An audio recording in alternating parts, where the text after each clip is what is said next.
All right, I believe we are live. Yes, yes, indeed, we are. Hello, everybody. My name is Harry Rice.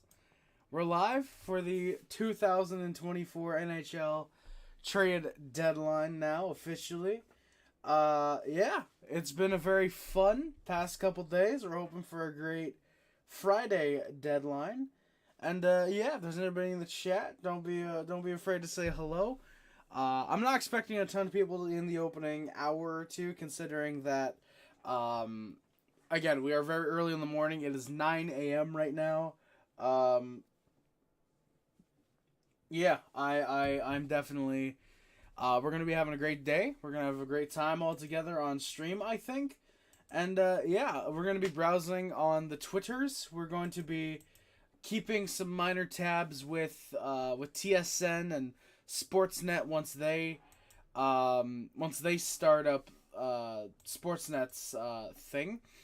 And yeah, so we've got the Twitter here. I am on a oh wow, there we go. So opening minute, we already got a little bit of news. The Devils are not in on Bruins goaltender Linus Ullmark. They're pursuing goalies, but Ullmark is not one of them. That's a little bit interesting. So we'll see if Ullmark does get moved. He is on TSN's trade bait board, and he is on mine as well. You guys might have seen him earlier. And in case you guys haven't been able to tell, we have revamped the look of the deadline stream a little bit from last year. I want to say that.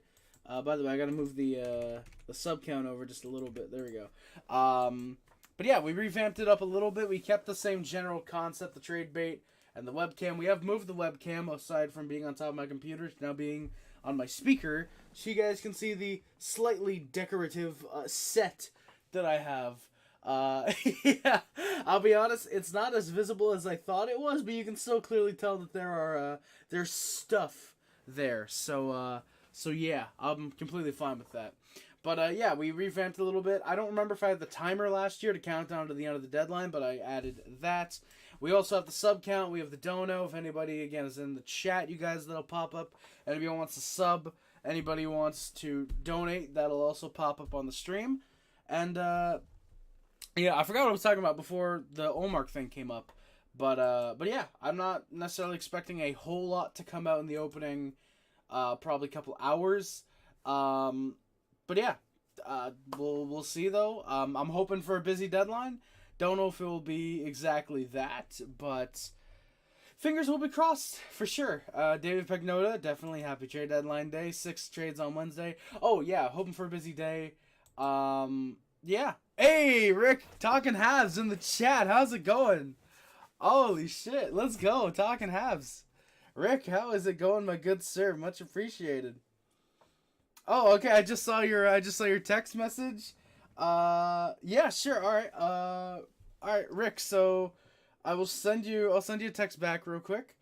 For some reason the message sent, but it was still registered under my it was still in the little text box. That's weird. But yeah, so a little bit of news. Like I said, we got Ullmark not being engaged with the New Jersey Devils. For some reason. Hey, Mad Mike, how's it going, my good sir? Thank you for coming by. Good morning, Harry. Already hit TSN to looking on the Trade Center. Yes, me too. I have them open in a little tab. I was gonna get some. I was gonna try and get some lo-fi hip hop, copyright free, of course, in the background. However, unfortunately, I. I just clicked my Streamlab notifications, and I got so worried because I saw the same message like 4 times, and I thought it was my Wi-Fi being dead. But no, it's from when I was test recording with lo-fi hip-hop. I was going to get it, but unfortunately I couldn't get it at a good mix, and especially because I would have had to open Firefox, and that probably would have made my Wi-Fi run a little bit slower. But yeah, I mean, I think we're chilling right now. If it does come to that point, I definitely have no problem with... I've got no problem whatsoever with loading that up a little bit later, though, if it does come to that.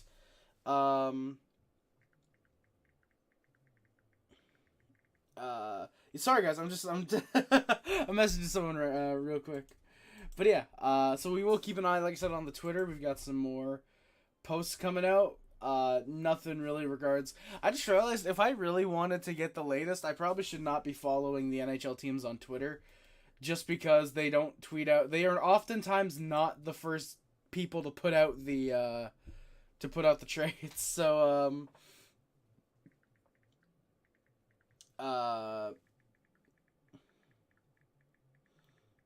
yeah, sorry guys. I'm expecting Toffoli to go off the board before 3 p.m. LA is favored. Yes, I have read that. I've read that both LA and Vancouver are interested in Tyler Toffoli. I would not be surprised whatsoever to see LA grab him. The Canucks have apparently expressed a lot of interest in Tyler Toffoli.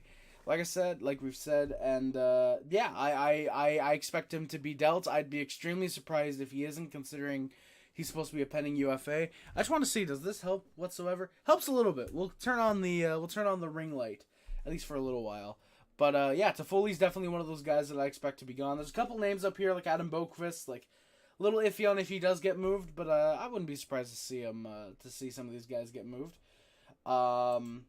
Refresh Twitter, and then what I do want to do, boyos, is there's something. Oh, here we go. So cap friendly with look at the current cap space. So with the least amount of cap space, the Penguins have nothing, literally. The Bruins have $57,500, and the Canucks have $125,000. You know, I mean, I would sign for $125,000. I'll be honest. And the most cap space. Yeah, there you go. The Hawks with $47 million, the Ducks with $41 million basically, and the Sabers with just about $34 million.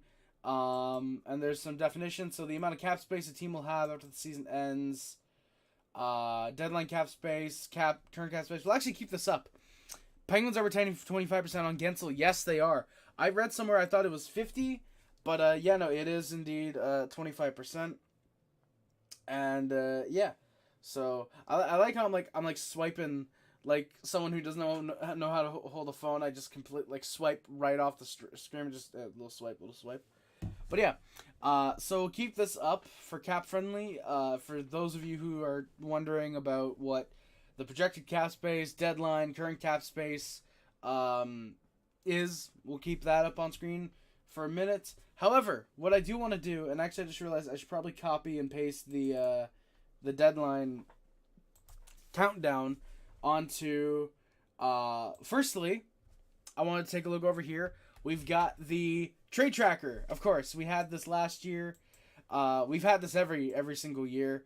What I will do is I'm going to put the trade tracker here, because let's be honest, there's no way we get to this area of the screen until about 3 anyways.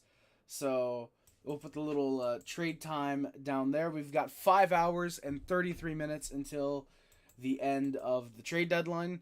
There will still be trades rolling in until about 4 o'clock, though, because the NHL still has to put all these trades through, and so they're going to be looking over. So we're probably going to get trades rolling over into 4 o'clock, more than likely. And yeah, and in case you guys have not noticed, the NHL logo actually was able to finally do what I wanted to do last year and make it look a little bit transparent. I figured out the way to do so for this year, so it's not blatantly contrasting. It's more so just kind of in the background. And as well, we do also have something. We're probably going to go over these in a little while, but we do have all of the trades and actually I just realized this is something I can do, is for now I can copy deadline countdown, and there we go. So actually I can actually take out the rest of the to be determined, because these are all of the trades that have gone down. Yeah, these are all the trades that have gone down in the last 2 days, I will say. It is not going all the way back to, the first of the month, late February, where there were a couple deals. We will talk about a couple of these, especially here in the early part of the stream, considering that there are. Wait, and I just realized the chat. Do I not have the chat? Wow, I actually don't have. Oh well, to be fair, actually, yeah, fuck it. I could probably get the chat if we do go back here. I can get the chat into this area of the stream. Yeah, like right here. That's perfect, actually. You guys can't see it just because for some reason it isn't fully registering. But yeah, we will be taking a look at the trades from the past 2 days, and I figured why not? We might as well start 10 minutes in. Actually, real quick before we do look at those, we will refresh the Twitter. So again, there's the cap friendly definition. I'll bookmark that in case we do have to go back and look at that. But what's going on with potential trades? Oh, okay. So Frank Saravelli pointing out the Devils. Toffoli is their number one target, but they're listening on Colin Miller and Brendan Smith. The Sens, yeah, they're probably going to be trading Jacob Chychrun. Yeah, the Kraken, they've apparently been in talks with Jordan Eberle about contract extension, and it's basically been known if they can't extend him that they'll probably trade him. TSN was mentioning earlier that the Oilers were in on Jordan Eberle as of at least yesterday, I believe they mentioned. I mean, against, yeah, definitely a buyer's market, I would argue. Panthers, I think they are probably trying to add. I think Pacioretty would be an interesting get. The Flyers, yes, flipping Johansson, which, by the way, he weirdly enough cleared waivers, surprisingly. I thought that a team like Arizona or Montreal would have 100% jumped on that just to do what the Flyers are doing. Oh, maybe retain 50%, get a third or a second for him. But yeah, the goalie market, yeah, it is thin. I mean, Markstrom has been out there, Kakinen, Jake Allen, Linus Ullmark apparently now, at least being potentially talked about, it seems. And yeah, Pat Maroon with a chance to chase a fourth Stanley Cup. Yeah, so those are definitely some storylines to watch. I agree with Frank Saravelli there. Christian Fischer on playing in his old team. Oh yeah, he is with Detroit. I forgot he got moved. You will notice is no longer X out of... Really, the roster size limit has been removed. Oh shit. Okay, cool. What's going on here? Yeah. Hi, let's go. Cap Friendly's 2024 Trade Deadline headquarters. I love it. You love to see it, baby. You love to see it. Oh my god, and then, oh my god, breaking trade this morning. No, that Gensel trade broke at like 11 p.m. last night, I think. Fagio, how's it going, man? Yeah, we are just not trading for trading Perfetti for Chychrun. Yeah, makes sense, Fagio. Makes sense. I mean, you look at it, I mean, I liked Luca's hot take that, oh, well, Chychrun, if he were to go to Winnipeg, they'd want a guy like Perfetti or Brad Lambert back. I do like that. I don't think the Jets would want to do it just because even though Perfetti is being ruined on the fourth line, I don't think that they'd want to jeopardize the only bit of future that they have in Winnipeg and trade it for a guy like Chychrun, who might just end up walking after next year anyways. I do think that they'd want to get more guys like Connor Hellebuck who are willing to sign those long-term extensions into when the team is going to be over in Houston. So I think there's no real issue whatsoever there. I think we would trade a Chaz Lucic or a Nikita Chibrinkov for Chychrun. Fagio, okay, I see. I think we trade Chaz Lucic. I mean, I don't think that'd be enough. I think it would have to be to the extent of a Perfetti or a Brad Lambert if you really want to get Jacob Chychrun. This is very much, in a way, a buyer's market. However, I will argue that I do think that a team like the Senators, like the Canadians are in in their situation with David Savard, I think that they're both in the case of they don't need to deal these guys right now. They still have that full other year where they can just deal these guys next deadline. I think that it's definitely a case where the Flyers, or not the Flyers, sorry, I was reading Mad Mike's comments, so I got a bit confused. But like I said, I think that it is in a way a buyer's market, but I think for guys like Chychrun and David Savard, and even to an extent Jake Allen, because he still has that extra year next year, I think that it's a case where there's not a lot of pressure on those teams to deal these players right away. Like I said, because they have that extra year, they can deal them in the offseason up to next trade deadline. They haven't to deal them off then. But yeah, I don't think that there should be any real issue with the Jets potentially getting Jacob Chychrun. If they do, I think that it'll end up being a good return, and I think both teams would come out happy in that. Mad Mike thinks Chychrun could go to Philly, but do the Flyers have the assets to get him? I don't think that they'd be wanting to get to trade the assets. Mad Mike, mostly just because. By the way, Jennifer, hello. I'll answer your question in just a moment. But I think the Flyers with extending Nick Seeler and dealing out Sean Walker, I think that shows that they're not necessarily in a full seller's mentality, but they're not in a full buyer's mentality. They're very much what the Blues in 2019 were in that case of, okay, well, there's one or two guys we know we can sell, but we're not going to, like, go all in. You know, I think the Flyers are in that type of scenario where not fully buying, not fully selling, just, okay, extend one of these guys, sell the other. Like how I think in Florida it was around that wild card spot.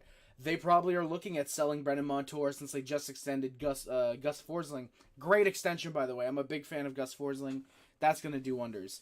But Jennifer, what do I think Steve Yzerman will be doing today? I'll be honest, I'm not sure. I don't know if Steve Yzerman wants to fully go all in. If he really wants to solidify his team. And that's not to say because, the Red Wings are bad or anything, but no. I gotta look at the standings real quick because I forget where exactly they are. They are in the first wildcard spot. They're tied in points with the Lightning. They have 2 games in hand. That's why they have the first wildcard right now. They're 2 points clear of the Islanders and 5 points clear of the Capitals. I think Steve Yzerman will want to reward this team with going out, acquiring 1 or 2 good players. But I honestly do think that the big piece he got was Patrick Kane. I think that the signing of Patrick Kane was really the big move that he made, and that was all the way back in December. I mean, if I were to look at cap friendly real quick, I want to say that the Red Wings have about $9 million in cap, something like that.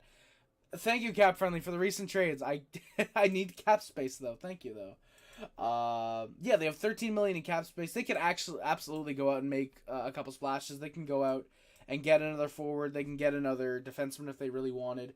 They have guys that they can go out and acquire. There's definitely pieces. Some of these guys, I just realized I forgot to take Jake Gensel out of the trade block. I will do that right now, actually.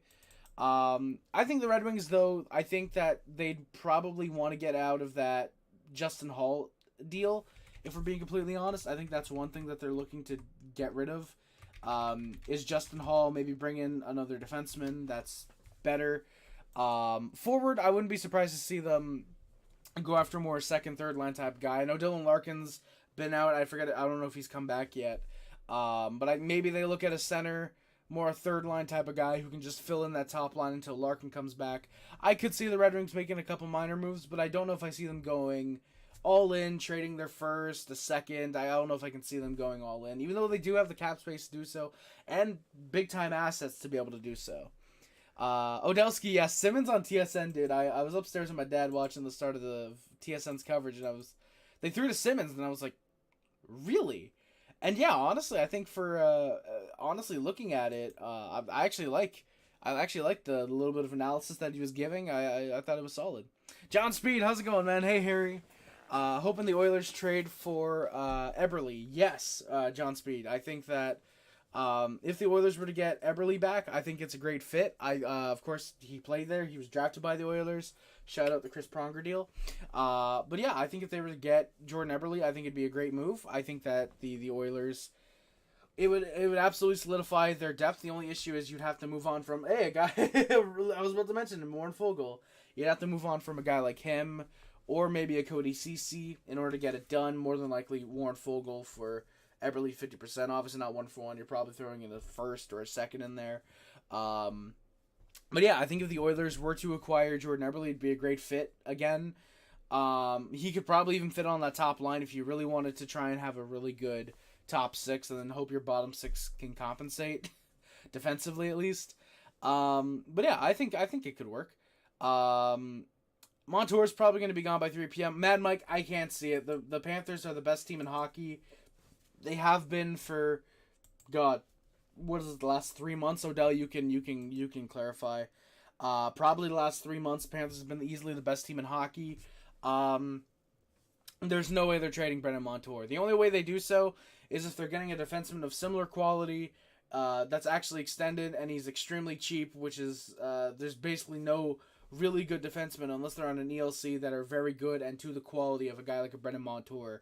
They're not moving him. But I'm saying if the Panthers were in the position that the Flyers were in, they would probably be moving Brendan Montour, but there's no way. Exactly, Odelski. Seeing you guys referring to Montour as Monty really hurts me now, though, because you guys moved on so quickly from Montembeau, and you got a new Monty It's like, God, like, give a little respect, you know? It's funny, though. Kind of expecting the Panthers' only move today will be getting Pacioretty. Odelski, I have heard that, actually, and I should add Pacioretty to the, to my trade bait board. That is something that's been going around a lot the last, like, 24, 48 hours, is Pacioretty going to the Panthers. I've heard that a lot, that Pacioretty is... Oh, God, this looks really weird, actually. How it's jittering when I'm typing. But yeah, I think that, like I said, I've heard that a lot recently, is that, hey, Pacioretty, he's going to the Panthers, or Pacioretty's getting moved. TSN, I think, has Nick Dowd as 4th on their trade bait board, and Pacioretty is 5th. I would not be surprised to see that happen at this point. Then again, to be fair, we all thought Johnny Gaudreau was going to either the Islanders and the Rangers, or the Devils, and the dude chose Columbus in free agency, so... Maybe a team comes out of nowhere and they think, hey, Pacioretty, he's good depth, add him. But, I don't know, we'll see. Mad Mike, I would just keep the lines the exact same as they are right now. I would treat Montour at this point as basically a rental. You just keep him slotted in where he is. If you can extend him, perfect, you go for that. But if not, then hey, if it means a Stanley Cup and he walks, I think most Panthers fans are going to be extremely happy getting that Stanley Cup, even if Montour walks. Reinhardt, as well as another guy that I think is going to be interesting to look at. By the way, that Gus Forsling extension, before I get into any more comments in the chat, I want to get to that. I want to talk about that for a second, because that is an incredible extension. I am a huge fan of that Gus Forsling extension. Dude has signed $5.7 million. $5.75 million. I think it's an 8-year extension. Yeah, it's an 8-year extension. With a full no move, which that part's a little bit iffy until the last 2 years of it, I should say. Then it's a modified no trade. But that's a great deal. For a guy that I genuinely thought could have gotten $7-8 million, just because of how great he is in his two-way game. He's probably going to tie near his career high in points, which is 41. Gus Forsling has turned into an incredible defenseman the last 3 years since he's gone to the Florida Panthers. He was great in that playoff run. I thought he could have gotten 7-8 mil just because teams might have looked at that and thought, hey, we need a guy like him on the team. But yeah, he took a little bit of a pay cut, I think, to come back to Florida. And fuck, I think it's a great... Yeah, exactly. He was a waiver addition too, Gus Forsling. Exactly, Odell. This is a dude who was a waiver addition, and he's getting paid for it. Probably the best waiver claim in NHL history, I would think. Byron, I think, is a little bit second, clearly now. But yeah, Gus Forsling, at the very least, top 3. Unless there's one that I'm forgetting about. Who was the goalie that the Islanders claimed off waivers? It wasn't Nabokov. It wasn't Kiprasov. Someone can help me out. There was a goalie that was like, the team signed him, but he didn't want to play for that team, so he's on waivers, and he got signed by the Islanders. It might have been Nabokov, actually. I feel like it might have been Nabokov, but yeah, I'm sorry we love Finns and guys whose last names start with Mont. You clearly do, Odell. Montembeau, Montour. God, you guys are going to be going after another Mont soon enough. That'd be very funny, though. Patch to the Panthers, something I wouldn't see coming. Mad Mike, yeah, up until a couple days ago, I would not have seen that, just because it's more than likely. Just because for me, it would have been like, oh, well, Pacioretty doesn't really fit that style of hockey, because he's not good defensively. He doesn't really try hard on the ice. That's the type of guy that's like the antithesis of what the Panthers like. They love those guys who push. They give 100% each night, and unless Pacioretty's playing a fourth-line role, I don't know if I would see that being a good fit, personally. I say that, and Pacioretty's going to get traded and score 8 goals in the final 15 games of the year. Oilers were awful yesterday.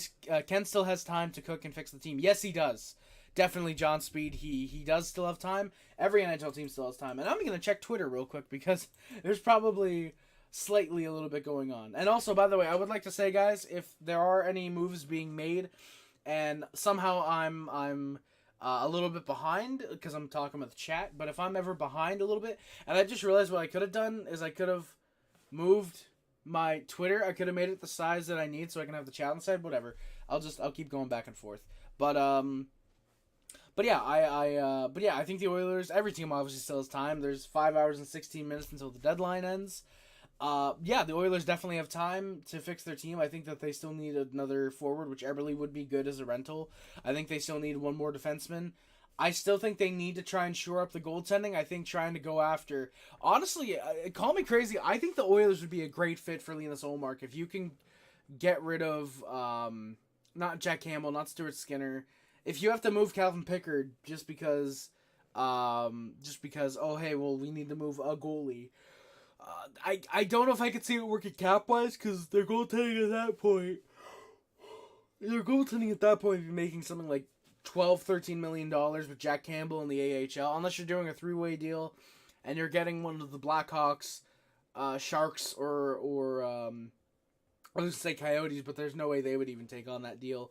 But unless you can get a team like the Blackhawks or the Sharks to take on that Campbell contract, and you're giving them a second or a third max to get that done, I don't know if I could see that happening. But I think the Oilers would be very smart to, at the very least, look at a Linus Ullmark, if the Bruins are willing to trade him, of course, and see how that goes. The only issue is that, to me, Ullmark has been god-awful in the playoffs every time he's made it. I think he's only played like 12 games, but he's not been good at all, unfortunately.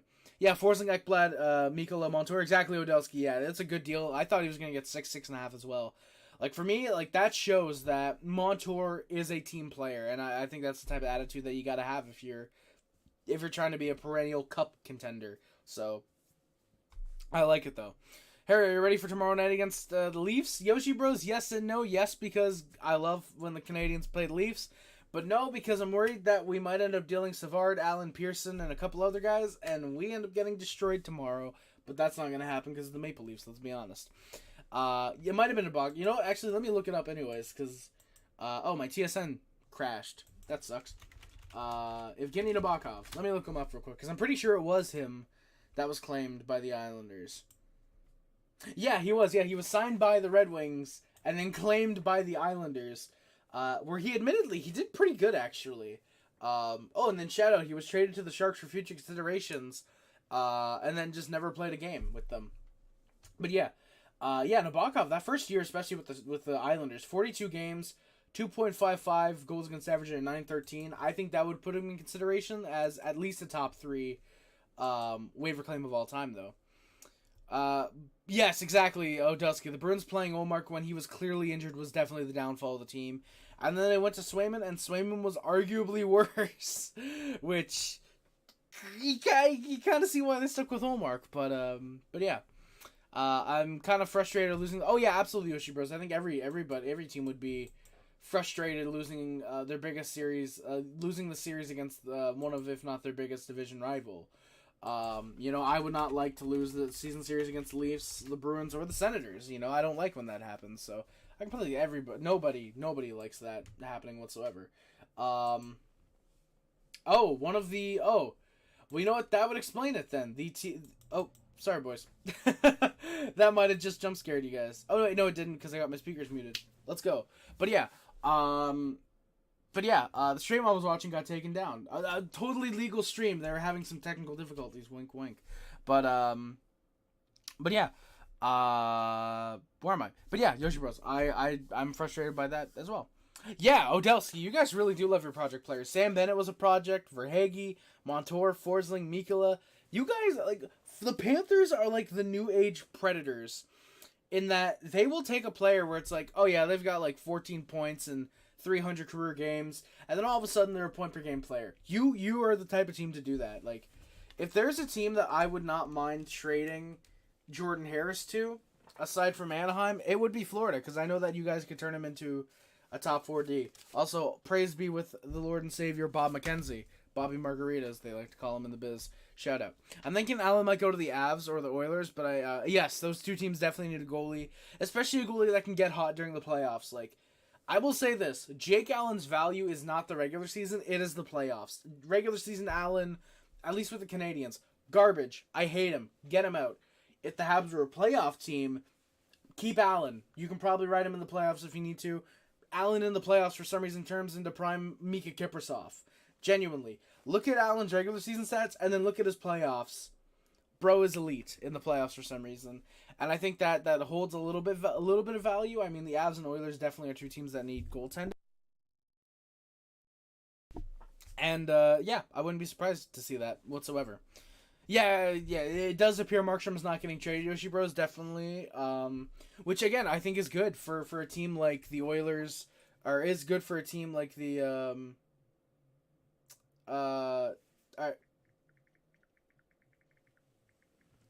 Alright, yeah, so, sorry guys, just replying to someone on my messages. We might have another guest coming on. We already got like 3 or 4 planned. Might have another one, though, in the future. But yeah, I think that Markstrom not getting moved is actually really good for the trade market. I think Allen's value gets increased a little bit. Kakkonen, if he were to get moved, if Linus Ullmark is on the block, which is a big if, his value gets even more increased.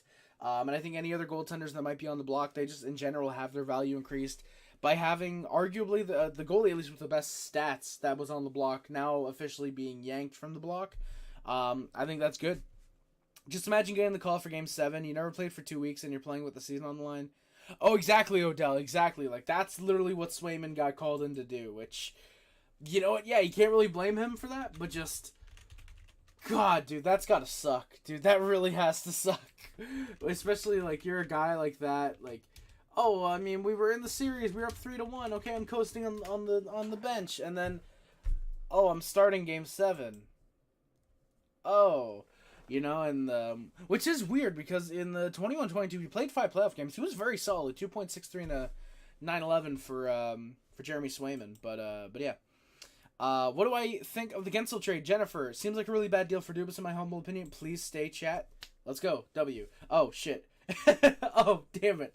Ah, shit. Alright, well, I gotta move the chat just a little bit. Can we move the chat to, you know what, yeah, who cares about that Noah Hannafin deal? Noah Hannafin, who's that? But, the Jake Gensel deal, I'll be honest, I think it's a good deal for both teams. Jake Gensel seemingly wasn't going to extend with Pittsburgh, or if they were, or if he was, they weren't willing to give him the type of money that he feels he is worth. You move on from him, you end up getting back a roster player. I'm assuming you get one of the prospects for taking on Bunting's contract. You get 2 prospects and a conditional second that becomes a first if the Oilers win the yeah, because the Hurricanes trade would depend on if the Oilers win the Cup. No, if the Hurricanes win the Cup, that becomes the 2024 first. So in other words, it's a 2nd round pick. And then the 5th has another condition. I forget what that was actually, unfortunately, but yeah, I think that, again, I thought I put Jake Gardner for a second instead of Gensel, and I got really worried. But, yeah, you move on from a guy like Gensel. My real big why is Ty Smith being in the deal. I get that Ty Smith has not panned out to the level that the Penguins might have thought he would. Also, I didn't want to put the chat there. You can see it a little bit better. But, yeah, I'm a little bit surprised that they didn't move... I'm surprised that they moved Ty Smith in this deal, but I like the return. They get a second that could become a first. They take on a contract with Michael Bunting, who is still a decent guy. Cruz Lucius, I think Cruz Lucius is the brother of Chaz, who's in Winnipeg. I think he'll be a decent guy. Vasily Ponomarev, Ponomarev. These Russian guys are going to be the bane of my goddamn existence. This deadline, guys. I apologize for the language, but these guys are going to be the bane of my existence if they keep getting moved. But and then Vili Koivunen. I feel like I pronounced it a little bit better, mostly because his name has Koivu in it. In case you guys are wondering why I pronounce that well, just look at my jersey. But but yeah, exactly. Odell. Ty Smith had 1 good year and then just for some reason just died. He's been perennial AHLer. And yeah, I mean, I still think Ty Smith has potential. I think Carolina, that's a very Carolina thing to acquire, is a guy like Ty Smith. Gensel, I think, though, is a great move for sure. I think is a great move for the Hurricanes. And I think for Pittsburgh, for what they could do, I think that's a very good move. I think that the Penguins, they get 3 prospects, they get a second, that becomes a first. I'm absolutely happy with it. I'm absolutely happy with the return for the Penguins, even though I'm not necessarily a Penguins fan. I think they could have done a lot worse. They could have done a little better as well, but I think they did relatively well, though, Jennifer. Allen to the Oilers, Gibson to the Avs, and Toffoli to the Devils. That's my guess. All right. Before we get to the rest of the chat, we will look at Twitter real quick. At least, well, I should say refresh. Okay, cool, McDavid. Nobody really likes him.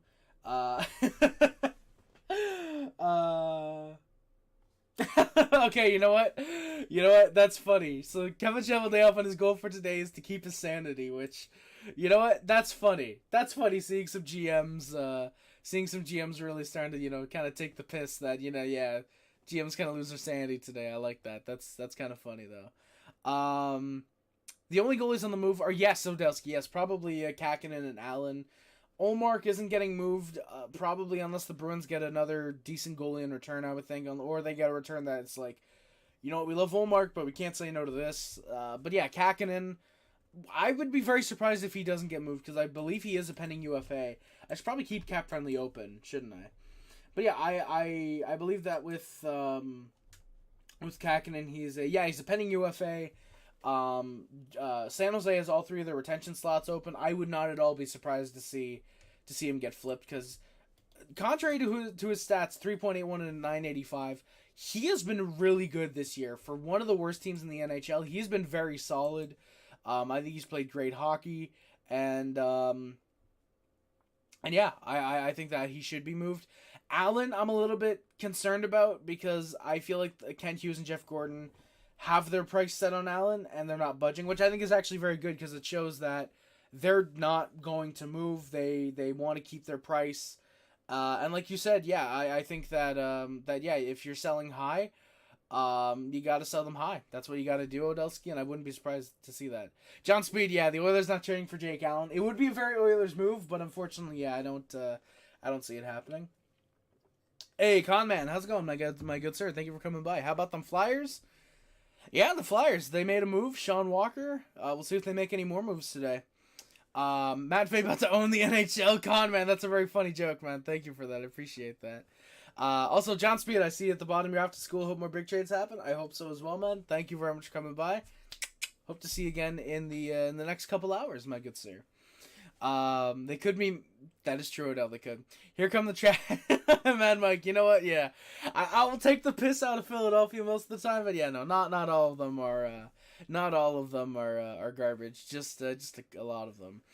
Well, Con man. I mean, I don't know about the Flyers, but the Canadiens' last cup came in the '90s. Where was the Flyers' last cup?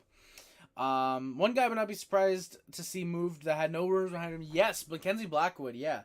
Blackwood, I think, is on IR right now. Yeah, he is on IR. He's only making $2.3 million. He has relatively solid stats, 3.48 and 899. Again, solid relative to the team he's on, the San Jose Sharks. He's played pretty solid, I think, and I wouldn't be surprised to see him potentially get moved. I think it would make sense. The only issue is that Magnus Krona is then your starter, unless you take back on, again, the Jack Campbell contract, be a broker in that type of move. But I don't think the Sharks want their goaltender to be a literal 23-year-old who they see as a potential hopeful backup for the future. Which, I mean, because Magnus Krona, he had really solid stats in the NCAA. Again, he's only 23. He's playing in San Jose Barracuda right now in the AHL. He just got the start last night. He was god-awful against the Islanders, but then again, look at the team he's on. So I don't think they really want to throw him to the Wolves. And I don't think they want to throw him to the Wolves like that completely. And, yeah. Conman, we're both talking irrelevant cups, man. But, I mean, you know what? I mean, you're the one that came in here, dude. That's all I'm going to say. You came in here trying to talk irrelevant cups. So, I mean, all I'm going to say is 22 more than the Flyers. Cronin did give up 7 goals to the Isles. I was actually watching a lot of that game when I was getting ready to go to bed last night. So, that was very fun. His NHL career is over. It very well might be. There's a legitimate chance that his NHL career could potentially be over. I think the usual suspects on Twitter who are telling Penguins fans they are spoiled missed the obvious context. Crosby, yes. Malkin, no. Malkin is not playing good hockey whatsoever. Yeah, not any whatsoever. No, nothing. Malkin has not been good. I love how wrong Pegnoda has been on Twitter. He has been, yeah. Dude said, what was that prospect's name? He said that was going to be in that, I was going to say Berkeley Catton, no. Yeah, an undrafted guy, Berkeley Catton, who's in this year's draft, has been traded. No, Joe Morrow, exactly, yeah. Is that not a football player's name, Joe Morrow? Or no, Joe Burrow is who I'm thinking of. But Joe Morrow, yeah, he said, I believe Joe Morrow is going to be in the deal. And it came out like 20 minutes later. Joe Burrow is not included in the package to Pittsburgh, which is very, very funny. Conman, who do I think is the biggest player moved today? I think it depends on what regards you're thinking. If you're thinking name value, it's tough to say. I think in terms of like the best player being moved, Tyler Toffoli, absolutely. I think that Tyler Toffoli is like a 100% guarantee he's getting traded at this point. In terms of name value, it might actually be Max Pacioretty, just because Pacioretty still has that pedigree of, he's a former Hab. He had a 39-goal year. He's have injuries, but I don't think that Pacioretty is really that much of a name anymore. He's really kind of a third-line type of guy. I think you can make the argument for Jacob Chychrun at the top of the screen. I think you can make the argument for... you could also make the argument that Chychrun could be the biggest name that gets moved, but I think it's Toffoli, Chychrun. They're like right up there with each other. And yeah. Also, yeah, Tyson Barrie. That's another name that nobody has talked about, even though it's basically confirmed he's getting moved. Yeah, he's been, I think, held out of the lineup. He's basically requested a trade from the Predators. They want to grant it. He said Bavili went for a fourth before the trade was announced. And what did he end up going for, Bavili? Oh, I don't think I marked down the deal. Oh, no, I did, for a fifth. Oh, yeah. Yeah, he did say I was going for a fourth. And then the dude got a fifth.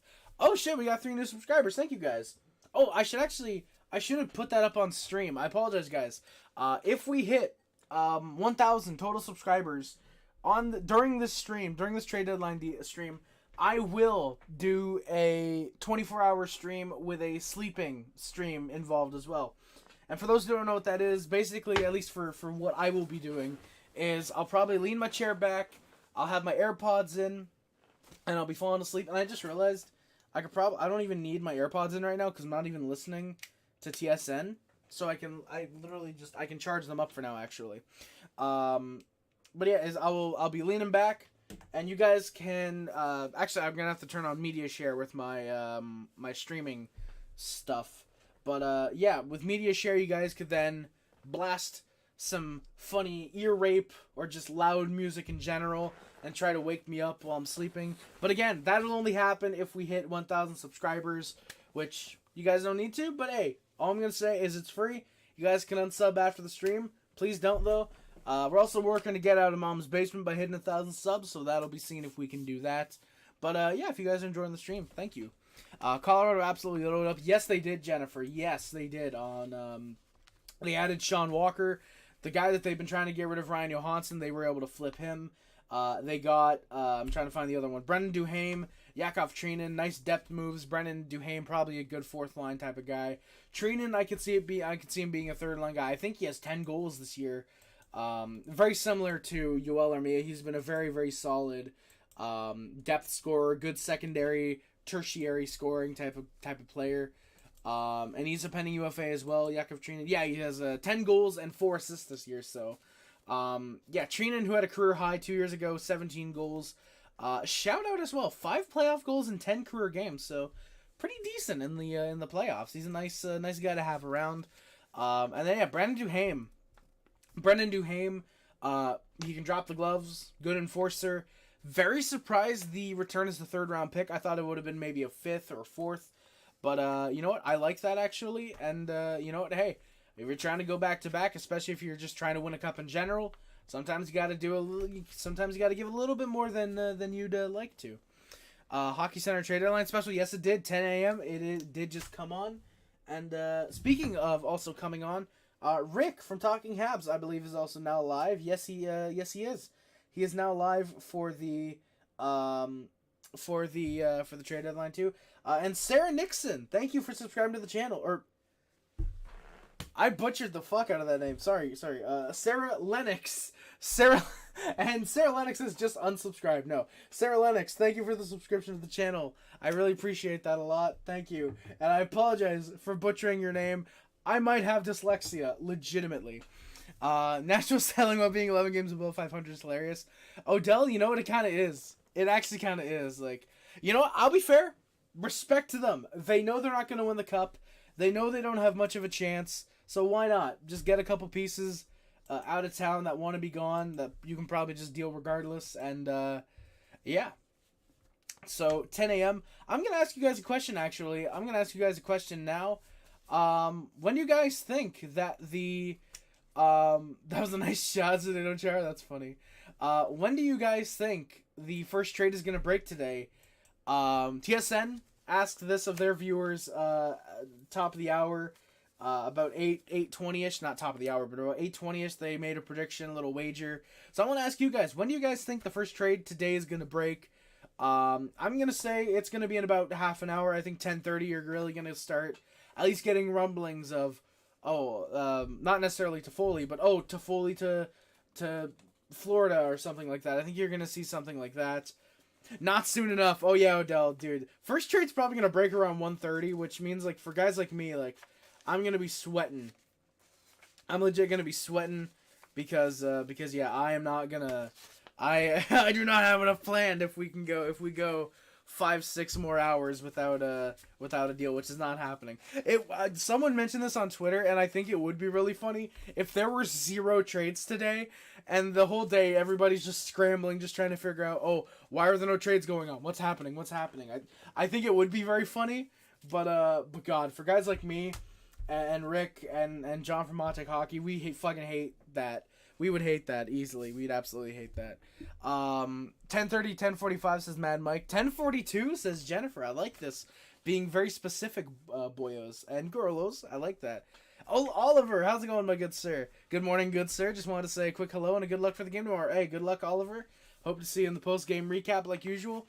And which is what I usually do for any of the new viewers that are stopping by. I'm typically a Montreal Canadiens streamer. I come live after every game to recap the games.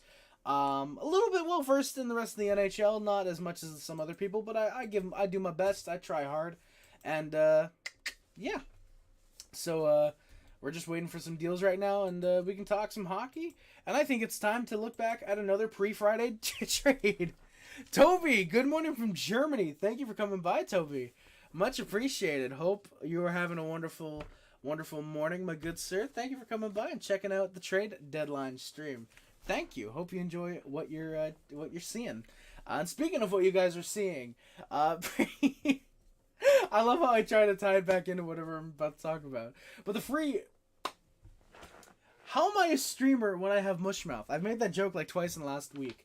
But the pre-Friday trades, you can't say nothing happened today. I mean, that is true. Technically, I think the Gensel trade, it might have broke right after midnight. So technically, you can't say nothing happened today. That is very true, Odell. Oliver, glad to know you'll be stopping by tomorrow after the game. Awesome. Parker Witherspoon. Parker Witherspoon did sign an extension. That is true. He got the shit beat out of him by Tyler Bertuzzi last night. And the Bruins said, you know what? We want more of that. 1 year, $800K. Is that actually happening? Did that just come out, Odell? Our scouting partners at Pro Hockey Group are in studio today at Sportsnet Shadow Cap Friendly. That's very nice. Greetings from... I'm gonna butcher this name. I'm gonna butcher the place you're from. I'm just gonna say Mary just in case. I apologize, but Ven Australia. Thank you for doing this. Hey, no problem, Mary. Thank you, Toby, for the link. Hey, Toby's sending some people my way already. Let's go. Thank you, Toby. I appreciate it. Jigger reported it. That must have been on TSN because I had no clue that was happening. That might have actually been at the bottom of the screen on TSN a little while ago, but I just did not notice it whatsoever. But I think she meant Vienna. Oh, Vienna, Austria. Oh, wow. I told you guys 3 minutes ago, I might be dyslexic, so I'm going to read... I swear to... Tyler Toffoli's going to get traded, and I'm going to somehow read it as Connor McDavid, guys. I'm warning you guys now. But, yeah, Vienna, Austria. I apologize, Mary. I very much apologize for that little mishap. And what a great first impression by me, of course, with the new subs. Let's go. But, yeah, Jigger reported it on Twitter as well. Oh, shit. Thank you. Also, Mad Mike, thank you for the correction. I appreciate that a lot. We're having some fun on the Deadline stream. We are. If I had something to drink that wasn't milk, if I had some alcohol or something, believe me, I would, because that would make this even more fun. Alright, little sip. But yeah, going back to the pre-Friday trades real quick. Mantha dealt to the Golden Knights for a second and a fourth. The second's in 2024. The fourth is in 2026. There's also 50% retention. The Golden Knights Surprised that he didn't make another move yesterday. I'm expecting them to make one or two more moves today. They have been accused of circumventing the cap, with Mark Stone being on LTIR for the remainder of at least the regular season. We'll see in the playoffs. I won't be surprised to see them make a move. Same with the Florida Panthers. They got Vladimir Tarasenko on the cheap, a conditional 4th round pick and a 3rd round pick from the Florida's going to Ottawa. I think that's a good move for the Senators. Relatively okay for the Sens, considering they literally did not have anywhere else to send him. Tarasenko would not waive to anywhere but the Florida Panthers. Yeah, I think it's a good trade relative to, again, the circumstances with Tarasenko. Henrique going to the Oilers. I've got some thoughts on that. We'll get into those in a little bit. We'll see if there's anything to report on right now. Canadians complete a potentially demoralizing trip with increased hope. Yeah, Arpon Basu, that is very true. They did. Patrick Kosh to the Tucson Roadrunners.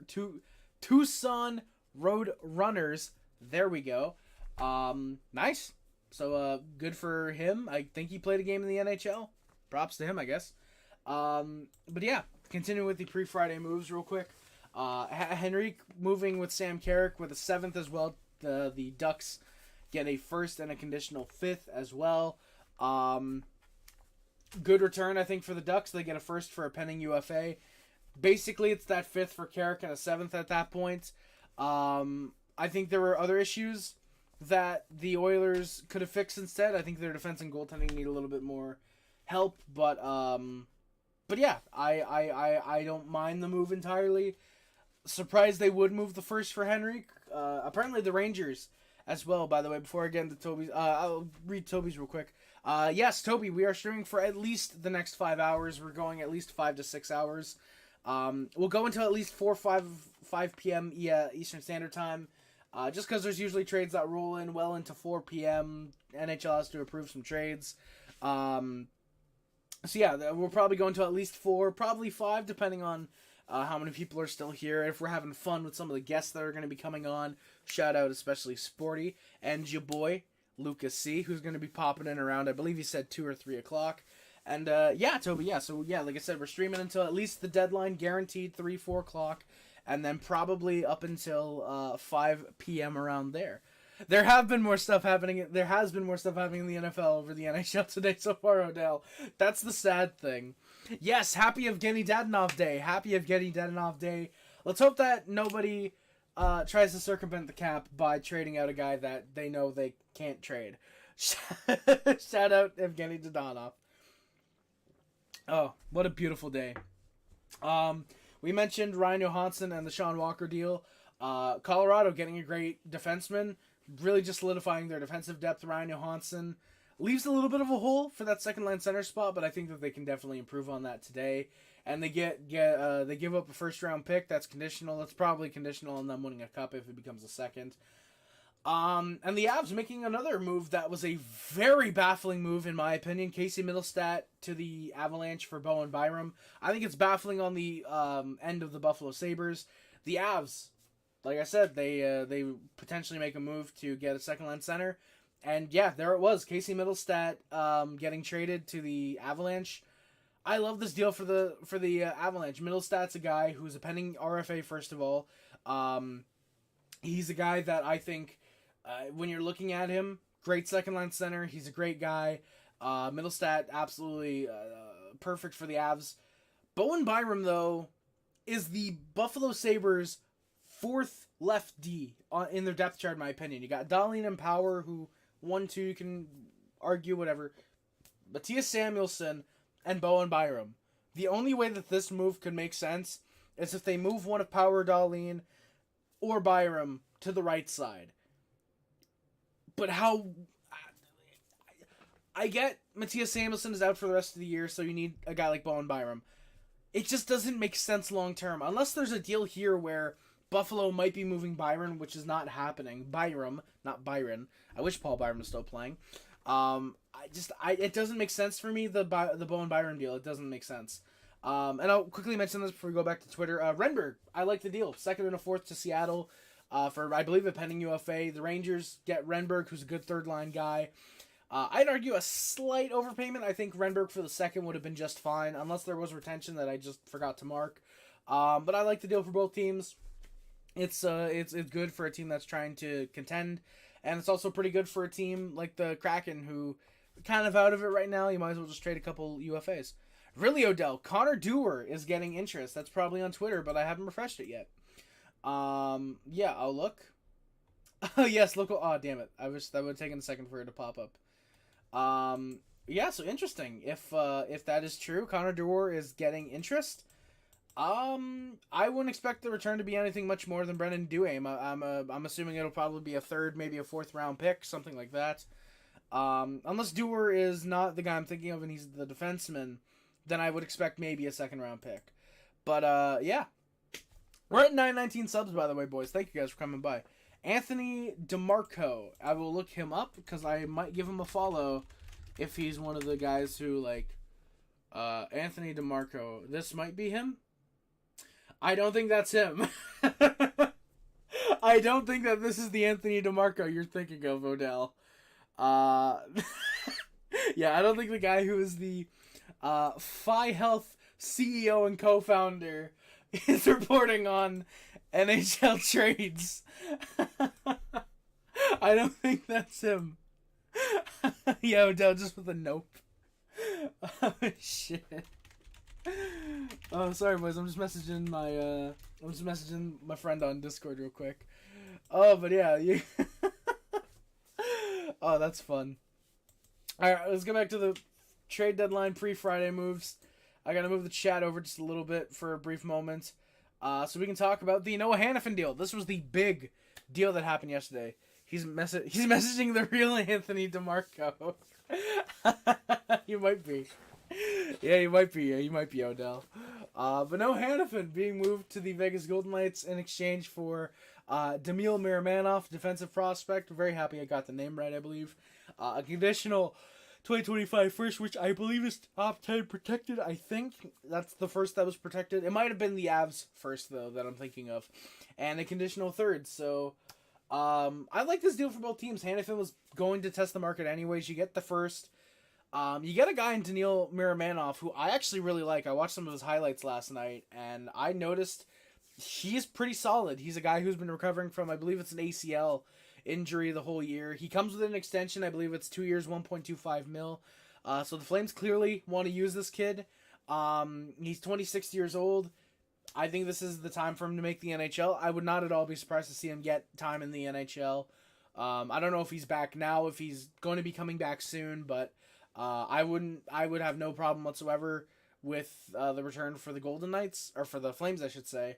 Again, they get a first, they get a third, they get a defensive guy who helps them for the future. They replace Hanifin, at least on the back end, for the rest of for another couple seasons. I like to do it for both teams. The Leafs deciding that, hey, 2021 Habs beat us, let's acquire more of them. Joel Edmondson going to the Leafs from the Capitals for a third and a fifth, so the Capitals actually, funny enough, recoup the third that they lost by acquiring Edmondson from Montreal this past offseason, and they actually do better because they get a fifth and not a seventh. But a third and a fifth for Joel Edmondson to the Leafs. Good move for the Leafs to just solidify a little bit more defensive depth, defensive help. The Caps, he was, I believe, a pending UFA anyways. Good move. Again, they recoup the third. They get an extra fifth. So, theoretically, from the Edmondson trade, they actually move up 2 rounds. So, good on them. Anthony Beauvillier moving to the Predators from the Hawks for a fifth. It's a pure depth move. Beauvillier wasn't really that happy in Chicago, I believe. He's the guy I'm thinking of. They move him. Again, you get what you can, a 5th round pick.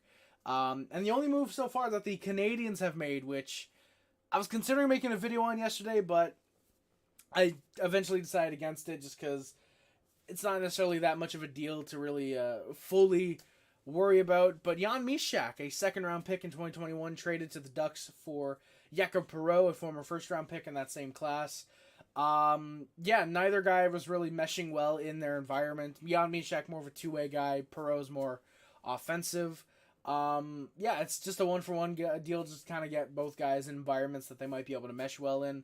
Yeah, not Lik Mysak, exactly, Odell. Not Lik Mysak. But, Jan Mysak, I actually see him being a really solid third line center, and I think in Anaheim he's really going to thrive, especially in that environment. Jakob Perreault, if he does pan out, I'll be very happy. I'm not sure what I see the upside of him being, especially now with him in a place like Montreal. He's from Quebec, after all. Apparently, he's the son of Yannick Perreault, Habs legend. I almost said Fabs for a second. The Fabulous Four. No. But Habs legend Yannick Perreault. And, so that's going to be exciting to see how he plays if he does get time in the NHL. I wouldn't be surprised to see him get a couple games at the end of the year. But Jan Mysak, I'll be interested to see him if he gets any time with either of these guys get time at the end of the year. And like Sportsnet posting, the Avs have been extremely busy. Middlestad, Duhaime, Trinan, Walker, Graham Schwartz, and a fifth, which we haven't gotten to that deal yet. And they get rid of Ryan Johansson, Bowen Byram, Jeremy Hansel, a first and 2/3. They bring in 4 good players. They basically take out 2 from their roster. And, I think that's a very solid deadline so far for the Avs. I would think they're done, but that'll be seen, though. That will be seen if they are completely done, if they still have another move or 2 left in them. I don't know, though. We will find that out, though. The Odelski Twitter account dropped a bombshell. I'm sure it did, Odell. Can I get... I'm gonna look at this on my phone. Just because I'm not 100% sure. Oh... Odelski. I don't even know if it'll give me your account, unfortunately. People. Oh, yeah, you're literally the only one. What's the bombshell?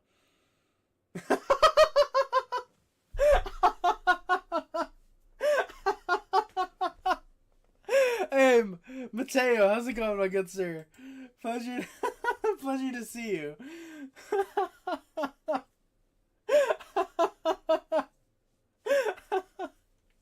Alright, I'm gonna refresh Discord, Twitter, because I want you guys to see this tweet. Please show up right away. Oh, you're not gonna show up right away. Yeah, here we go. So, absolutely insane news dropping from Odelski. Hearing Jake Allen has just left his house. Absolutely monumental news on this very busy deadline morning. Absolutely cannot believe that Jake Allen has left his house. Maybe he's on the way to the airport. I don't know, maybe. But thank you, Odell, for the thank you for the bombshell on this beautiful deadline morning. Mateo, I cannot forget about it because I had to be up at 8 in the morning and I woke up at 6:30. Yeah. Oh yeah, the Canes did put beer in a hockey stick. Because hell yeah. Why not? But yeah.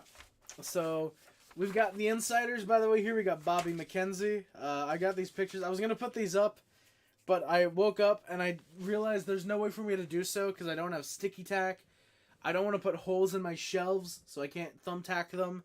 I'm not going to use spit because they're going to fall off in like 20 minutes. We got Friedman. I'm going to pray to the Lord and Holy Insiders every once in a while. We got, who the fuck is that? I think that's Frank Saravelli. I forget who I printed out. And we've got Pierre LeBrun. Shout out Pierre LeBrun. I got to get used to this camera angle. We got another Bob McKenzie. We've got another Bob McKenzie and another Elliot Friedman. Sportsnet just dropped a Crosby interview after the Gensel trade. Did they, Odell? Is that where he said that he has no clue what the message was by trading Jake Gensel? But yeah, boys. Cole M. Any news on Lindholm? As far as we know, because Gensel is no longer with the Penguins, he is now a Hurricane. He is not going to be traded. Lindholm is staying as a Montreal, as a Vancouver Canuck as far as we know. Because the Bruins did have interest in Lindholm. However, it was to felicitate the Jake Gensel deal to Vancouver. With it, what it would have been, DeBrusk to Pittsburgh, Gensel to Vancouver, and then Lindholm to Boston is, I believe, what it would have been. But unfortunately, that fell through. The asking price was apparently too high for the Canucks to meet, which, yeah, I kind of get that. Basically, three prospects in a second. Yeah, I kind of get why that was a little bit too high for the Canucks to really want to meet up on. And by the way, it is legitimately beautiful right now. The sun is shining outside. It is beautiful. It's bright. Who knows? Maybe what I'll do, boys, there's an off chance I might get on my phone, get on Discord, and go outside and mess around for 15-20 minutes. I doubt it, but that'd be very funny. But we're not doing that. The only way we do that is if we hit 1,000 subs. What did Patrick Waugh do last night, Odell? I didn't see that. Also, Colem and Crosby? What's the chance of that happening? Yeah, no, Crosby is not getting moved. The only way Crosby gets moved is if A, he requests a trade, or B, in the last year of his deal, he just does not want to resign, and he said basically, I want to trade, but it's not going to happen. Odelsky, yes, I might touch grass for the first time ever. At 1,000 subscribers, not only will we do a 24-hour sleep stream, but I will also go outside and touch grass for the first time in my life. We will do that only on the Harry Rice YouTube channel, boyos. We're having a great time so far. At least I am. I hope you guys are as well.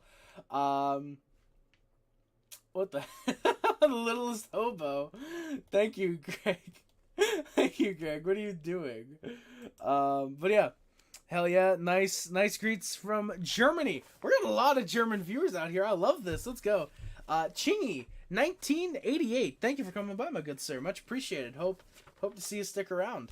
There was a guy sitting behind the Isles bench wearing a Waugh shirt. Waugh gave him a puck. Did he, Odell? That's sick. I love Patrick Waugh, dude. Patrick Waugh, one of the best head coaches in the NHL. Hot take. I love Patrick Waugh.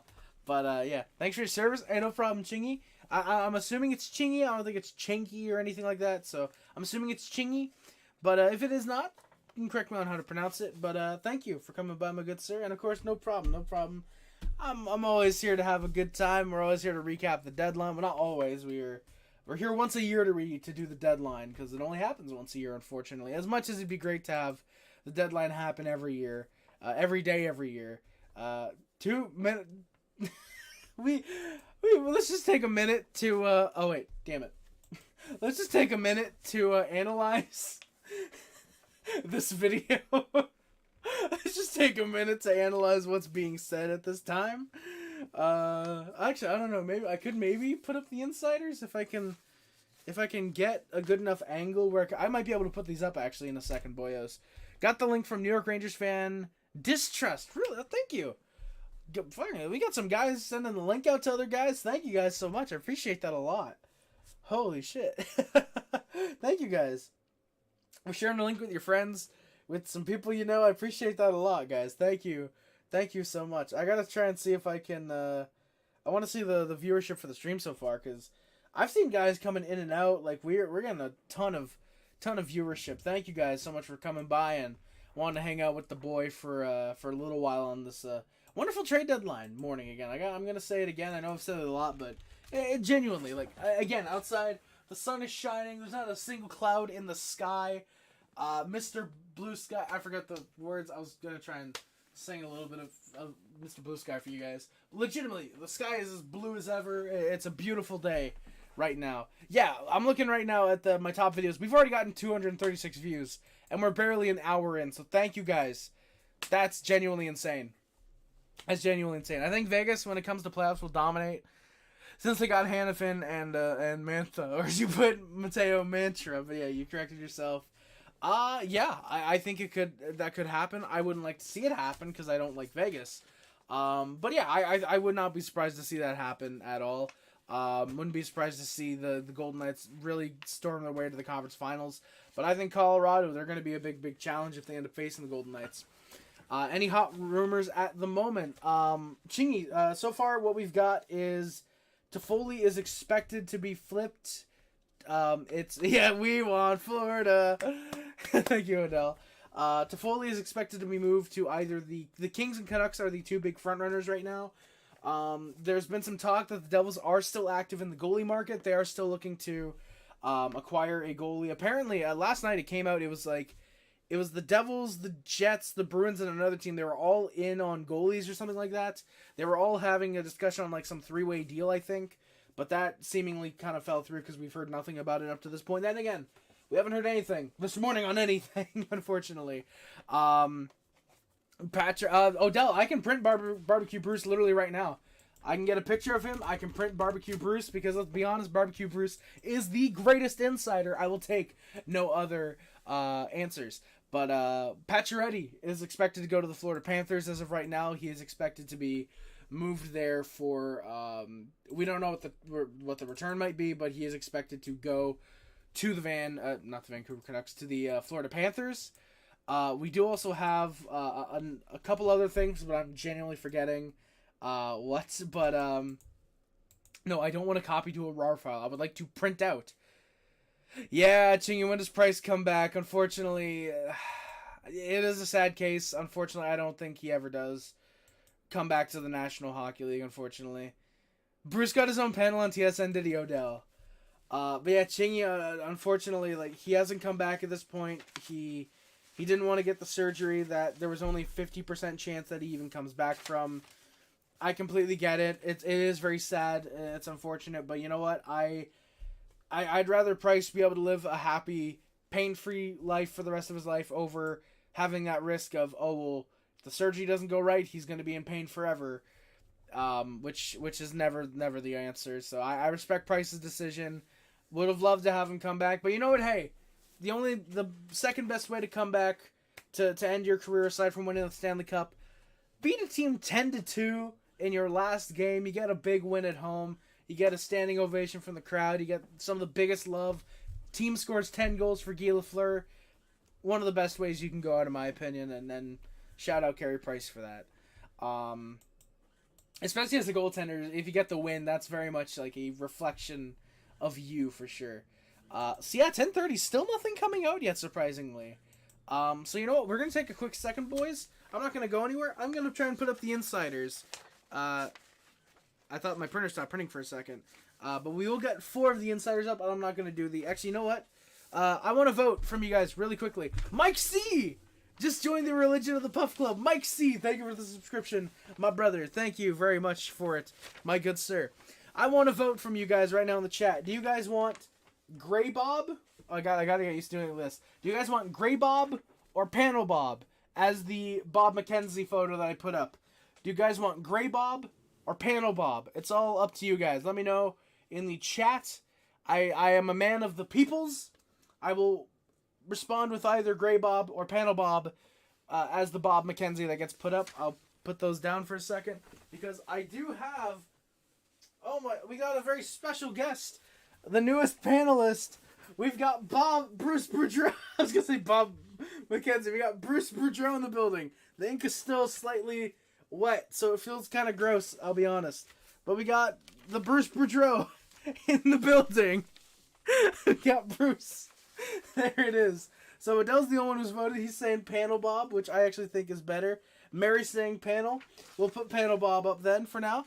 If there are more votes for Gray later on, we will put up the Gray Bob. But as of right now, I will put these up for a second. And actually, what I will do is, at the very least, I will look on Twitter real quick. The reasons he's doing this to hide how bad cool Elon Musk stuff. We need Kevin Weeks. That is true, Odell. You know what? I will get on that really quickly before I start putting up the analysts. I will print out... Wait, that's the wrong tab. I'll see if I can get a good picture of Kevin Weeks. Who knows? Maybe I'll just print out just a horizontal picture of him. But, oh, there we go. That is a beauty. That is a beauty of a picture of Kevin Weeks. Is it a PNG or a JPEG, though? Because that's what I need. Yes, indeed it is. All right. Harry, Discord D. I'm very scared. Oh god, Odelski, I'll have you know, I'm very scared. I'm very scared about what you might be sending in my Discord DMs. So, before the Kevin Weeks print job, Chingy, I really want to know what your opinion about German players. Draisaitl, Mo Seider, Tom Kuhnhackl, and Philipp Grubauer did a lot for the image over the last couple years. Yes. Thank you for not mentioning Tim Stützle, by the way. You know I'm a Habs fan. Thank you. I'm assuming you know just because the jersey at this point. But to be fair, There's some people who might not be Habs fans, but just wear the Habs jersey because they one of the biggest sellers this year. But yeah, Draisaitl, I think he's easily the best player on the Oilers. Big fan of Leon Draisaitl. Absolutely love the dude. I think if he was literally anywhere else in the NHL, he would. Odell. Okay, you know what, Odell? I'm printing that one instead. But Draisaitl, I think, is easily a top 5 player in the NHL. At the very least, top 5 forward, definitely. Love Leon Draisaitl. Mo Seider, I think, is a great young defenseman. The fact he's having a down year, but he's still a half a point per game, I think that shows how good he is. I think he's going to be a great defenseman for the Red Wings. Tom Kuhnhackl, at least I'm pretty sure it's Tom Kuhnhackl you're thinking of. Good depth guy. I don't think he's been in the league past couple years. I don't think so. I'm going to look at the most recent posts. Oh, shit, boys. We've got our first big news of the day. Washington and Carolina are discussing an Evgeny Kuznetsov deal. That is... What, really? Okay, so guys, we've got our first potential trade of the day. Evgeny Kuznetsov. We said 10:30. Most of the guys in here said 10:30, and we're getting our first trade being discussed. Washington and Carolina are discussing Evgeny Kuznetsov. Yeah, Friedman, not sure how it'll work, but it's moving along. You gotta think there's retention there. You gotta think it's at least 50% retention. That is true, Odelsky. Kuzi is better than Jack Drury as a 2C. I like Jack Drury. I think he's a great 3C. Not quite a 2C yet. I think he gets there, but he's definitely not there quite yet. But sorry, back to what did I print out? No, I thought I printed out but the picture. But yeah, Tom Kuhnhackl, solid kind of depth guy. I don't think he's played in the NHL. Yeah, he's over in he was in the SHL and now he's in Mannheim with the Eagles in the DEL. Yeah, solid depth guy for a couple years. He has 2 Stanley Cups with the Penguins. Can't take that away from him. Yeah, good fourth line type of guy, very respectable player. And yeah, of course, Chingy, no problem, man. No problem whatsoever. And of course, anytime you want to ask, no problem about it, man. And yeah, Grubauer, great goaltender. He's had some up and down years. Unfortunately, I think injuries have really kind of derailed his time in Seattle right now. Always been a great goalie. Yeah, I'm a fan of Philip Grubauer. I've got no gripes about him one way or the other. Just solid goalie overall. But yeah. Oh shit. Oh shit. Oh fuck. That's fucking okay. Trade deadline. Fuck. This is. Oh god. Yeah. All right. Rene Lavoie. Okay. Yeah. Okay. So Friedman firstly saying that of Kuznetsov, looking like it is gonna happen, but on Alex Carrier, there's a good chance that he'll finish the season in Nashville. Getting a pick won't help the Predators in the short term, and with the team's success right now, it's probable he will not move, but there's no final decision yet. Damn. Fuck, there we go. The Gaming Dads. How's it going, my good sir? Thank you for coming by. I'm assuming you're a Sabres fan because of the comment. If so, go Sabres, go for you. Also, thoughts on Byram's first game? He scored. That's what I know. Unfortunately, I don't know. I've seen a lot of his game. Unfortunately, yeah, there we go. Yeah, I was gonna say unfortunately. I didn't want to be too rude, but you know what? You did it for me. I will say, gaming dudes, right away. We do have a Sabres fan coming on the stream later on down the line. So if you want to stick around for that, I don't know when it's gonna be. I forget exactly when he said he was gonna be coming on, but we will be having a Sabres fan joining the stream a little bit later on. But Byram seemingly had a good first game. Seemingly had a good first game. He scored. I think it was the only goal for the Sabres. I forget how they lost last night. I know they did lose. That's the extent of what I remember about that game. I watched a small little bit of it. Unfortunately, the Habs were playing at the same time, so I wasn't able to watch a lot of that game. Yeah, they lost 4-2 to the Predators. But Byron actually had a goal and an assist, so he is above point per game. He's on pace for 164 over a full season with the Sabres. That's obviously sustainable. But no, seems like a good fit. I mean, it makes sense with Samuelsson being out for the rest of the year that that they would go out and acquire a left D. This was supposed to be a year that they were supposed to be back in the playoffs and very competitive, and it just has kind of fallen apart. And yeah, I mean, I think he's going to be good. My issue, though, with the trade, and it's not even like he's going to Sabres, haha. It's that, what do the Sabres do next season if Byram is still with them? Because they have Power, Dahlin, Samuelsson, and Byram all for that left side. And I know some of those guys can also play the right side, but do they do that? Do they go with moving, say, a Byram or a Power, Dahlin? I think those are three guys who can play the right side. Do they move one or two of those guys up and have a really good top four with their top pair just kind of being whatever? Like, that is my one question that really revolves around this trade, especially because they dealt Casey Middlestat to get him, which is really, really, really interesting. I'm worried.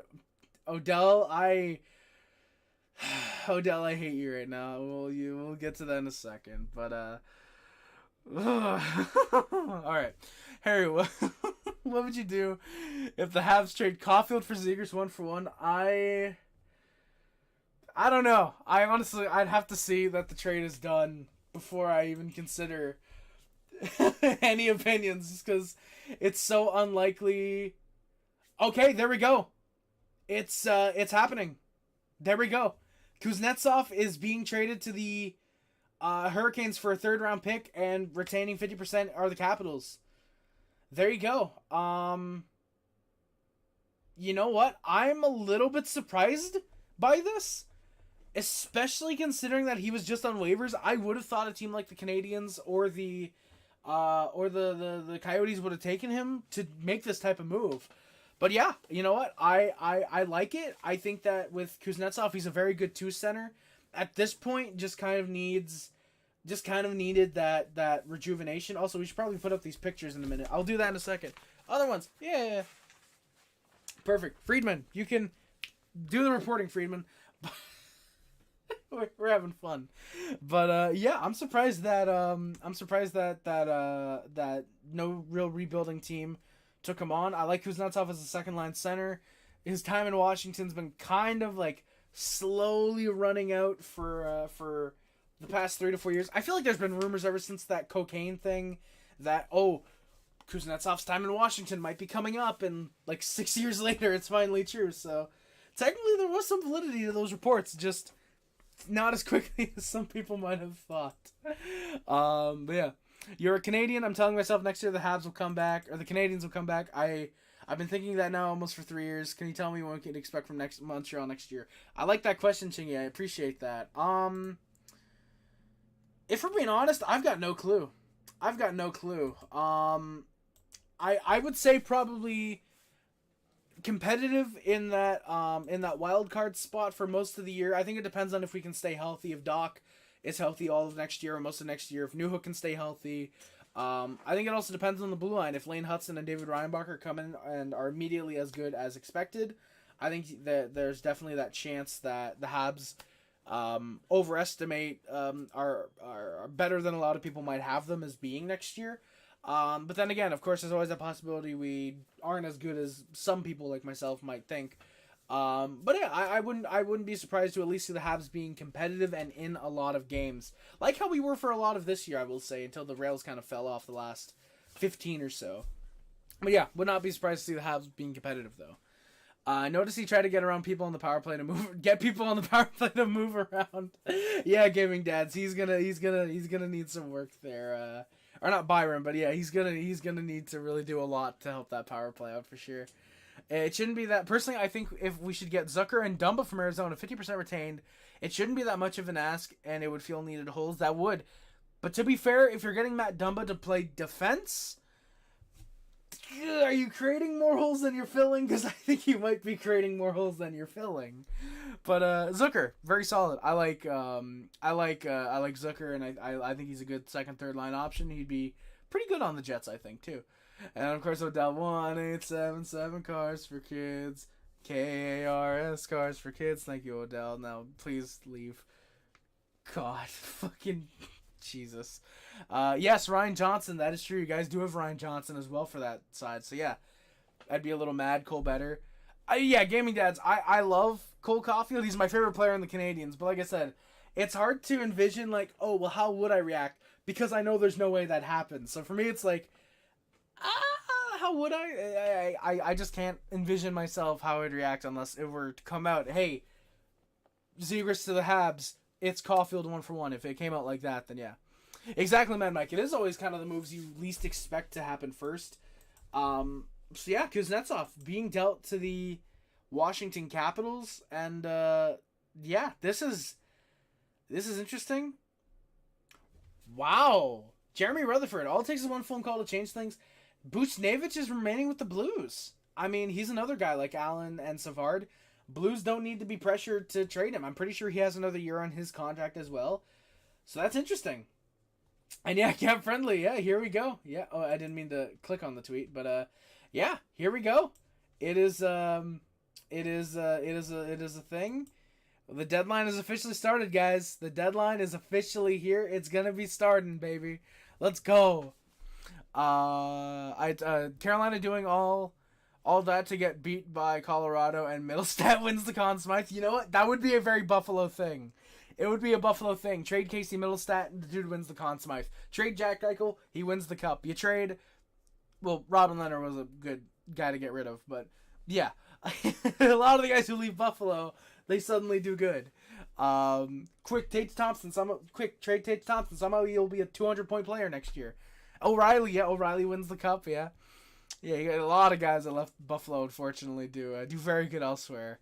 Kuznetsov, Shashkavaho. You know what, Chingy? If that was a first line, or like if they used Kuznetsov on the second line out of the way, I think it's a good fit. I love it actually for the Carolina Hurricanes, and I think it's a great way to really bolster your roster. And you know what? Yeah, like Gaming Dad said though, Carolina doing all they can just get beat by Carolina or Colorado, they're gonna beat themselves. Yeah, I mean Carolina is looking. They're slowly starting to improve themselves in my book, surprisingly. I had Carolina being that playoff team that nobody can really take seriously. I thought they were an easy first round out. Looks like they're really doing their best to combat that. I mean, they needed a scoring winger. They got a scoring winger. They need a second line center. They got a second line center. Mary, thank you for joining the Religion of the Puff Club. Thank you for the subscription. We're at 923 now all of a sudden. Thank you guys for coming by with the subscriptions. It's really appreciated. Thank you guys. Nothing wrong with a shuggy shift. Thank you, gaming dudes. Or gaming dads, sorry. Can feel a lot of hope and trust in your voice. You're talking about the Habs. Wish you great next year. Thank you, Ching. I appreciate it, man. Thank you very much. I'm hoping for a great next year as well, obviously. How do I feel about Slav? I want him to succeed. Gaming dads, I love Slavkovsky. I think he's been incredible the past 30, 40 games. He's on a little bit of a cold streak right now, but that happens to every teenager who's in the NHL. He'll have some hot streaks, some cold streaks. Even if he's not getting points, he's still playing great. I think that Slavkovsky's on pace. I think he's going to have a breakout year. Roots Picnic, thank you for coming by and subscribing to the channel. I just realized, do I not? I should probably turn the speakers on so you guys can actually hear the alert sound, because I don't know if you guys do hear it. Or if not, but I do have a little alert sound that plays when you subscribe to the channel. But yeah, Gaming Dads, I love Slavkovsky. I think he's on pace for a breakout year next year, as long as that top line plays well, and as well if Caulfield, if his shoulder is fully healed and he's able to put up 30, 35, I think that easily Slav can have a nice 60-point year next season. What about Crosby to the Rangers? No goal or possible. Chingy, the only way that's possible is I think if the Penguins are legally deemed insane and if the Rangers give up a lot for Crosby, because it's going to take at least probably 2 firsts and Kakko at the very least, I would think.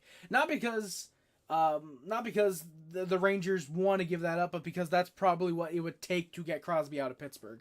But like Mad Mike said, probably not going to happen. Also, Ching, I'm assuming you're a Rangers fan because you put the crying emojis after Mad Mike, so I'm assuming you're a Rangers fan. And if so, thank you for coming by to the stream. Much appreciated. Thank you for your deadline show. Mary, no problem. Rich Pitnick, how's it going, my good sir? Thank you for coming by. Okposo Olofsson is second to the Islanders for Wallstrom. Okay, firstly, I'm going to pick these up because that's actually bugging me a little bit that these are still on the floor. I expect them to magically get up and walk out on their own. But yeah, Okposo, I don't think that they would do that, unfortunately, Gaming Dads. Okposo, I have actually heard, is on the block. I did a trade deadline predictions video a little while back, a couple days ago, and I mentioned Okposo being traded to the Rangers. I think I've heard that might end up happening. Olofsson, I think you're lucky to get a 7th at this point. The Sabres fan that I have coming on later, he thinks Olofsson has negative value at this point. He's literally like kind of a warm body at that, if he's warm on the ice. And then 2nd for Wallstrom. I think it'd be fun. It'd be nice to see though. They need him to go. Yeah, he's butt ass. Yeah, he is gaming dads. Yeah, I've seen some Buffalo games this year, and I used to like Olofsson. I thought he was very good in his first 2 years, but no, recently it's been just, oh god, like what is happening with him? But Roots. Yeah, if the Pens flip Bunting or if they keep him, that would be an interesting ask. Also, by the way, I probably now I'm realizing I probably should update the trade tracker to reflect the first trade of the day. I should probably do that. So. But yeah, I would be interested to see if they do flip him as well. What was it again? I think it was a 2nd round pick. Sorry guys, I'm trying to find the trade again. 2025 3rd round pick. So, I know you guys are in anticipation of what's going on here. But yeah, so the Capitals, the first trade of the day, by the way, guys, has been made. It is Evgeny Kuznetsov to the Carolina Hurricanes in exchange for a 3rd round pick and 50% retention, by the way, going back the other way to the Washington Capitales, the Washington Capitals, for Kuznetsov getting a 3rd round pick. Yeah, I support the Rangers, but just want to let you know the Canadians still big in our country. Saw a lot of fans in Germany still wearing Canadian shirts at the stadium. Really? Hey, let's go, Chicky. Hell yeah. I love to see the representation of the Canadians in Germany, dude. I like that. That's the thing. It's like the Habs, the Leafs, the Rangers, and a little bit of the Bruins. Those are like the teams you're really gonna see like in Germany, just parts of Europe in general. You're gonna see like those guys a lot. Like very rare you find like Florida Panthers. As much as I love the Panthers, they're my second team. It's like Habs and Panthers are like down here basically. But you're not gonna see like the older guys exactly. Yeah, like guys who've been around for a while, have watched the NHL. You're going to see, a lot of, like, Habs, Rangers, Leafs, and stuff like that, absolutely. But yeah, also, by the way, this is coming out from Jeff Merrick. Eberle and Seattle have resumed contract talks. Optimism that it can get done. There we go. I can speak English again. We'll see if there's anything else that is going on. Score free wings from Brifo Brand. Oh, really now? I can score some free wings. Let's go, boys. Thank you guys for coming by to the stream. Much appreciated. We've been live for an hour and a half, and we've got 37 people watching live. Thought you were saying gaming dads, yes. Fitzman39, thank you for coming by to the stream. Much appreciated. Hope Dubas makes a lot more smarter moves today, if there are any more to be made. Hope Dubs, I'm assuming that means Kyle Dubas, at least. I'm assuming that's Dubas. I mean, if there's any more to be made for the Penguins, that'll be seen. I want to say they're a couple points out. I wish I kept the standings open. That would have been nice. There we go. I can get the standings back open again real quick. I know that the Penguins are out of it, I think, by a decent bit at this point, unfortunately. If the standings wants to load, there we go. They're kind of out of it. They're out by 8 points. They do have 3 games in hand, but at this point it feels like, like Roots Picnic said, Riley Smith, it's been known that he's not really happy in Pittsburgh, so he probably will be getting dealt. I would be very surprised if he doesn't. He's one of those guys, though, that does have another year on the contract, so Pittsburgh could wait until the offseason to deal him out. But I would not be surprised to see Riley Smith get moved. I think that's probably the only other one that the Penguins right now would make. Do you think they will put the Stanley Cup up next year? The salary cap, sorry. My dyslexia, potentially. There is, I believe, a decision. I believe it's basically confirmed that the cap is going up. It went up by $1 million this year. I think next year it's supposed to go up by $4 or $5 million. So yeah, we were in that. Oh my God. Okay, now I'm seeing why Odell said Caulfield for Zegras, because they have a little board and they're discussing. They're discussing all that. They're discussing a couple trades and Sarah Nurse for Tyler Hayes. No. Or Sarah Fuller, but whatever. But yeah. The salary cap should be going up next year by about $4 or $5 million, and we'll see how that goes though. Maybe Eller as well. Oh yeah, true. Potential for Eller to be dealt.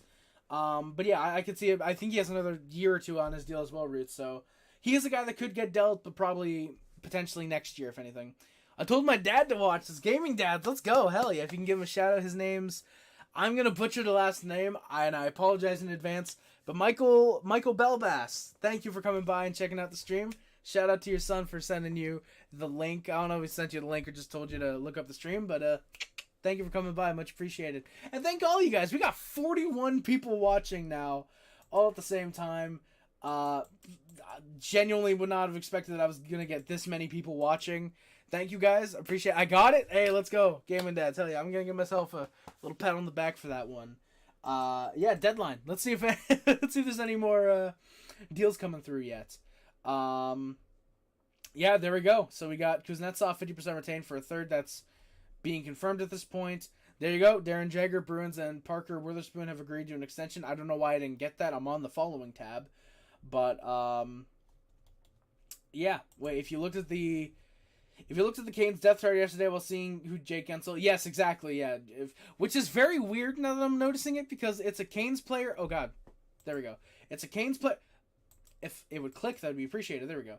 That it's a Canes player and a Caps player who are probably going to be playing on that second line for the Hurricanes. That's kind of funny. 41, let's go. Yeah, Chingy. Yeah, we're getting a lot of viewers in here, guys. If you guys are enjoying what you guys are seeing, hit that like and subscribe button. It's free to do both.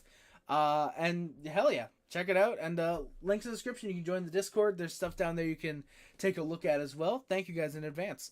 Thoughts on the Avs deadline so far? So Roots, I've really liked it. I think that the addition of Sean Walker for Ryan Johansson and then recouping that second line center by getting Casey Middlestat from the Sabers, I think it's an incredible pair of moves. I think it's an incredibly smart way to go about it. You get Sean Walker, who's a guy who you know you're getting out of him. Casey Middlestat, same thing. He's an RFA at the end of the year, but you have those control over his rights.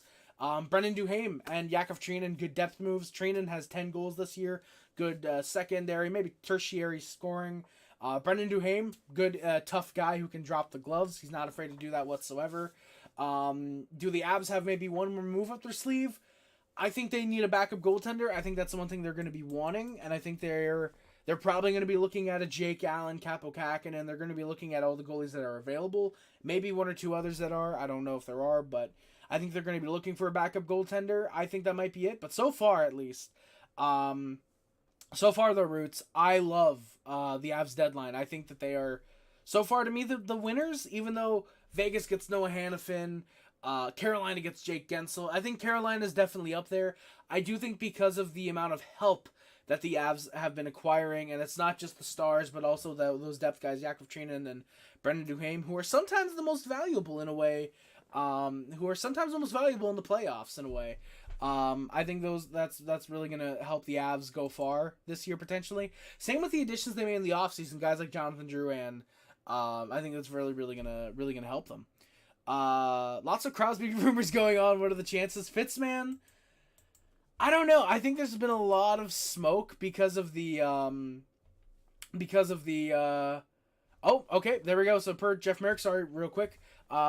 It appears Eberle's might be off the trade block. Eberle is apparently nearing a 2-year deal with the Seattle Kraken, which I'll admit sucks because that's one less guy that's being traded. But you know what? Hey, you never know.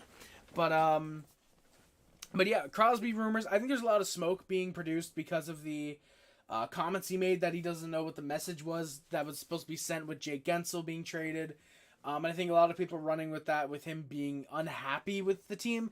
But I think, again, it's just more so just exactly what he said is, I don't know what the message is. Probably not meaning to say, probably kind of is like, sort of way of saying, well, the team needs to play better without exactly saying that because he knows there might be a little heat there. But yeah, I think there's a lot of Crosby rumors just because of that. And also, the Penguins are older. They're clearly out of the playoffs at this point. They're probably not going to make it unless Crosby turns the clock back about a decade. But yeah, I can't see it happening. I don't think there's any way Crosby gets traded. If it were to happen, I'd love that, of course, because that'd be an insane deadline move, but it's unfortunately not going to happen. Roots, I would like Jake Allen as a backup for the Avs if Fleury's unavailable. Yeah, I've said it before. I think I think that if Fleury wants to, I'm torn on Fleury because I think if he's coming back for another year, okay, then him remaining with the Wild, there's no problem there. If he is retiring after this year, why not try to go out with another cup? Like, I get he has 2 already. He almost had 3 with the Golden Knights 2018 when they made the finals. But if this is it for Marc-Andre Fleury, if I'm Fleury, I'm wanting to be traded. I want to be dealt to a cup contending team like the Colorado Avalanche. Go play backup. Maybe if I get in the playoffs, I'm pretty good in the playoffs. Hell yeah, I'd love that. But again, like a guy like Fleury, oh yeah, he does have 3 cups. He has 09, 16, and 17. I forgot he was around for 09. So yeah, he has 3 cups, almost had 4 cups actually. I'd want to get that 4th cup. Okay, 09, he was the backup? Who was the starter in 09? I remember. It was, I can't remember. All I know is that the other way it was, Chris Osgood, I think. And, oh no, that might have been 08, 09, it might have been, not Jimmy Howard. I forget who was in net for either team in 09. I completely forget. But yeah, I forgot he was the backup in 09.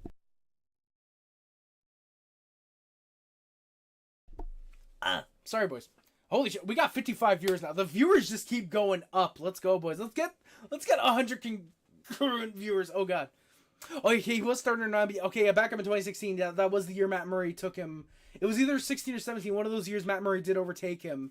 Or 16 might have been Murray, and then 17 it might have been Jari took over for a little bit.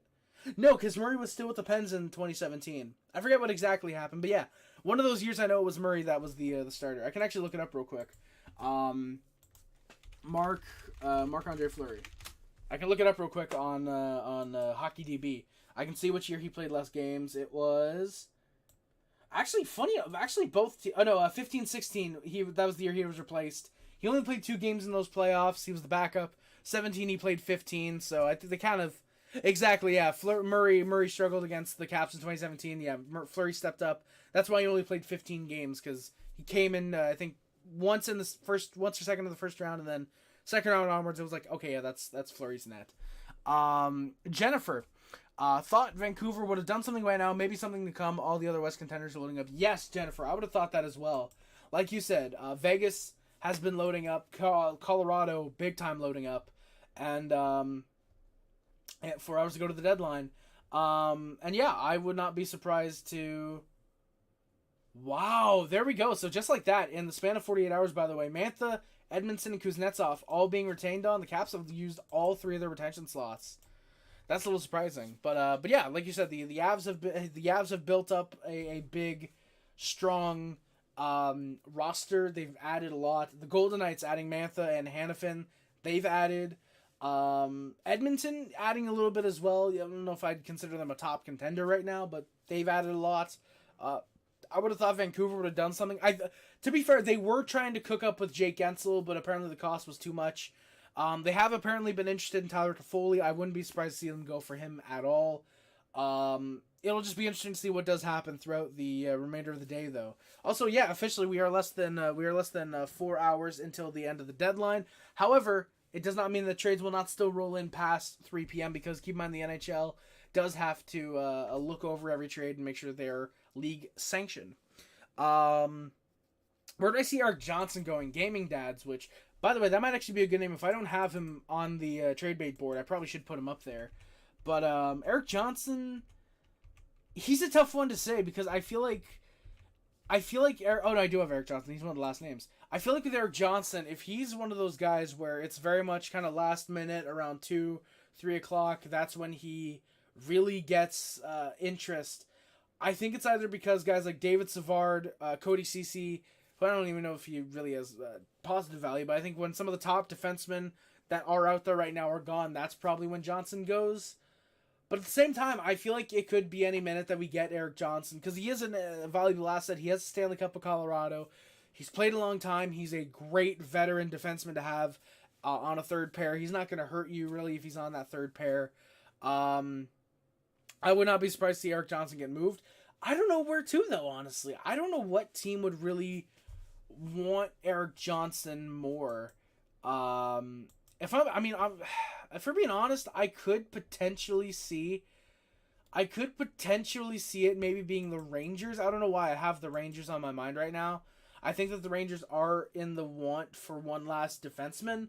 So Eric Johnson could be a good grab. Also, I just realized I completely forgot to grab the Kevin Weeks, which, in case you guys are wondering, what picture Odell sent me. You guys can kind of see it, but he sent me the cartoon weeks from from the from that Disney game they did at the City Acres or whatever it's called, and yeah.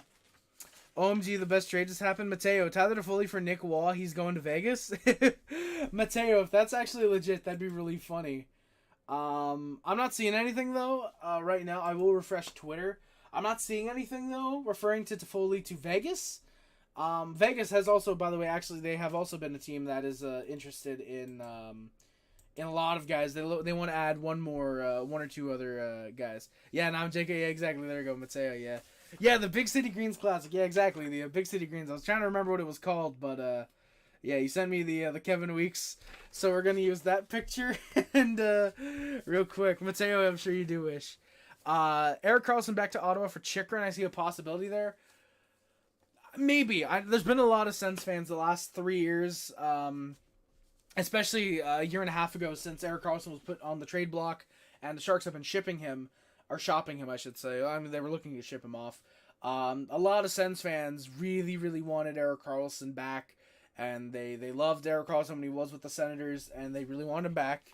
And if the Penguins were to ship him off, want to get rid of Erik Karlsson, I could see that happening. I could see maybe Erik Karlsson back to Ottawa. I know that Danny Alfredson, who is, I believe, an assistant coach there right now, he was teammates with Karlsson, so he knows how he plays. He could probably tell management, hey, this guy's good, bad, whatever. So I would not be surprised to see that. Yeah, Mad Mike. Yeah, the someone can get Karlsson for $5 million if the Pens retain Roots. That is true. I want to say there's like 4 years left on that deal though, so I don't know if the Penguins would really want to do that. Yeah, there's 4 years left. They'd have to retain 50%.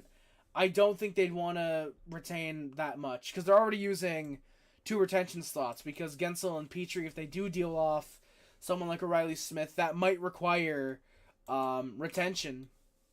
That might require retention at that point. So I don't think they'd want to deal off an Erik Karlsson. I mean, in the offseason, definitely there's that possibility because you lose that Jake Gensel retention slot, so you could then do that. I think it's just a matter of is there enough interest in Erik Karlsson and a team is willing to give up what they want, what the Penguins would want to acquire him. Harry, what is this 23-24 season dono goal? So, Mary, what this is the 23-24 season dono goal is if you guys would like to donate to the channel, I have a link for PayPal and I forget what it's called. Not Streamlabs. It might be Streamlabs actually. If you guys would like to donate to the channel, you guys can do so using those links in the description. I also have an Amazon wishlist as well. Our donation goal is at $25. So you guys, if you guys want to donate $1 or whatever, support the channel, support the boy on this beautiful trade deadline, you guys can do so. It's not at all guaranteed. All I ask is for the subscription, giving me a bit of a chance on this wonderful day. That's all I ask for. You guys don't need to donate whatsoever, but if you do, the option is there if you guys would like to. So, yeah, it's just more so kind of just a secondary thing because I don't get paid from YouTube for doing this yet because I'm not at 1,000 subscribers. Because of the Logan Paul thing, YouTube changed their rules to where you have to have 1,000 subs to get monetization now, so I don't have that, unfortunately. So I figured why not give you guys the option for that. But Mad Mike, with the motion capture technology ABC and the NHL have, the possibilities for alternate broadcasts like that are endless. Absolutely, like the Super Bowl was just broadcast on Nickelodeon. That was hilarious. That was a great broadcast. Big City Greens was really funny. The Toy Story one that I think it was the NFL did, that was really fun. I want to see more of those because I think it's great if you can get more kids into sports, hockey, football, whatever. There we go. Jordan Eberle has been extended. So Eberle is officially off the trade block. That kind of sucks. Jordan Eberle signing a 2-year extension, $4.75 million. You know what? I like that a lot, actually. That is a very good contract. With a full no trade clause as well. That is, I like it. I mean, I'll be honest. I really wanted Eberle to be traded. I thought it would have been a really interesting return. But you know what? Hey, completely understandable that the Kraken would rather extend him. I completely get that though. But yeah, there we go. So the Jordan Eberle extension, we've gotten still just one trade so far Shout out Nathan McKinnon, by the way, dude, has been incredible, dude. The home point streak, 31 games. Just Nathan McKinnon's the best player in the National Hockey League. I don't know what to tell anybody who thinks otherwise, but yep. So there we go. Broke some Oiler fans' hearts right there. Yeah, exactly. Yeah, see him shake loose for a return. Yeah, so Brendan Kirk. Oh yeah, so he's a reporter for the NHL. Yeah, so that's why I'm following him. But yeah, Mac has that dog in him. Yes, he does, Roots, dude. McKinnon is a guy where you can watch him. You look at him and you watch him play, and he is so dynamic. He is easily the best player in the National Hockey League. And yeah, I'm very happy that they got Drouin reunited with him. It sucks they're kind of on different lines right now, but you know what? I love McKinnon. I love Jonathan Drouin. And right now, personally, if you do ask me who's my Cup Finals, it's Colorado and Florida. I think Colorado and Florida have great chances to play each other in the finals. I'm going to put the Insiders up because I've been saying I'm going to do that for like an hour now. So why not? And also, yes, these are shorts, not boxers. Shout out. We'll see if I can even get the... Yeah. There we go. So I'm going to have to try and do this in a way where I can get the Insiders. I have to like stretch... Oh, there we go. There we go. That's going to work. There we go. Let's go. We got Mackenzie up. Mackenzie's kind of... Mackenzie's... You guys can't really see it that well. Can we get Brucey up? Oh, there we go. We got him behind my little Crosby. Kind of, sort of. Not really. God damn it.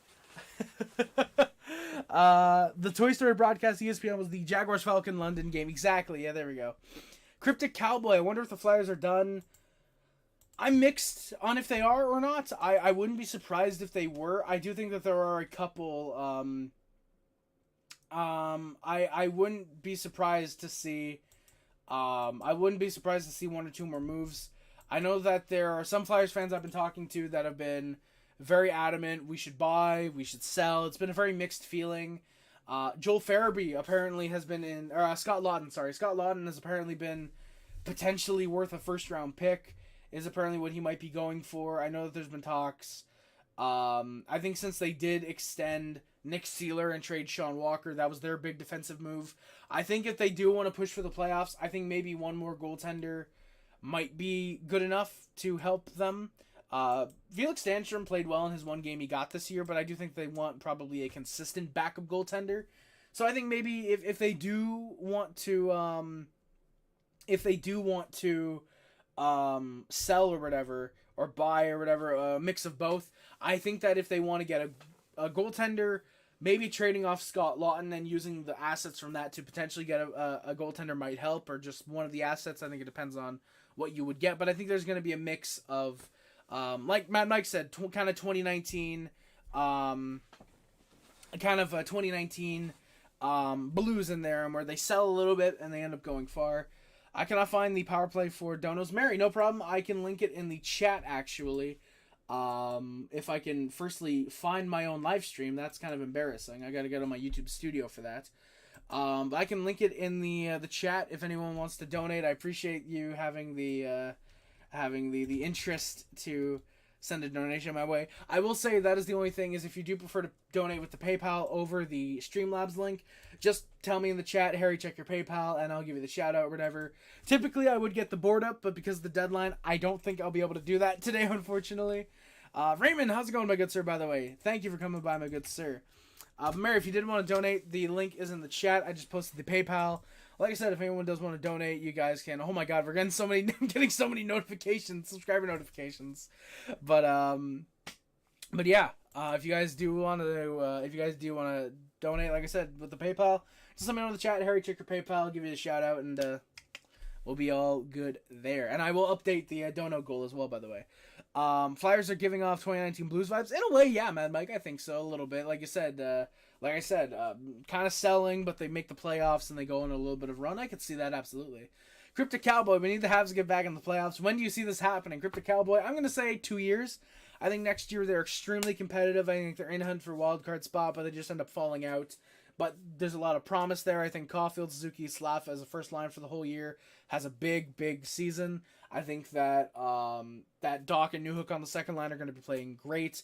I think you're going to have a little bit of depth issues maybe. I think just because I think Mazar, Beck, these guys might not end up coming into the lineup full time. Defensively, I think you're going to be great. And then in net, I think if you can get a good season from Sam Montembeault, you're going to go as far as he can take you. And I think that if that ends up being playoffs, yes, of course. No, if that ends up being the playoffs, then I think that'll end up being solid. I would not be surprised, though, to see the Canadians get in with Montembeault as their goaltender, but I do think it's 2 more years before the Habs are really, really like, okay, yeah, they're comfortably in a playoff spot.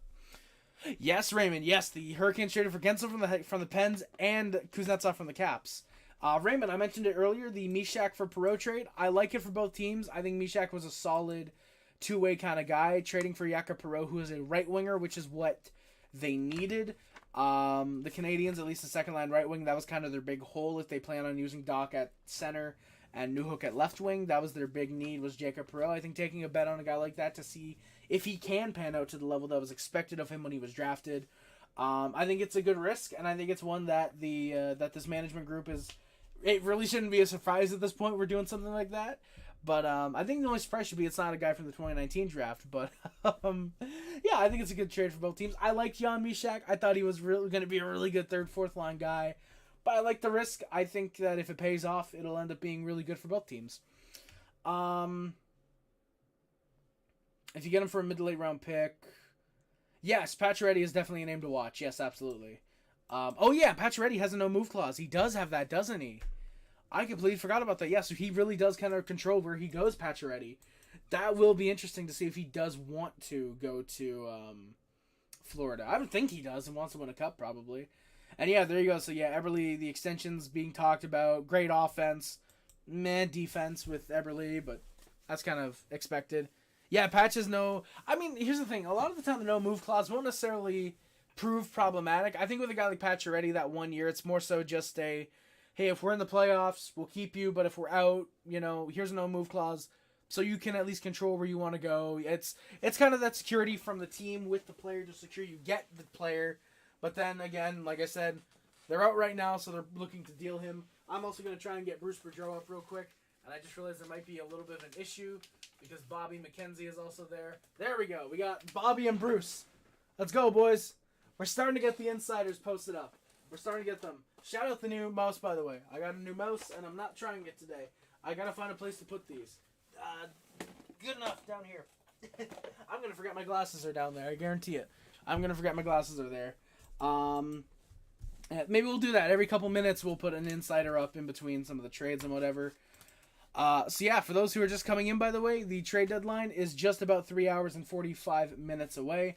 We have had one actual trade today. That is Evgeny Kuznetsov from the Capitals going to the Carolina Hurricanes in exchange for a third-round pick. The Caps have retained 50% of Evgeny Kuznetsov's salary, which is, I believe, something like $4.8 million. I know he's making 7.3. No, so that'd be like 3.8, something like that.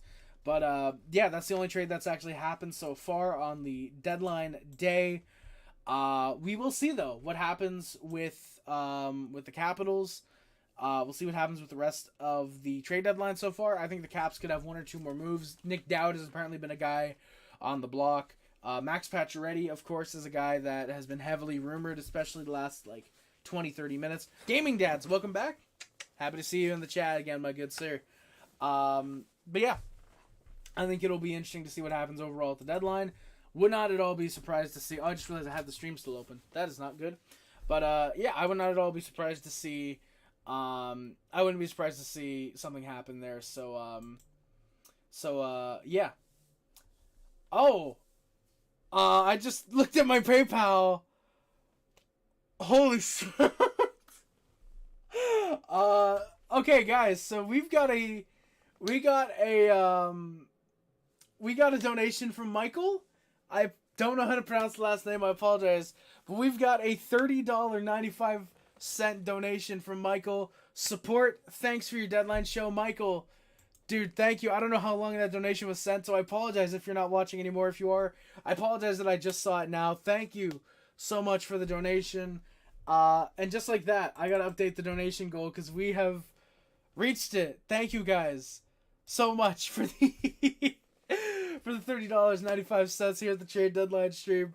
That really means a lot that you guys appreciate this, like the stream that much. You guys would send in a donation. Thank you, Michael, dude. Much appreciated. That money will indeed go to helping the stream. And by that I mean obviously hookers. No, obviously no. It'll go to improving the stream. I want to get a better webcam, but this is a 1080p, but I want to get a little bit of a better one. So that'll be in the investment towards the new webcam.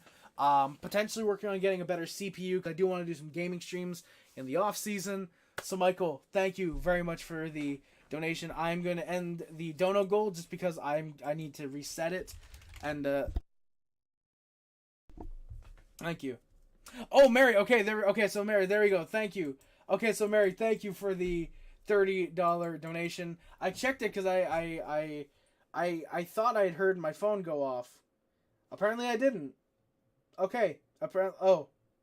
Oh, okay, never mind. I see. I checked my PayPal because I thought I got a notification for it, but no, it was someone going live on YouTube. But either way, thank you very much. I appreciate that a lot.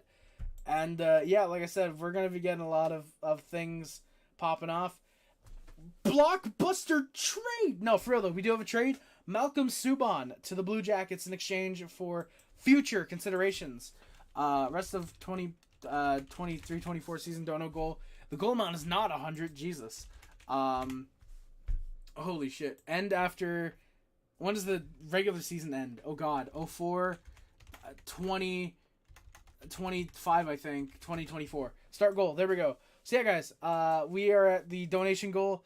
Thank you for your stream. Hey, no problem. Much appreciated. Any of you guys, thank you so much.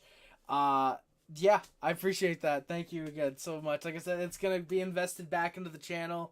Thank you very much, Mary. Also, the stream itself just passed over 2 hours. I was going to say 2 million. Jesus. 2 hours. We've been streaming for 2 million hours. No, 2 hours total. We are 3 hours and 40 minutes away from the actual deadline. Yeah, Malcolm Subban for basically a bunch of nothing. So we will get that trade marked on the trade counter. That is the second trade done today. So the Blue Jackets, this does make me wonder though about this trade. Wait, so it's Subban. Yeah, okay, so Subban to the Blue Jackets. This does make me interested. Could this potentially mean Elvis is getting dealt? Because why would Columbus feel the need to acquire a goaltender? They're not in the playoffs. They're not going to be in the hunt for a playoff spot. They're not going to be in the hunt for anything other than the Celebrini tank. But they would need a second goaltender, I'm pretty sure, because it would just be...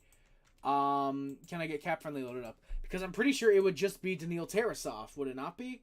Yeah, they have Daniil Tarasov, and in the AHL...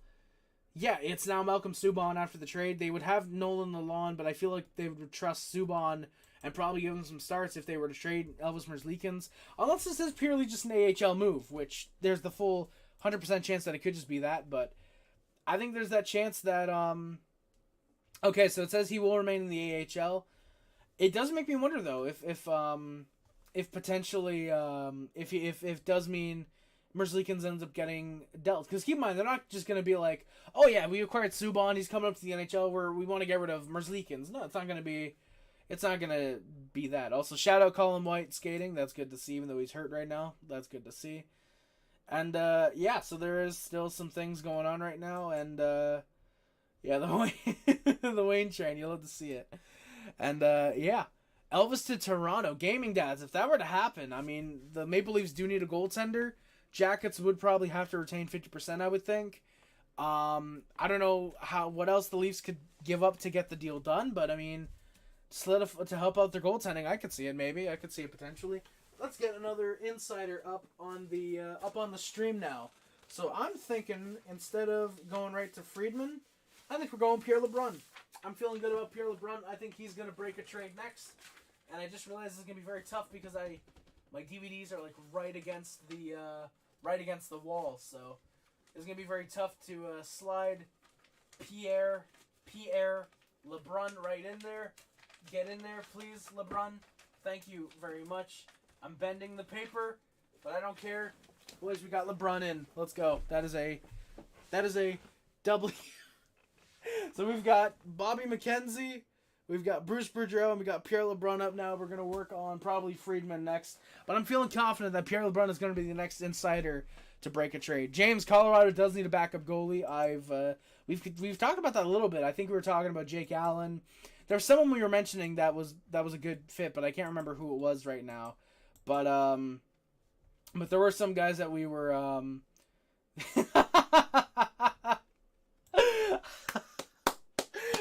these never get old, boys. These never get old. These thank you future considerations, they never get old. You love to see these types of posts. But we've talked about a couple goaltenders for the Avs to get as their backup, or even a starter. One name that's out there that I don't know if he gets moved. I don't think he will. But John Gibson, he's been on the block seemingly for the past 5 years. I wouldn't be surprised to see John Gibson get moved. But at the same time, I would, because he's been on the block for so long and he hasn't been moved yet, though. Montreal GM needs to do something. Come on, trade Allen for a third or a fourth. Also, we need someone else who can score besides Caulfield and Suzuki. Shane, thank you for coming by, first of all. Secondly, I think that if you can figure out the goaltending situation, just trade out Allen or even Primo. I think if you can get a good return for Primo, then you do it. But I really wouldn't move him over Allen. But if you can move Allen for a third, I think even that's a very good return. The goalie market is very weak considerably this year, and there are teams that do need goaltenders, so I think Allen could end up being worth more than a lot of people might expect as a result of it. Dylan, how's it going? Dylan Ages, I'll get to your question in just a second, my good sir. And yeah, we definitely need, but thank you for coming by. But yeah, if you can trade him for a third or a fourth, just get the two goaltenders situation figured out. That would be really good for Ken Hughes and Jeff Gordon to do. But yeah, someone to score aside from Caulfield and Suzuki. I mean, Doc's been out the whole year. That's really hurt. Newhook hasn't been able to find that scoring touch because he's been on center instead of the natural left wing. I think it's more so at this point, honestly, kind of just be patient. Wait for the future to arrive. They'll be scoring soon enough. Hudson and Reinbacher should be arriving soon enough from college and Europe, respectively. Yeah, Hudson and Reinbacher. I might reverse that order, but yeah. Dylan, meanwhile, what should the Sens do? This one's less of a what should they do and what they're probably going to do, but they're probably moving Jacob Chikrin. Yeah, there we go. So Savard is still in play. Oh! Fagio, are you still in here? Tyler Toffoli to the Winnipeg Jets. Wow. Tyler Toffoli to the Jets. So there we go. Tyler Toffoli is seemingly being traded. Also, funny enough, I noticed David Savard immediately, but then I had to take a second to realize Tyler Toffoli. There we go, Tyler Toffoli. That is surprising. He was linked to the Canucks, the Kings, the Golden Knights for a bit. The Jets just came out of nowhere, and they said, we'll take that former Canadian. Thank you very much. But Dylan, the Sens, what should they do? Jacob Chikrin seemingly is getting traded. I don't know what to say. I'm sorry. The Foley trade just came over to me and just completely blindsided me. But I think maybe just deal out. There's been a couple trade talks. The trade prediction deadline. The trade deadline predictions that I did with a Senators fan, Lucas C., who's going to be stopping by the stream a little later on.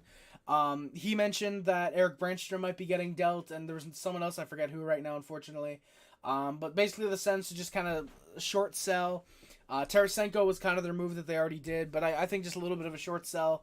Try and stack up on prospects and picks a little more if you can. I think that would be good to do. Just read Jordan Greenway linked to a contender. Lucky to get a sixth, probably gaming dude. Yeah. Shane saying good trade Winnipeg already. I mean, I think depending on what they give up, it definitely could be. Hey, let's go with John Liu. Dude, John Liu was great when he was with the Canadians. I'm glad he's doing well for himself with Winnipeg. I think he's from Winnipeg, and that's why he went there. But, yeah. You know what? I'll be honest. I did not have a Darren Dreger picture, but he's close enough to Pierre LeBrun that I would consider that a prediction W. So yeah, you know what? We're going to start working on this. They're haunted by Toffoli game-winning. That is true, Black Viper. Toffoli with the game-winning goal. The Canadians are kings of the North. Toby, how's it going, man? Thank you for coming back to the stream. So we've basically got this. We'll put this down right away. The Jets, Tyler Toffoli, and to the New Jersey Devils, literally to be determined right now. Yeah, this is going to be exciting. If the return is anything relevant to a Cole Perfetti or a Brad Lambert, that would be the funniest thing imaginable. I can't see them wanting Brad Lambert because he's a center. Cole Perfetti, I think, would be too out of that range to deal for just Toffoli. But, I mean, hey, there's been stranger things that have happened at the trade deadline, boys. Some GMs like to lose their head. Some of them like to keep it on straight. Some sleep through the deadline. Lou Lamoriello. And we'll see. By the way, the Islanders are a team that I'm surprised have not been attempting to do more interesting things. Lou Lamoriello said that they're not selling. They're definitely not selling. So I'm assuming he is trying to buy a piece or two. But we'll see what those pieces might end up being. I would be hard pressed to find the Islanders doing anything today, just because Lou does not like to give up assets or anything like that. So yeah. Wow. Okay, so the Jets have $5.8 million, and they would not need Jersey to retain on Toffoli. And then there we go. So the Kuznetsov call. God damn, Friedman, use the right abbreviations. But yeah, the Kuznetsov trade call is done. He is officially a Hurricane. And top tier human being, Malcolm Subban. Hell yeah, hopefully he does good. It's draft picks. So draft picks are the return. It's got to be a first. You got to think it's a first and a third or something like that. Wow. King, you want to hear some news about the Rangers? Yeah, I'd like to hear some news about anything, including the Rangers for sure. Definitely, I'm confident we're going in the last 30 minutes. I like that, honestly. I kind of like that, actually, having a lot of confidence about the last half hour of the deadline. Usually means that GMs are really starting to panic and overpay, but you know what? I think with the Rangers, that might help them. You think Calgary makes one more trade, or are we done? Jared, I think there could potentially be another trade. I feel like with Jacob Markstrom, even though they've basically said at this point he's probably done, unfortunately, or they're probably done, they're not trading Markstrom. I do think that there might be a couple teams trying to circle back and asking Jersey, hey, what about Markstrom? What about Markstrom? And I do think that if they get the right offer, they move him. But I don't think that they would right now. But I think Calgary's unfortunately done.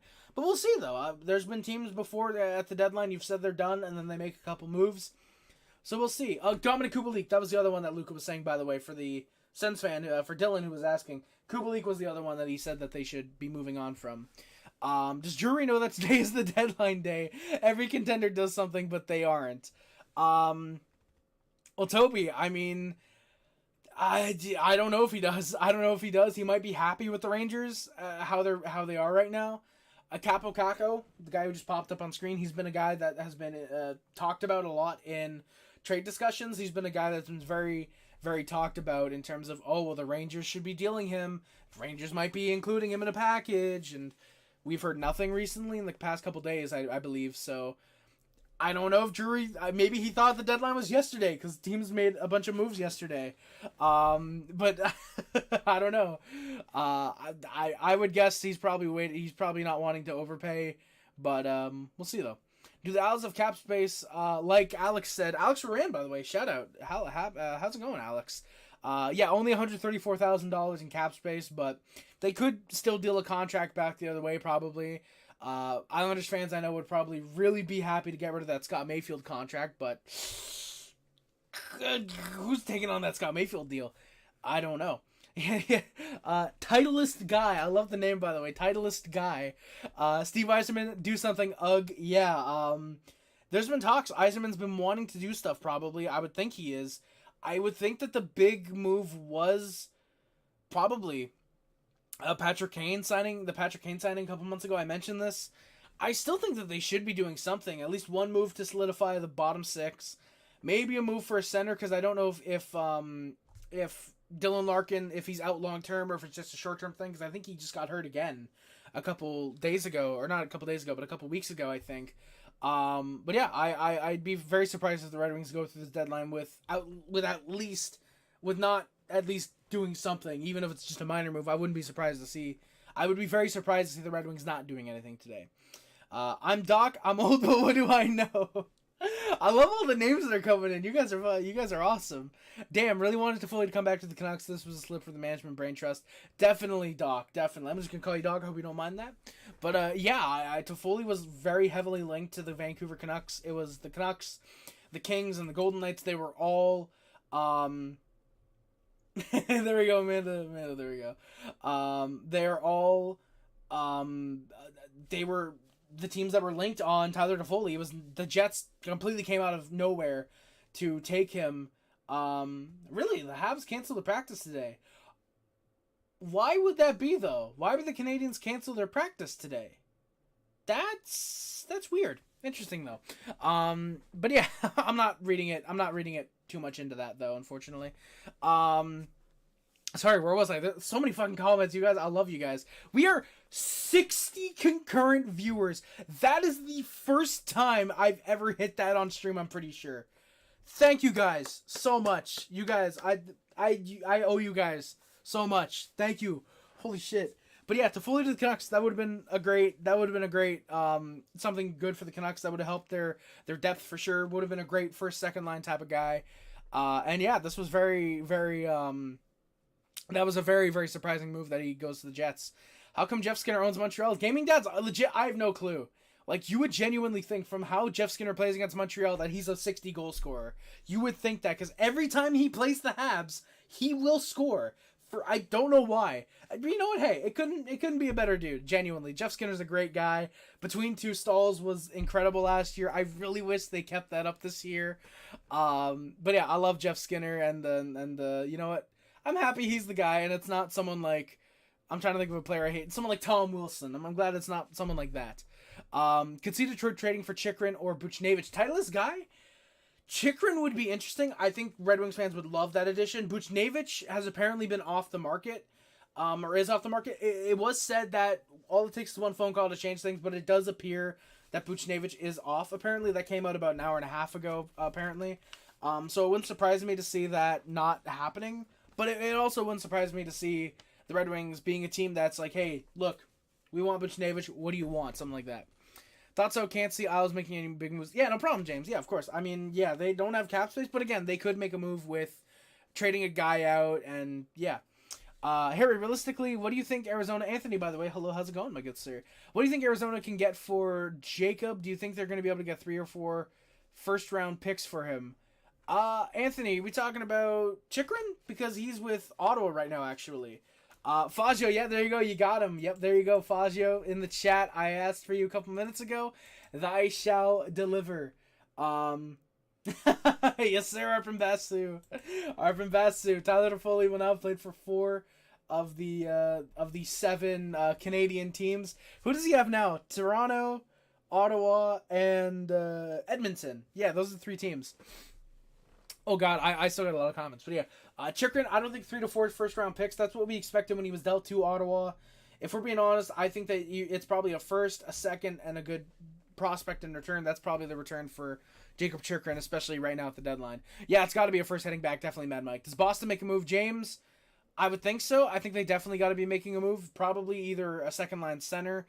They apparently were really in on Elias Lindholm from Vancouver when the whole Gensel to Canucks thing was supposed to be happening. I think they do still try and make a move. I don't know to what extent, but I think they do. Thoughts on Carolina getting Kuznetsov? Corey Lineberry, thank you for coming by, my good sir. Just came in officially, yep. I like it. They get a second line center. They get a guy to pair with potentially Gensel in that second line. It helps solidify their center depth. It completes their really solid decor now, in my opinion. Yes, their D-core, Kuznetsov, center, yes. No, but it solidifies their offensive core. I'm actually very happy with that move for Carolina, and I think it's really good, actually. Jets got Toffoli, yes, Baby Yoda. Shout out. Keep seeing Crosby to Toronto rumors on Twitter. This can't be real. No, Titleist guy. There is a next to 0% chance that Crosby gets traded, unless it's a massive overpay. Unless it were a Marner first-round pick and a prospect. If it's something like that, that's the only way Pittsburgh would accept a Crosby trade, and even then, they'd probably be hard pressed to accept it. But yeah, so exactly, it's not gonna happen. Toffoli moves to now Chychrun, Giroux, and Kuznetsov to the Flyers who are gonna hoist the cup. Con man, keep dreaming, man. You know what? I appreciate the confidence. You can keep dreaming about it. Maybe it'll happen. Maybe. No guarantees, but maybe. Rare morning, Harry. Yes, indeed, Darkness. Very rare morning. We do need 69 live concurrent viewers. Yes, that is true, Chingy. Chris Lee, how's it going from Sweden? Thank you for coming by, my good sir. I apologize I didn't get to you soon enough. We're getting loads and loads of comments. I try and read them all. It is insane, Skinner being able to score against Canadians at will. Yeah, the Jets forward lines are great now, Baby Yoda. Yeah, Toffoli and Monahan for that second line. Very solid. Gaming Dad's Okposo for Rempe would be very funny for sure. Absolutely. Yeah, Ottawa. Yeah, no problem, Anthony. But yeah, I think, like I said, first, second, and prospect probably. Welcome to NATO. Yeah, Black Viper. This stream really is kind of like NATO. We're getting like people from all over. We've got some Canadians. We've got some Canadians. We've got some American Sporties in the chat. Let's go. Shout out Sporty. We've got some. I'm trying to think. We've got a German. We got some Swedes. We've got people from all over. Basically, welcome to the NATO meeting. Yeah, Baby Yoda, no problem for Monahan. Thank you for the first round pick, man. I'm glad that he's performing as advertised for the Jets. Do I think the Panthers make another big move like they did with Tarasenko? I absolutely think so, Anthony. I think with the cap space they have now, even after the Tarasenko deal, I think that they can definitely make another move or two. They've apparently been in on Max Pacioretty, which would be expected. Pacioretty's no move clause could maybe cause some issues if he doesn't want to go to Florida, which why wouldn't he want to win a Stanley Cup? I don't know. But yeah, I wouldn't be surprised to see Pacioretty being the one going to Florida, but maybe they go for someone else after. Hell no, it's not a first for Toffoli. I mean, I don't know. Toffoli, I think, could be worth a first. He's incredible. It means that KK's getting traded. Black Viper, if the Canes traded Cook and Yemi, that'd be extremely hilarious. It looks like Montreal's second. Really, Faggio? I'm loading this up now. Looking nice and Kuz. I don't like the Hurricane. I hate it. Wow. Pat Maroon to the Bruins. Like Sporty was saying, there we go. Pat Maroon to the... Oh, yeah, because Pat Maroon to the... Jack Edwards had the thing where he called Pat Maroon fat. Oh, my God. Wow, so there we go. So we've got another trade going on, boys. Pat Maroon to the Boston Bruins. I will mark that down real quick as I get to some of the comments. Toffoli ain't netting a first. I still think he could. Now it might just be the Habs fan in me thinking that Toffoli is still amazing and a potential first liner. I love Tyler Toffoli, but I think he could still be worth a first rounder. Kuzi getting traded to the Canes means KK out. Black Viper could also mean they use him on the wing. Because KK, when he was in Montreal, I know played center and left wing. Where's Pat Maroon? Minnesota. So yeah, I think Minnesota's kind of full on selling at the deadline now. It kind of looks like they're full on... Oh wait, shit. Sorry guys, I forgot that the thing kind of pops out. We're at 930 subs, boys. Thank you guys. Faggio saying 2 picks for Toffoli. That's a steal. That is a steal for if it's not a first round pick, that is a steal for Winnipeg. Have the Leafs done anything else? Timothy Wayne, other than the Edmondson trade, not yet. I would think they're still probably trying to look for a couple guys. Maybe they want a forward and another defenseman.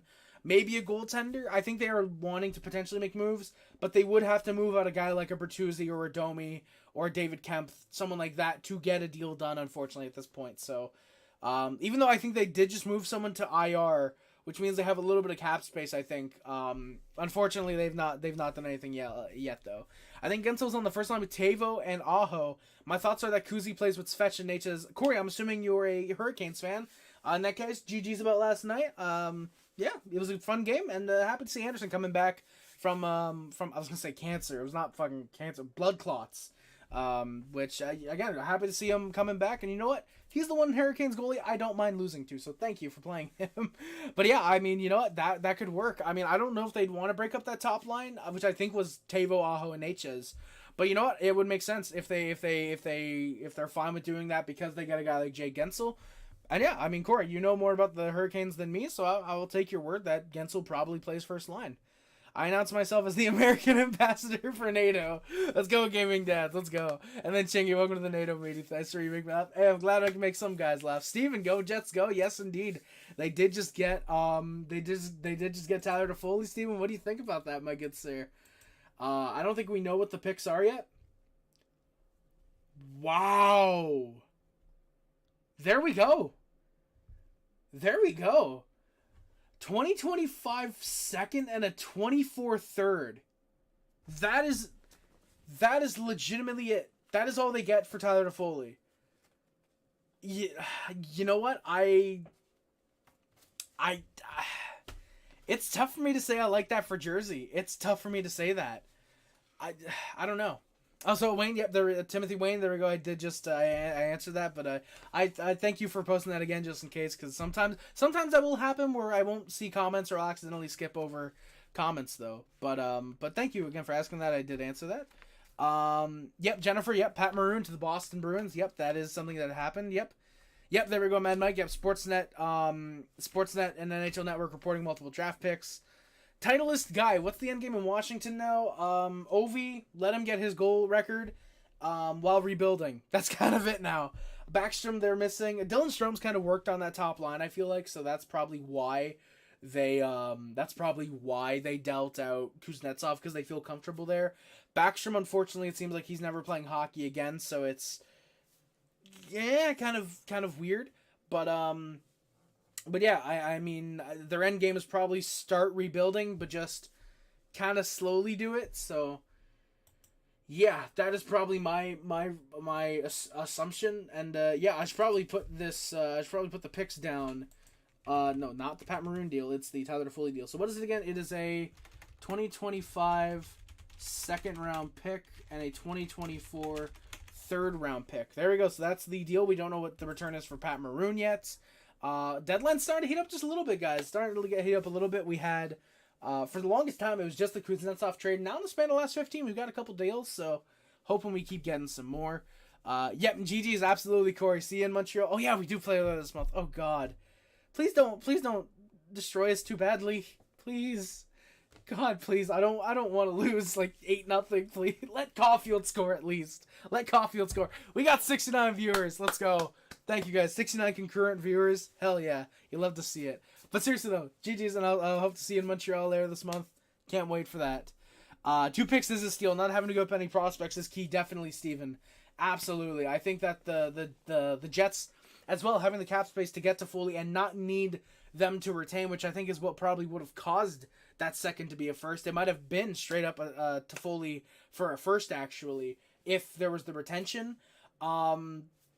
Yeah, I think that, like you said, not having to give up any actual prospects right now, that's a W. I think that's a big win for the Jets. They don't affect their roster in any way whatsoever, and I think this absolutely helps them. I'm very surprised they didn't go for any defense, because I think that's where their help could have been, is getting 1, maybe 2 more defensemen. But you know what? I'll be happy with them really loading up that offense. I think that's great. And Sporty, yeah, you know, it does kind of make sense. Like you said, trading a first for a rental is kind of non-existent nowadays, but you know what? Yeah, it is kind of surprising. To be fair, though, like Black Viper said, Monahan did get a first-round pick, and he is also a rental for the Jets. And like you said, Toffoli for a second and a third, that is not only a W for the Jets getting Toffoli, but also a W for Ken Hughes getting a first out of Jonathan Monahan. Jonathan Monathan, if you will. Yzerman drops this year to the Sabres. They select him with the 8th pick. Gaming Dads, you know what? There's a small chance that could actually happen, because there's every draft, there's always those 1 or 2 guys that for some reason end up falling. Sporty, that is true. Monahan is a center, which is in more demand, absolutely. All right, so yeah, sorry guys, by the way. We have I just got a message from someone. One of my guests might not be able to make it, unfortunately, due to stuff that's going on around his situation. Just need Fitz to trade for Elvis Merzlikins. I mean, good. Yeah, so there we go. So yeah, oh dude, oh, that's chocolate covered pretzels. Oh god. But you know what? Hey, you know what? I will say I would eat the hell out of those gummy worms. Those gummy worms are elite. Toffoli missing, just Emin said, yeah, there we go. Yeah, NHL Watcher. Yeah, so we're waiting for the return for Pat Maroon. Any other trades to be made this deadline? Sabres fan, why do we suck? Yep, that is the Sabres fan. I do not want fucking Yzerman. Yeah, there we go. So Sporty is the Sabres fan. He's going to be coming on in a bit. Don't know if he's going to be coming on now, if he wants to come on in an hour. Don't know when he wants to join the stream. But we will be having him and a couple other guests on eventually. And, yeah. Sorry, guys, just messaging somebody really quickly. And, actually, I gotta check my messages. Dude, this is a busy day, not just for me in general, but, not just for me in general, all around the NHL. All around the NHL, it is an incredibly busy day. Give me like half an hour, perfect, Sporty. Absolutely perfect.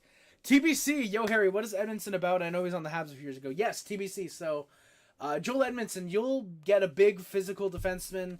He'll hit. He's got all right defensive ability. If you play him third pair, perfect. You'll love what he is. You play him second pair, I mean, couple games, he's not going to hurt you. If he's on the first pair, worry. But again, second, third pair, you don't really got much to worry about. Nice hitter. Absolutely a guy who will defend the team. I think that's actually a very good move for the Leafs. He was the dude who earlier in the year, or last season, cross-checked a player from behind when they were trying to go after the Habs. Ended up injuring a ref on the same play, actually, as well, unfortunately. But, yes, exactly, TBC, exactly. He's better than Liljegren defensively and physically, I think. Edmondson is solid. Like I said, you play him third pair, perfect. You'll have no complaints about him whatsoever. And yeah, I think you'll like him, TBC. I think he's pretty all right when you get down to it. Pat Maroon and Corey Perry are going to meet in the final again. You know what? I wouldn't like that because Edmonton. If you acquire Pat Maroon, you win a Stanley Cup. I mean, I really hope not, because I don't want the Bruins to win the Stanley Cup. First and foremost, I'm a Habs fan. Viewership just sinks to 25 viewers. No, but legitimately, yeah, I'm not really. I mean, I won't mind it, but just yeah, I got some Bruins fans that live around the area, and I know they'd be bragging about that for sure. I think we'll swap him and Lyubushkin up and down with Riley in the third pair. You know what, TBC? If you're playing Edmonton occasionally, a couple games, I get that. I think that's fair to have him a couple games on the first pair once in a while. I think that's at that point that's fair. I think there's certain points where he'll be fine first pair, third pair, perfect. Just don't overplay him on that top unit, I should say. I think that's the key there. Matt Outdoor, Brayton, how's it going, my good sir? Thank you guys for coming by to the stream. Much appreciated. Happy to see you guys coming into the chat. Ugh. By the way, guys, I might have to leave just for a moment just to get some refill on my milk. I might be gone for like 30 seconds, but I'm not going to leave just yet. We are going to keep discussing the trade deadline and stuff that's going on here. Do we have the return for Pat Maroon yet? Live look. Oh, thank you, BR Open Ice. That's very fun. Yeah, there we go. So international. Oh yeah, it is International Women's Day, isn't it? That's fun.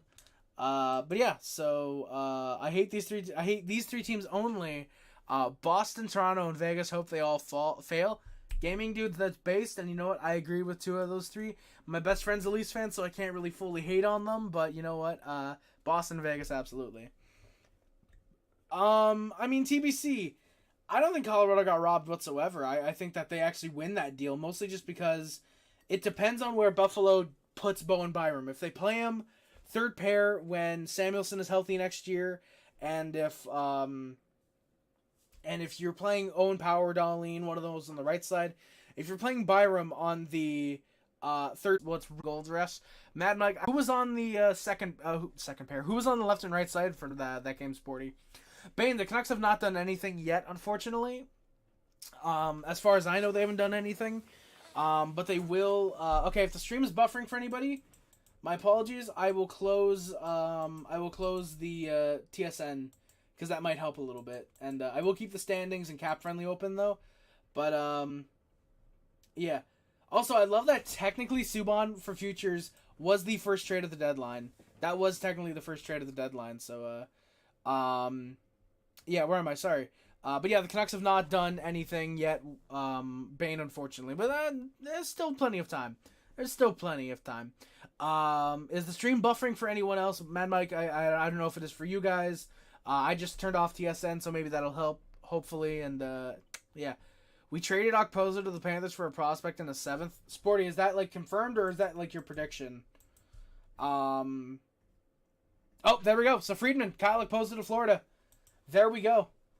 It was for me working out. Let's go. All right, perfect. So yeah, Harry, would you like my thought? Oh shit, yeah, Zach. Holy shit, yeah. Oh my god. So guys, we might have our first special guest on the stream. Zach, yeah, I need your thoughts, dude. I gotta. Where's your? Do you want me to call you? You calling me? What are we doing here? Because if we're hooking up for this, that sounded very weird. But yeah, Zach, if you want to come on, I'd love to hear your thoughts on the. I'd love your thoughts. I'll just voice call you. All right, perfect. All right, all right, voice call. All right, perfect. So all right, Zach, how's it going? Oh, damn it. I can't hear you. Shit. Give me a second. I gotta connect to my other audio source. Oh, shit. I'm sorry. 1 second. Alright, there we go. I can hear you now. Okay. I always forget that the time difference between, like, when you do something on stream and when the audience sees it on stream. So I was reading you read my thing, and I'm like, and I'll type. I'm like, oh, I'll just type back. I'll do it. And then it's like Harry Rice is calling you. I'm like, oh, okay. I mean, if you want, Okay. yeah. So there's. Oh my God. Oh. Okay. I'm very happy. I'm very happy. There. This is the most easing sense of relief that Jets fans have had in a while, because there was so much fucking fear that they would do nothing. And Yeah, I every can. year they have this stupid press conference where they go, "Yeah, we like the team we have here. We believe in the players we have." It's like, then why haven't they won anything? Oh man, he's so good. I am so happy with Tyler Toffoli. He's so good. Yeah, you guys are gonna love Tyler Toffoli. Believe me, if you. He's a playoff warrior, and we didn't give up any of our prospects to get him. No, yeah. It's looking like a sec, and we actually also, too, which is even bigger, which means we might not actually be done for the day. We didn't give up the second round pick that like your second round pick. Yep. We gave up next year's. So, like, he could either keep it, like, in the sense that he doesn't want, like, Chevy could either say, okay, I'd like us to keep the second round pick so that we have at least one pick in the first 3 rounds of the draft, or he could legit go all in, which is kind of what we want them to do, because we have enough good prospects. Like picks don't mean a lot to us in this right now. Like like the Jets realistically have a strong 2-year window where you don't have to worry about re-signing anybody. The whole core is there. It's this year, next year. Work with that. And they have. I've liked Sean Monahan has fit perfectly, and I think Tyler Toffoli is a great, exceptional piece to get. Honestly. Absolutely. Like you said, he's a playoff performer. He's gonna do great. Obviously, the Jets know him very well for 2020, yes, 2021. They do. We are living proof that he's a playoff warrior. But and also too, like, something that I think can't be lost on it here. His defense analytics are not atrocious. Like obviously there was that dream for everybody this year. I felt that they're like, we want Pavel Buchnevich, and like, yeah, fuck yeah, I want him too. But like, man, with 2 years left on his deal, there's way too much of a high bidding war for him, and Yeah. like, more likely than not, they're just gonna kick tires for next year. And but the thing is why did everyone want him? Because he's the only forward on the market that actually had exceptional two-way abilities in both sides of the ice. Toffoli's great. He's not a perfect defensive forward. However, his stats and analytics are better than most of the guys that are headlining at least especially in the top 6 role, like, for defensive back checking, which is big. And yeah, like, I'm just relieved, honestly. Oh yeah, you should be, absolutely. I mean, I think it was kind of clear that you were going not necessarily even all in, but you were definitely clearly pushing when you made that move for Monahan. Absolutely. Yeah. I think it was clear. There was a lot of fear, though, and I agree with that. The fear was that because we made the move for Monahan, the fear was that was it. And actually, I don't know, are you watching TSN or Sportsnet? No, unfortunately, I'm just on Twitter right now. I had TSN open, but the stream was kind of laggy for some people. That's totally normal. I watched TSN at 8:30 Central Time, around that. Chevy went on the fucking TV. Like, they had an interview with him, and I'm like, why are you here? You should be in the office. Why are you here? And like, what are your goals? What are your goals today? And he went, keep my sanity. And I'm like, ha! He believes in this team. Don't you get it? Yeah. The players they have. Oh yeah. Oh yeah. Like we saw that on stream because someone had quoted that, and I thought it was just a funny jab at other teams who fucking. Line for line. I'd like them to still go after if they can. I want them to make probably now people are like dreaming here, and I think and I get it. Like if you move some of the prospects you have, you can make a really big push for a big second pair defenseman. Realistically, I think it's just going to be moving of depth. Like I think maybe they have one more lackluster trade in them. I think, which is kind of like with last year, all they did was they traded for Nino Niederreiter early, Mhm. and then they traded for Nemestikov the day of. However, the difference is this year you have 10 more points than you did last year because you didn't fucking collapse this year. And there's just a much more renewed faith in these new players that they've had. Like, yeah, I'm happy. I want to see if they make one more trade today. If they could at least try to maybe make a move for a depth defenseman. Oh yeah, yeah, absolutely. I mean, I've had a couple Jets fans coming in saying that they want Jacob Chikrin. I don't know if that could be I done. don't know if that's realistically in the cards, but I know that that's definitely on people's wish posters. As he should be, I think. I think he's a great defenseman, and he'd be great in Winnipeg. But yeah, I think it'd be. I definitely, like you said, I think it's probably more just depth moves for the D at this point. Yeah, like I mean, I'd love to trade away Logan Stanley because he doesn't value anything. He doesn't. Oh, you don't want him to headshot Corey Perry in the playoffs again? Corey Perry is he good? That's if we meet him in the playoffs. Like the Central That is is such a true. murder field. Like the Central and actually the Pacific too are both just murderer road. Like I'm curious to see how it goes. Yeah. But we'll see. Like yeah. I'm excited. I'm excited too. Like obviously this is a great deadline day. I've enjoyed it so far. I'm glad that the Jets made a move for once on the deadline, and I think you should very much be happy.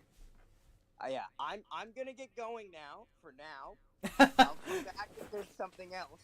Yeah, you probably got a video to record for your own channel. I've already recorded it. It's already posted. Actually, it's already up. I like how as soon as you said that, for some reason, the Twitter video I had on screen started playing, and Weeks just made these big eyes, like, "Oh, really?" But yeah, no, it's already there for all of Harry Rice's loyal subscribers that want to check out everything that Harry checks out. Yeah, if you guys want to check it out, go over look up on YouTube the channel Nolan Hockey Podcast. You're not gonna miss anything. Yeah, it's 2 minutes. You're not gonna miss Sidney Crosby being traded because that's not happening today. But if you guys want to check it out for real, God, imagine if me and Jets Hub were giggling about this earlier because we're like, I hope Sid is angry, but I hope he's not too angry. Because if he's too angry, we're fucked. Oh yeah. He has a best buddy named Nathan McKinnon, and I really don't want. Shit. Yeah, like his best friend is Nathan McKinnon. And I'm like, hey, Sid, did you know that there's also another Nova Scotian in the league? Can I introduce you to Morgan Barron? Morgan Barron. Maybe you're best buds with him. Like, is there only one gym in Nova Scotia? Don't you all train there? I mean, maybe. Maybe 2. There might be 3. Yeah. Oh, fuck. We'll have to see. There's still a bunch of players out there that I'm curious to see where they go. I actually had thought that as a depth option, Kyle Okposo wouldn't be terrible, but he's already been moved to the Panthers, which I think is a good move.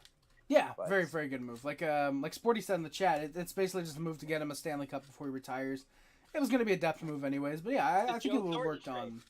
Exactly. Yeah, it's a Joe Thornton trade. We're going to get you a cup, Joe. No, you're not. No, you're not. Okay, I'm going to get going now. It's been a pleasure. Nice to hear from you, my friend. Absolutely. We got to talk again in the future, dude. We don't do this too often. Great job trading my sack the other day, or whatever his name was. Mishak. Oh, My honest sack. mistake. Honest mistake. Great Yes, job I'm trading gonna my go sack. now. Hey, Have a thank you for good coming by, Zach. You too, man. Have a good day. Thank you for coming by for the deadline. All right, boys. That was Zach Nolan from the Nolan Hockey Podcast. Dude, is always a fucking pleasure to have on stream. I think that's actually the first time he's been on stream, but it's always a pleasure to see him in the chat, I should say. Guys, go check out the Nolan Hockey Podcast if you guys haven't yet. It's a great channel. Incredible content over there. Jets fan, obviously, in case you guys couldn't tell, and yeah. So we got some comments I gotta get to. So firstly, we got a little bit of a debate on the Avs and Jets. Goaltending wise, obviously, I would take the Jets. I would take Hellebuck. Defensively, I would take the Avs, and forward core. A little bit of a toss up because of the Monahan and Toffoli additions, but I would probably take the Avs just because they have Nathan McKinnon, and it's kind of hard to contain him. Yeah, but yeah, like Sporty said, yeah, we want to do Okposo well, give him a chance at the Cup before he retires, and exactly. McGroarty could even step up this year for the Jets. That is true, Steven. I think he could, maybe. Am I the only one that wants to oil up Kevin Weeks' bald head? TBC. No, you are not the only one. You are definitely not the only one. What about the Blues? Kyle, I apologize that I was not answering any questions in the chat. I was on call with special guest Zach Nolan, again of the Nolan Hockey Podcast. The Blues have not made any moves. They've confirmed that basically Pavel Buchnevich is probably staying with the team for at least the rest of the year. At least that's the way it looks, is that Buchnevich is staying. However, apparently all it takes is one phone call to change things, as it was said. But right now it does look like that's the case. Yeah, Winnipeg's top 9 lines are looking great, but the defense is kind of meh. Yeah, I think that for sure. I like Sporty said, it definitely won't matter when the Avs are scoring 6 goals a game, what other teams can do. Avs defense is definitely better than Winnipeg's for sure. TBC, the Avs got beat by the Kraken in the first round, but keep in mind, the 03 Red Wings got swept by the Anaheim Ducks and then won the Stanley Cup in 08. It took them a couple years, but they did rebound. The Avs are much scarier than the Jets, in my opinion. Darcy Kemper was the starter when they won the Cup. Hey, Sporty, don't insult Darcy Kemper like that, my guy. Hey, Harry, the service on the highway isn't good, so I don't know if we'll be able to buy. Hey, no problem, Jack. Hey, thank you for at least coming by, man. Like Chingy said, drive safe, man. Absolutely, that is the biggest concern right now. That is absolutely the biggest concern, is staying safe. If you guys do pull over, though, definitely we'd love to have you on. Sporty saying there's a move being made, Chad Ruhwedel. Yep, there we go. So, we are going to look to see if there's any other trades that are going on right now, aside from just the Ruhwedel one. And it looks like, wow. Okay, a lot of fines coming out today as well. Oh, there we go. We got a couple trades. So we got Ben Myers going to the Ducks for a 5th. So we do have a couple deals going down. A lot of minor deals right now. However, yep, Toby coming in with the deal as well. Okay, what the fuck? There we go. Toby coming in with the deal as well. We've got Chad Ruhwedel. So firstly, the deal, the Anaheim Ducks acquire Ben Myers and the Colorado Avalanche. I think it said 2024 5th round pick. So that could be used. I don't know. Maybe. The last time the Leafs and Bruins played in the playoffs, David Backes and Patrick Marleau were playing in that series. That is true, TBC. And now both are kind of retired. Less than 3 hours to the deadline, by the way, boys. So the Rangers. And I can just do it like this, too. That's nice. So the Rangers getting Chad Ruhwedel. And the Penguins. There we go. The Penguins getting a 2027 4th round pick. That's very fun. Yeah, Drury makes a big move. Exactly, Sporty. Ruhwedel for a pick. I got to make sure not to click on my WWE Supercard thing, because we're not playing WWE Supercard. We are doing the trade deadline, obviously.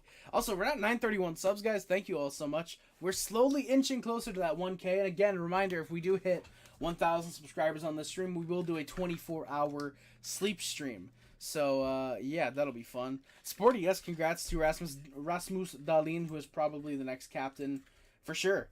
Absolutely. Props to that. And, Toby, Chad Ruhwedel from Pittsburgh to the Rangers for a 2027. Not a 7th, but a 4th, actually. It's according to, there we go. So the official Rangers Twitter tweets it out. 4th round pick in 2027. There's the details from Saravelli, Toffoli for a 2nd and a 3rd.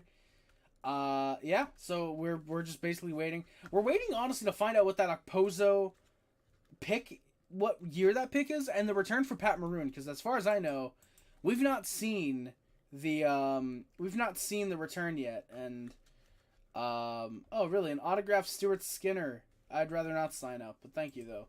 Oilers Twitter. Yeah, no problem, Toby, no problem. As of right now, the playoffs had to go Dallas, Winnipeg, Vegas, and Edmonton advancing in the West. Florida, Toronto, Rangers, Carolina in the East. I think it depends on who the teams face. If it's Toronto, Boston, I'm 1,000 times overtaking Boston because Toronto does not play well against the Bruins. So far, yeah, there's been... I think it depends on if the Leafs can make 1 or 2 more moves. Sorry, guys, I'm reporting stuff to my friend real quick for a potential cameo, maybe. Tyler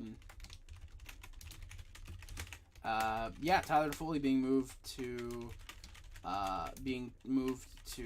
Winnipeg. There we go. So sorry, boys.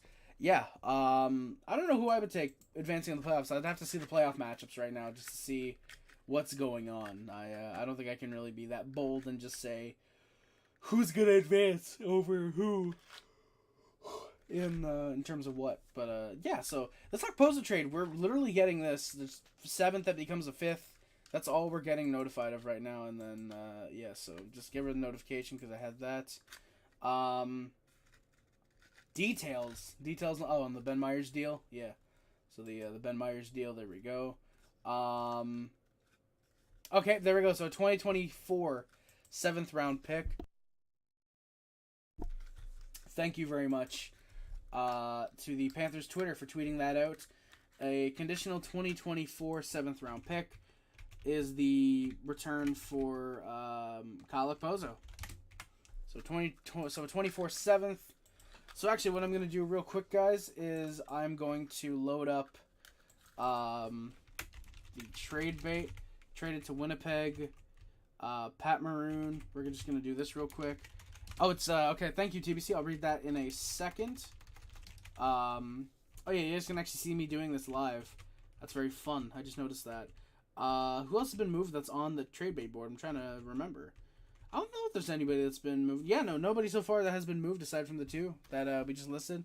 So Dallas, Nashville, yeah, I'll take Nashville. Winnipeg, Colorado, I'll take Colorado. That's the first round matchup, really.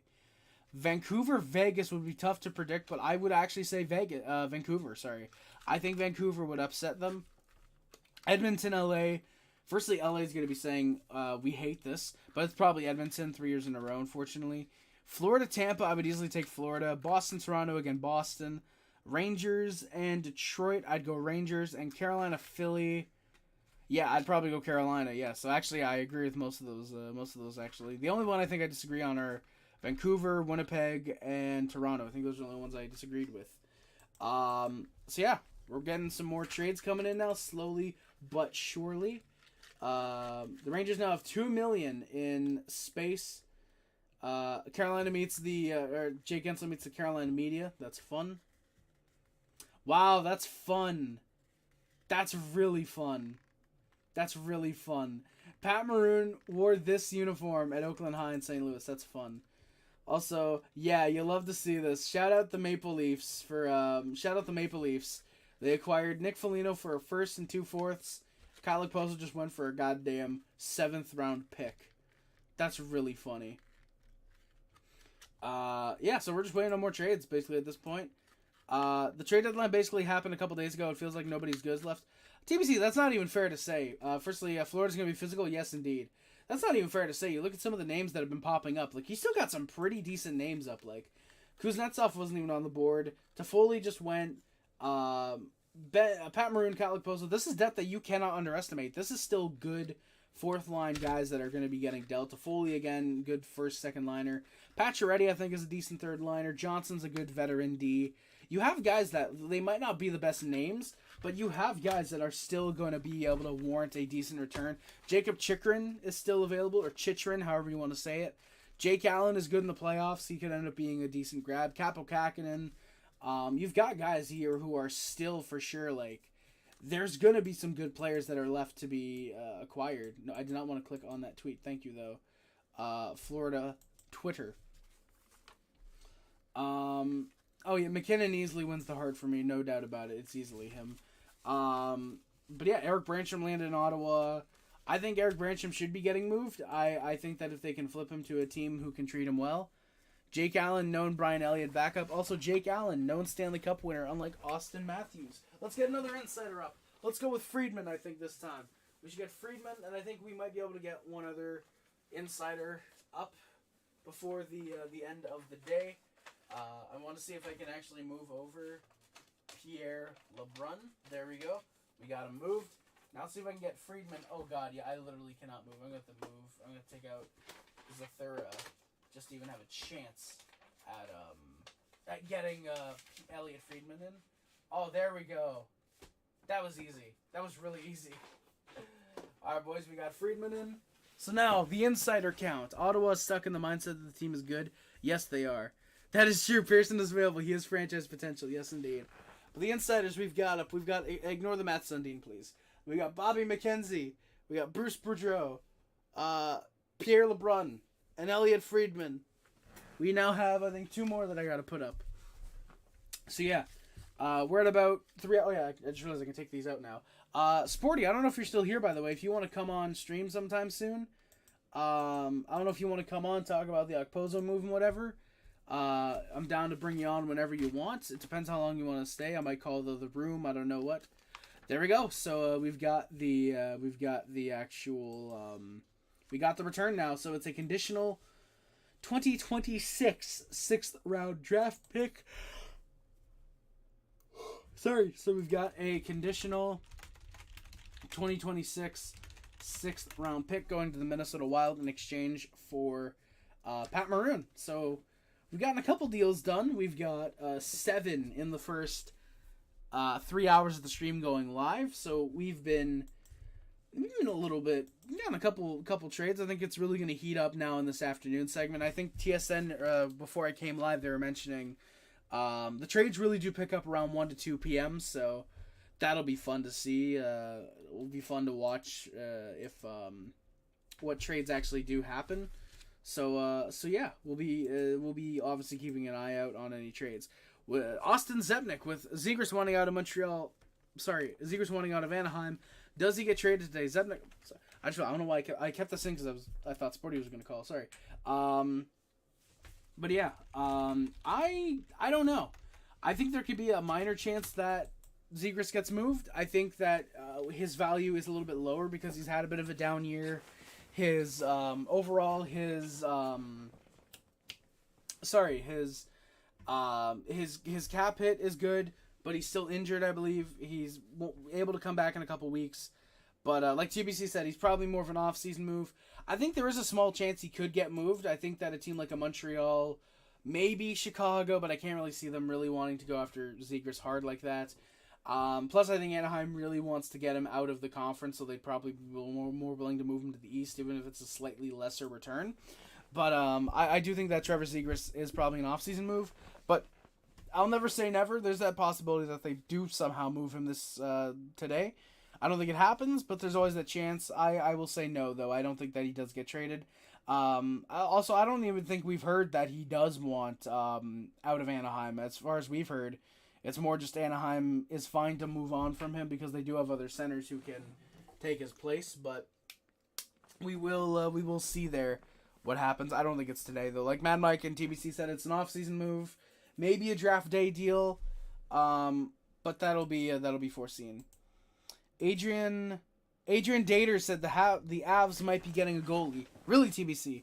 And who is Adrian Dater or Datter, whatever, however you pronounce his name?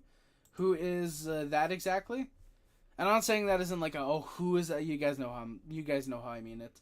But oh god, my CPU is at 100%. I should probably try and close a couple tabs. Okay, you know what? We're gonna risk it. Jake Allen, get ready to learn Coloradis. Yeah, probably, yeah. Oilers need Adrian Dater. What if that's like some type of like weird name? I feel like that's some type of like weird name that I didn't catch on to. But I don't know what you can get from Adrian Dater. Adrian? I don't get it. I don't get it, TBC, if that's a fake name. Oilers need a goalie, that's for sure. Zepnik, yeah, they definitely do. They definitely need some type of goaltender. And to all the replies pointing to time and ice competition. All right, cool. Congrats to the Boston Bruins on winning the Stanley Cup today. That is very true. If you like the guys Toronto brought, that's fine, but we're just a mid pick. If you like the guys Toronto brought, that's fine, but for the it's just a mid pick, who cares crowd, the picks we've given up this week are more or less a lineup to this 3-3-5-5-6 versus 2-3. Toffoli would have been a nice. I mean, yeah, that would have been good for the Leafs. I mean, oh, there we go. Okay, so David Pagnotta a minute ago. Wings are expected to call Jonathan Berggren or Jonathan Berggren. It might actually be Jonathan Berggren. His name continues to swirl around the trade wins, but for now he's being told he's going to get called up. So interesting. We'll see what happens there. What is Jeff O'Neill doing? That's perfect. Why does he kind of look like me? Mad Mike, I don't see how Eric Johnson could be an off-season move, considering that I'm like 99% sure he's I'm 99% sure he's a free agent this year or after this year. I'm like 99% sure Eric Johnson's a pending free agent. Yeah. Eric Johnson is also a pending free agent, so I have no clue how he could be moved in the offseason. Hefe O'Meal. Yes, indeed, TBC. That's 100% this has 100% been a buyer's market. I mean, kind of darkness. I mean, you could argue Kuznetsov for a third is more than they would have gotten a couple days ago. Toffoli for only a second and a third is a little bit surprising. Okposo for a seventh, I think that's a whatever deal. I don't even know if you can say it's 100% been a buyer's market. Gaming Dads, Eric Johnson gone yet? Not yet, unfortunately, but we will see. Black Viper, Ottawa's only top 4 right defenseman, Artem Zub. Yes, indeed, Black Viper. Gotta be honest, Vegas has been extremely mid this year. I'm not happy with some of the moves they made. Zebnik, yeah, no, I completely get that, man. I completely get that. I mean, I'd be fine with, like, Mantha as a depth guy, especially with Mark Stone being whatever on, on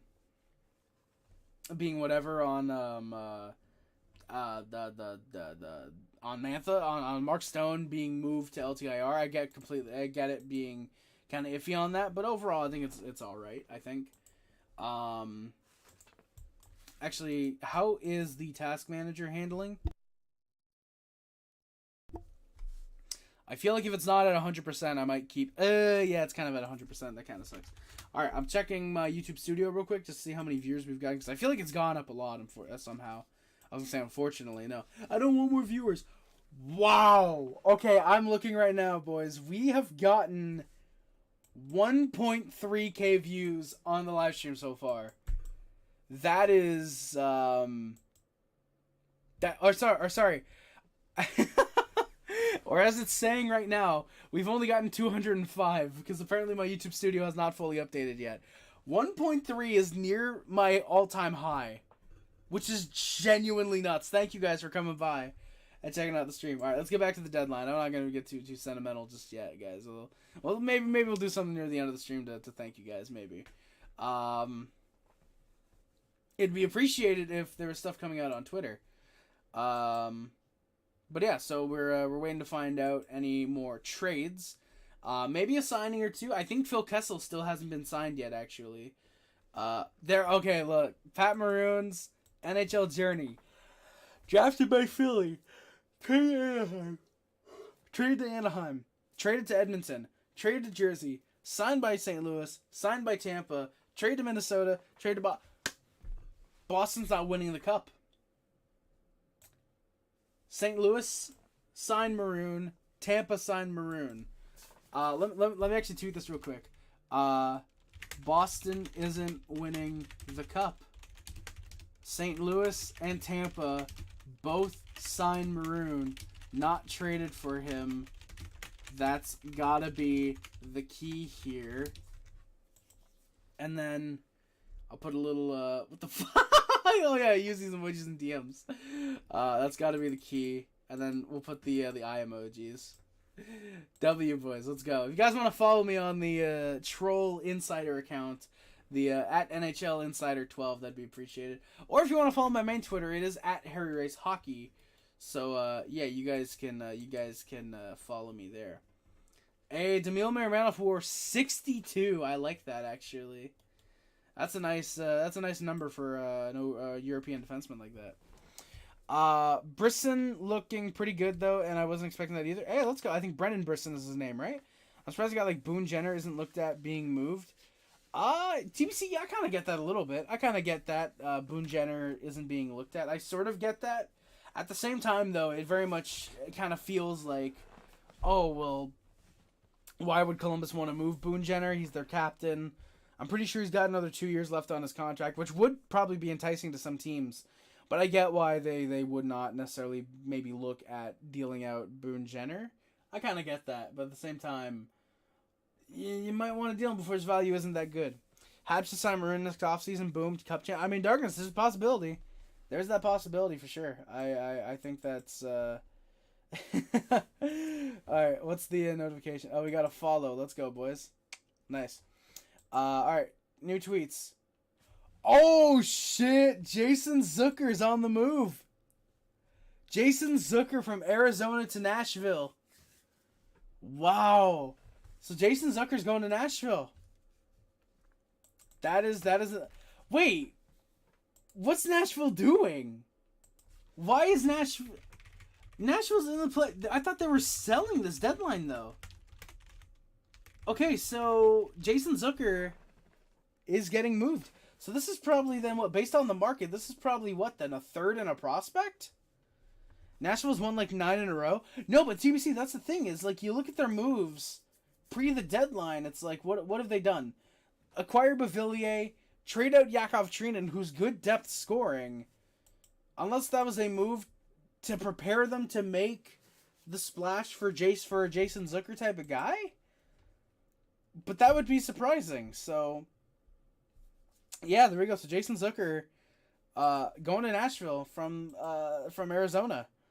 I kind of get it, but at the same time, very kind of weird though. Kind of weird that they would make this type of move when they were supposed to be bad this year. But then again, I guess when you hire Barry Trotz, he doesn't know what bad non-playoff hockey looks like. Montreal was probably prepared to sell, but then Nashville was probably prepared to sell, but then this run put them... You know what? That's true, TBC. That would make sense. But then again, like, there's been teams before that have been extremely smart in realizing, hey, we're on a hot stretch. We're not going to do jack shit in the playoffs. Let's sell. There have been teams that have done that before, and then... I don't know. I get why. I get why they make this move. I think depending on the return. Yeah, yes, we get Friedman tweeting that out. Yes, we've seen that like 8 times. But yeah, I mean, I kind of get that. Brendan Brisson, he's the only good thing about Vegas lately. The only one forcing turnovers in the ozone. Only guy scoring power play goals, and everyone else practically look terrible. Oof. Zepnik. Owners don't care about that. You know what? I mean, that is true, TBC. More playoff games, more money, more owners. Elite Eklund. Hey, how's it going, Jack? Much appreciated. Happy to see you in the chat, my good sir. How is it hanging? How is it going? How's it blowing, my good sir? And also, yeah, TBC, yeah, I completely get that. Happy owners, more playoff games, more money. Typically, at least, unless you're Pittsburgh. Unless you're Pittsburgh in that case, you need to make the second round to make the playoffs. You can't lose in 7 to 4 home games. You have to make the second round to be profitable. Yeah, guys, I might go get some more milk. I might be gone for like 30 seconds to a minute. So just in case I do head out just to get the milk, like I said, it's literally just run upstairs, pour some milk, and I'll be back down. I will put something on screen real quick. Add a new source. Milky Milk and the Milky Bunch. I'll just name it that as the source, because why not? Alright, what do I want the font to be? We will go with Harry's abandoning us like... Jesus, TBC. Why not? Let's use the Calgary font. BRB getting milk. Oh my god, that is a perfect font. Oh, shut up. We all know what people say when they get the milk. You're gonna... Alright, I will, I'll have it... actually, you know what? We will have it along the top of the Twitter, and all I'm gonna do is... Where's the transparency? Background, transparent. There we go. So I'll just do this. We will refresh Twitter really quickly to see if there is the return. And if it's not out yet, then we will... I will go upstairs. Do we get a milk POV? Unfortunately not. I would do a milk POV, but I don't know how I would do that. Yeah, this was gold right here, by the way. This was gold. Devils have retained 50% on Toffoli.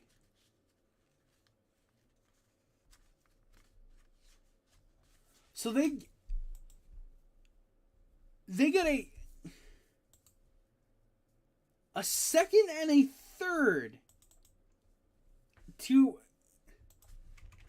The Jets are not done. The Jets cannot be done yet. If they get Tyler Toffoli with 50% retention by the Jets, and of course I messed that up, damn it. 50% retention by the Devils, sorry. There is a 0% chance. There is no way that the Jets are done. If they wanted the Devils to retain 50%, or they got them to retain 50%, there's no way this is it. There's no freaking way. I can't see that at all being the case. Is there anything like... Yeah, Jason Zucker's been traded to Nashville. Yeah, there's nothing yet. So, I'll be right back, boys. I'm going to go quickly get a refill on the milk. As we said, BRB getting milk. I will not be abandoning people like I was your daddy. I will be not abandoning you like your mommy, I guess. That was weird. I'm going to go get some milk real quick. Legit, though. I'll be back, guys. Give me like 30 seconds. I would load up some music. I would load some lo-fi hip-hop. But, you know what? I don't feel like it. So, I'll be right back in 30 seconds, boys. I'm getting a refill on the milkies.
Alright, guys, we're back.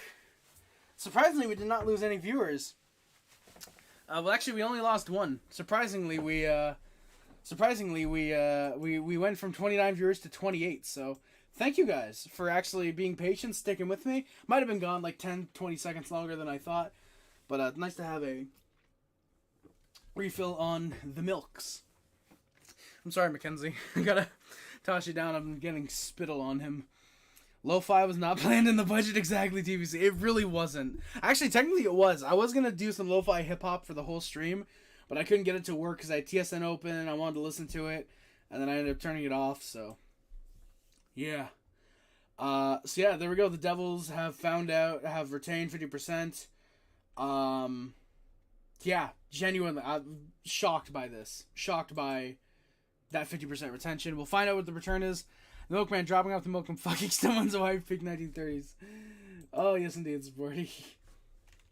By the way, I don't know if you want to come on stream. I know we're supposed to have a couple guests on. I haven't heard back from one of them yet, though. At least as far as I know. I actually check my messages. Yeah, I haven't heard back from one of them. But, yeah, I don't know if you want to come on for a bit, sporty. I know we've got a couple other people that are interested in joining the stream. I'll be on in a couple minutes. All right, perfect, sporty. Perfect. So, yeah, I'll make sure that that's ready.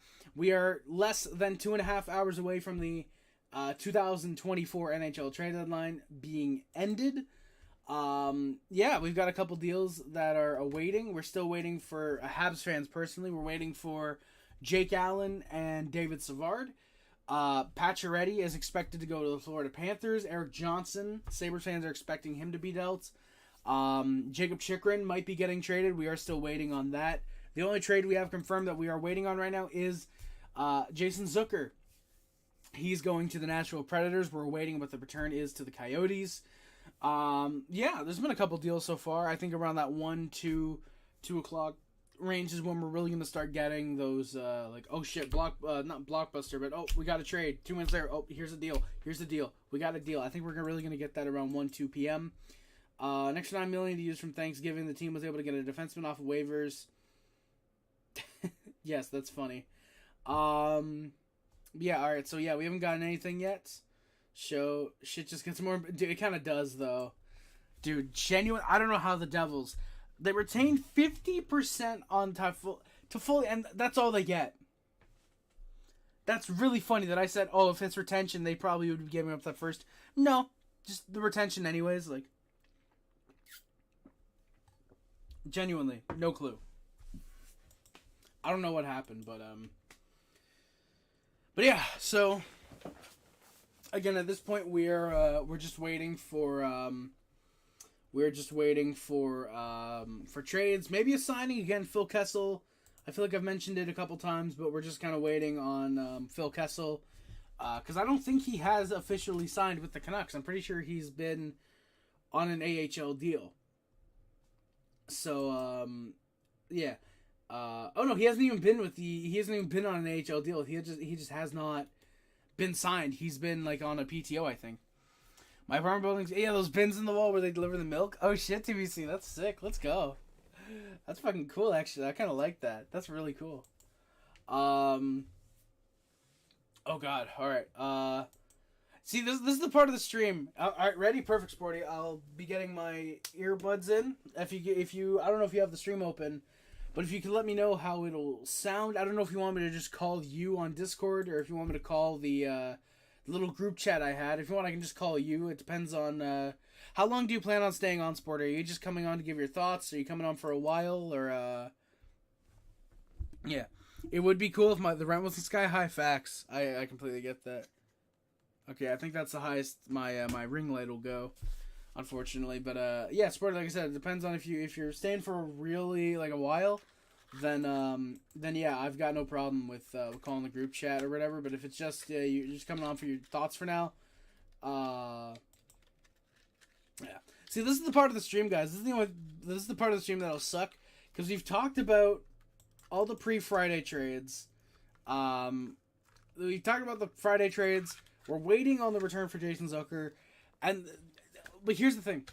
It sucks now because it's like very slow. But in the next half hour to an hour, it's gonna explode.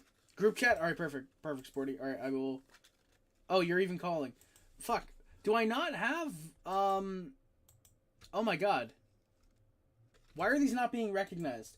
Alright, sorry, Sporty. I will join the voice call in a second. For some reason, I'm not... these aren't connected. They're only paired right now. There we go. It would be helpful. There we go. Perfect. So yeah, I can join right now. That is... Please don't... Okay, there we go. Perfect. Alright. Hello, Sporty. Is you waiting for the guest and the guest not waiting for you. No, I know. No, I know. I had stuff prepared. For 45 seconds. Do you know what I could have done with those 45 seconds? I don't know. What could you have done with those 45 seconds? Wash my hands. That is true, you could have. You also could have gotten some to eat, probably. I do have a donut right next to me. Oh my god, of course you do. And a Tim Hortons ice cap, not sponsored. Hey, yeah, Tim Hortons sponsor us though. We actually eat your food, your quote unquote food. You're trying to get a sponsor, but you just use quote unquote. I mean, everybody kind of knows. I feel like. By the way, guys, how does if anyone in the chat could let me know how the stream sounds, how it looks, or specifically how it sounds with Sporty being on, and I gotta say your mic sounds really good, by the way, Sporty. Thank you. It is the exact same as before. Well, I don't know what you did, but it sounds better than usual. Absolutely nothing. I just plugged it in.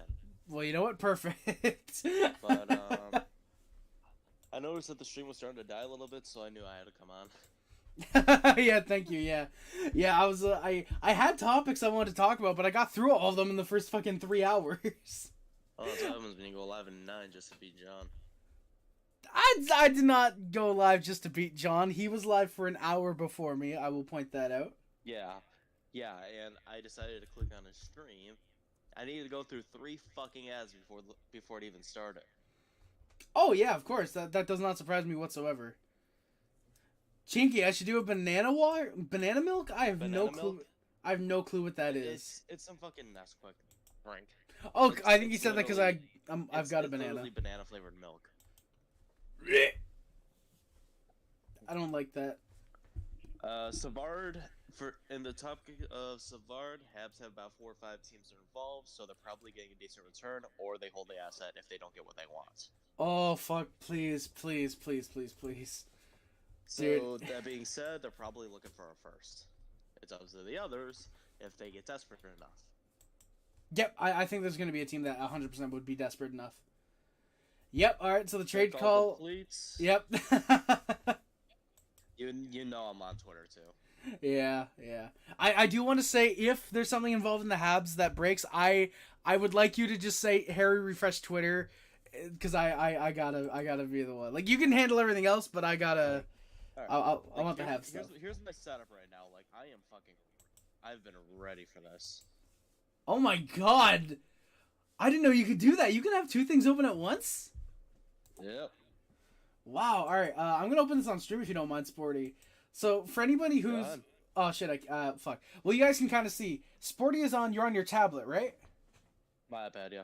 Yeah. So, he's got half of the screen with Discord and half the screen with Twitter. He is ready for this.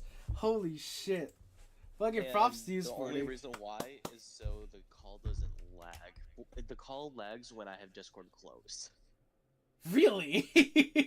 And I have the stream loaded up on the phone to answer questions. Hey, let's go.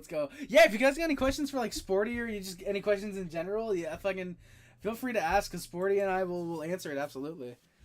What big names are even left to be traded? There's still a couple, but it's more likely unknown at this point if it's going to happen.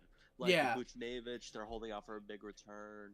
Jacob Chikrin. Savard is exactly the biggest one, but he might be netting a first. You're talking about Dave? Yeah, Chikrin, yeah. Oh, according to Toby, Pacioretty to the Rangers is becoming a bit of a hot rumor. It's a rumor, but I'm not seeing anything of it.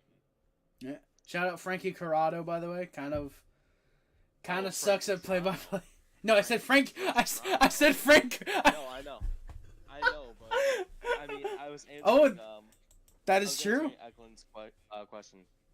That is true. Yeah, Frankie Vetrano is still out there. There were talks that he was getting traded to the Rangers with Henrique, but that kind of fell through. But it's the same with Savard. They're holding out for a good return. If they don't get what they want, they are more than fine with keeping him. Well, actually, I think the thing with the rumor was Henrique and Vetrano for Kakko, a first and whatever, but the Rangers, I don't know if it was the Rangers that pulled out or the Ducks. If I'm the Ducks, I would have taken that easily. So it probably was the Rangers that pulled out, I would think. I feel like that's a move that both teams would be fine with making, so I don't even think that happened. Yeah, probably, honestly, yeah. Black Viper, if Savard gets moved for a first, it's with salary retention. Maybe. I feel like the Habs want to hold out for that salary retention with Jake Allen, but I definitely think that with Savard, there could be that case. I don't think Allen's getting moved today.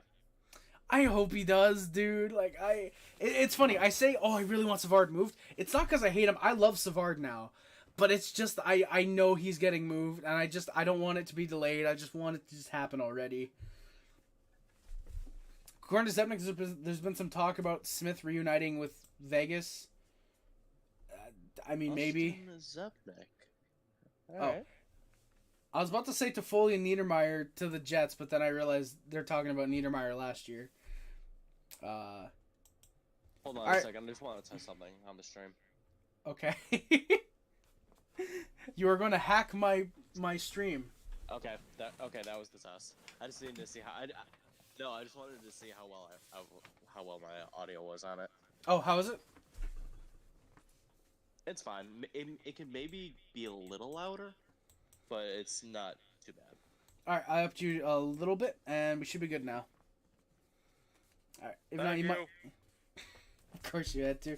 All right, Sporty, you're picking the next insider I'm putting up. It's either Frank Saravelli or Kevin Weeks. Which one are you going? And why is it Kevin Weeks? All right, we're going Kevin Weeks. Yeah, it's gonna be Weeksy.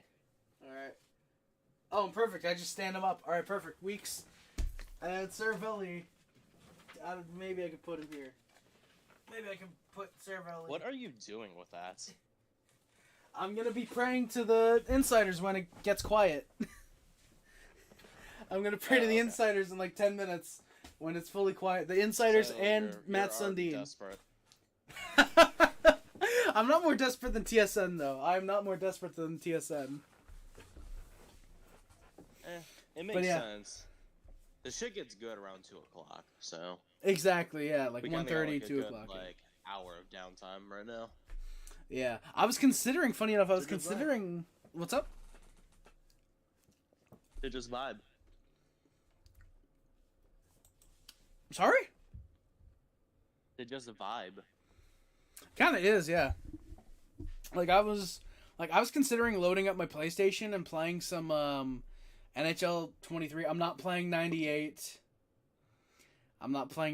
But I was considering loading up some 23.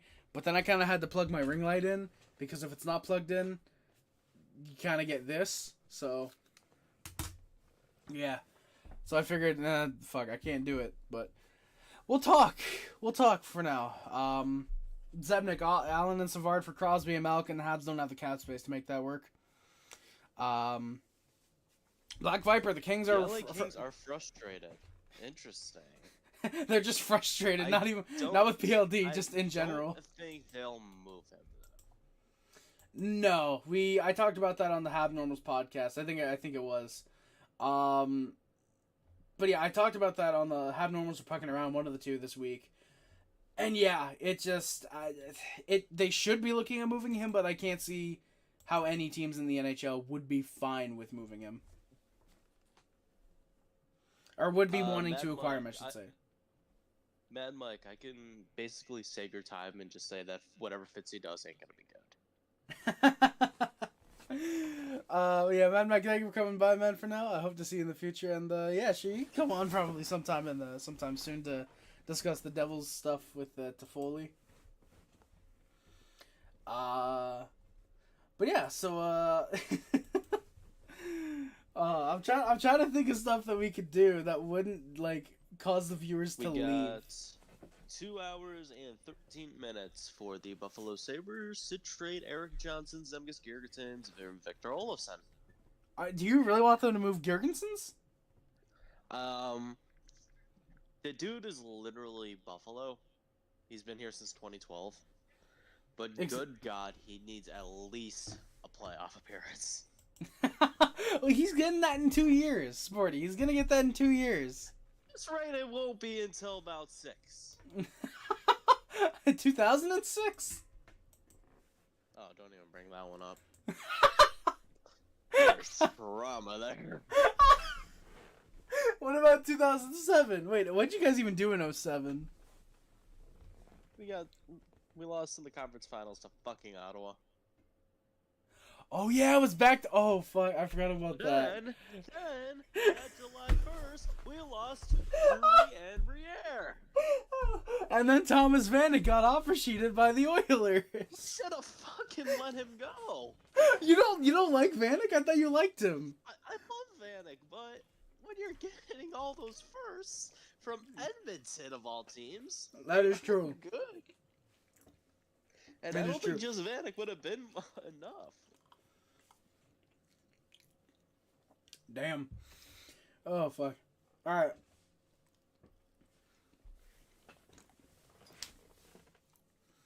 That has been eating. That was my mukbang. I ate half a banana. I'll have the other half later. Did you eat it in one bite? No, I didn't. It was 3, actually. Yes, I did. All right, 0 through 10. Banana review. All right, banana review. All right, Frankie, hold that fucking camera still. One bite, everybody knows the rules. We're already that desperate for content. Yes, we are. I'm feeling a nice 6-3. Wow. Low score. Must have been a shitty banana. Sport, did you know I can rhyme banana with orange? Shut the fuck up. That pause before you said that might have been the best. What? The Coyotes get a 6th for Zucker. Makes sense. I guess that means they didn't retain any cap. Yep, because big part of that was that there was no salary retention.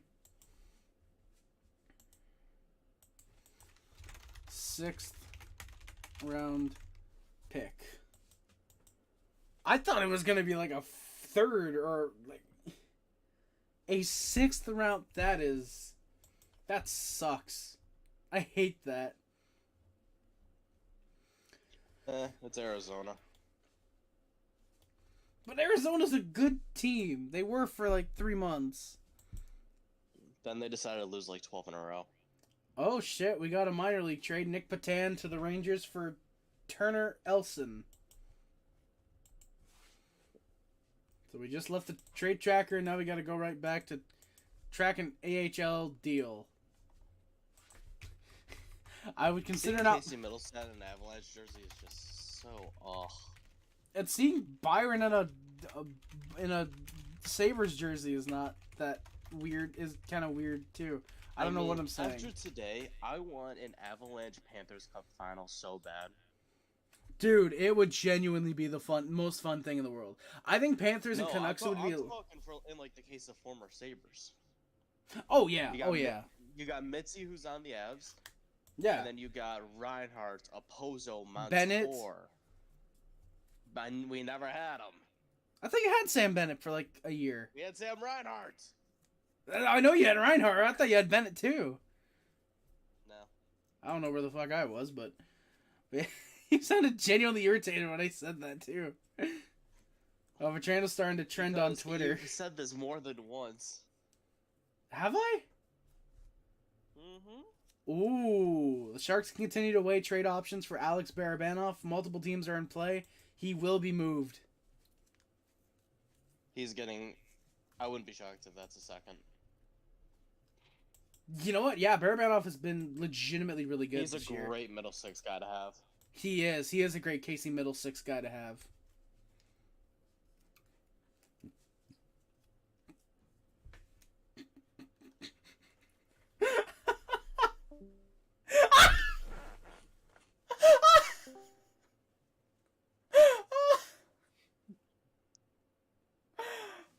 Why do I come onto these shows?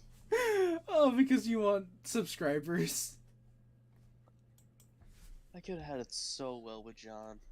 No, you couldn't. No, you wouldn't have. I could have just made it with Shannon. You could have just what? I could have just made it with Shannon. God, maybe. Possibility. I could have pulled up with Biz and Wit. You could have maybe pulled up to the But hot no, dog I stand with decided to Biz. go on to fucking Harry Rice. Yeah, that's kind of that. Anyways, where's Matt Dumba going? Where's what? Matt Dumba. That is true. Matt Dumba hasn't been dealt yet. I didn't even notice Also, that. 2 o'clock is when things might get good in terms of the waiver wire. Sorry? 2 o'clock is when things are going to get good with the waiver wire. Probably, yeah. Remember, the Hurricanes waived like 6 guys yesterday. Oh, yeah. Tony D. Ranta, and Brendan Lemieux as well. We might be seeing some good waiver claims, and a bunch of guys are going to be on waivers probably. Also, to anybody listening, today is the last day that you can send like your younger players to the AHL so they can be eligible for the playoffs. The AHL playoffs, I mean. So if you see a move that your favorite young guy got sent down to the minors, it is a paper transaction. Exactly. If the Habs send Caden Goalie down, Habs fans should not be worried. He won't be sent down, but don't be worried. I believe the Gaming Dads is a Sabers fan, right? Yes, he is. Yes, Gaming Dads is a Sabres fan. Don't flip your shit when we send down Benson. Chris Lee, whose mic is super low? Mine or Sporty's? Because that's an easy fix. I'm assuming he means mine, but I'll see what he means in a second. Also, yes, Tampa are 2 points out from being out of the playoffs. Black Viper, that would be the best thing in the world. Tampa's falling apart. Dude, everything's falling apart. Yeah, hell yeah. Miramanoff has been hurt all year. If it's the one from Vegas, he turned the puck over so much and is responsible for the past few shorthanded goals. I think he can improve in Calgary. I think Vegas is a very non-defensive team for young players. I think a guy like Miramanoff kind of isn't good for a team like Vegas who is very veteran heavy. I think he's going to do a lot better in Calgary. I think he's actually going to turn to a respectable top four potential D-man. I don't know if he'll get to top four, but I think he'll be a very good third pair at least.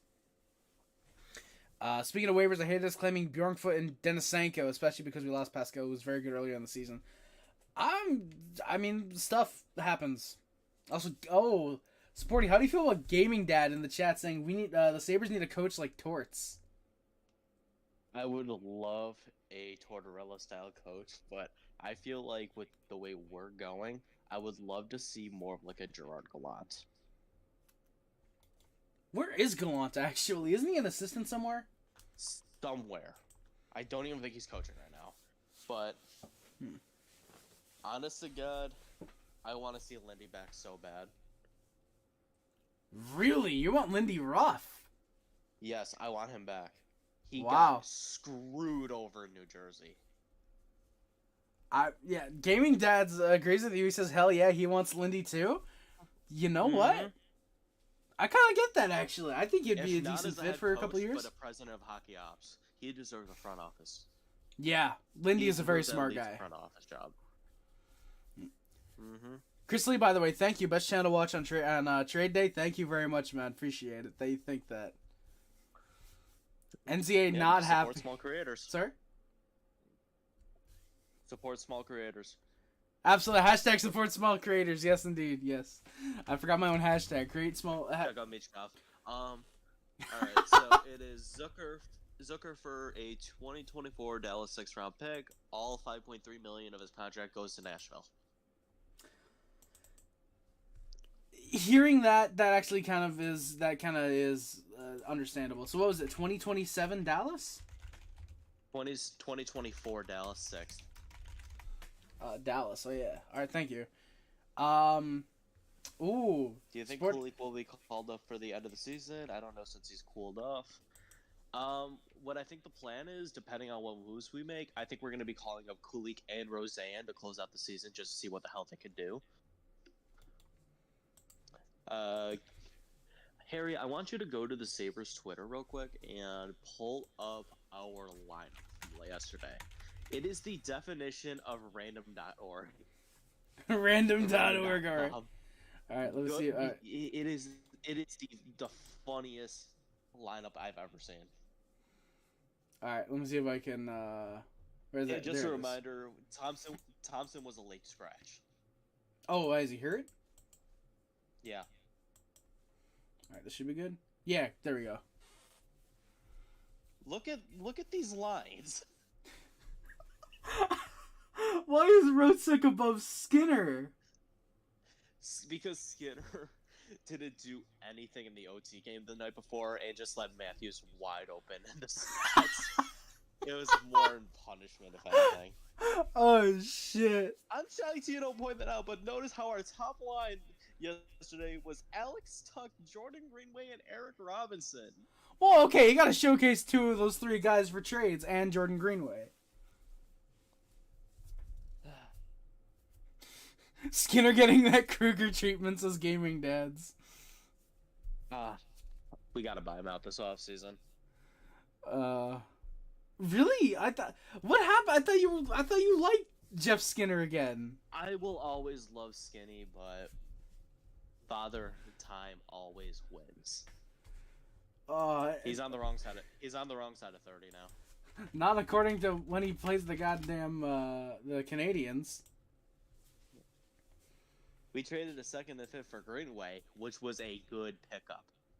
At the time, yes. And now, I love Greener. With that being said, what do you think you're getting for him?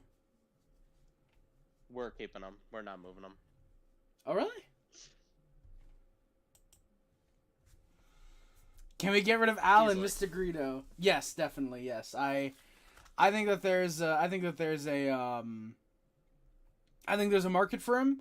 I think the Canadians want probably a second. I would assume that's the ask. That was at the start of the year.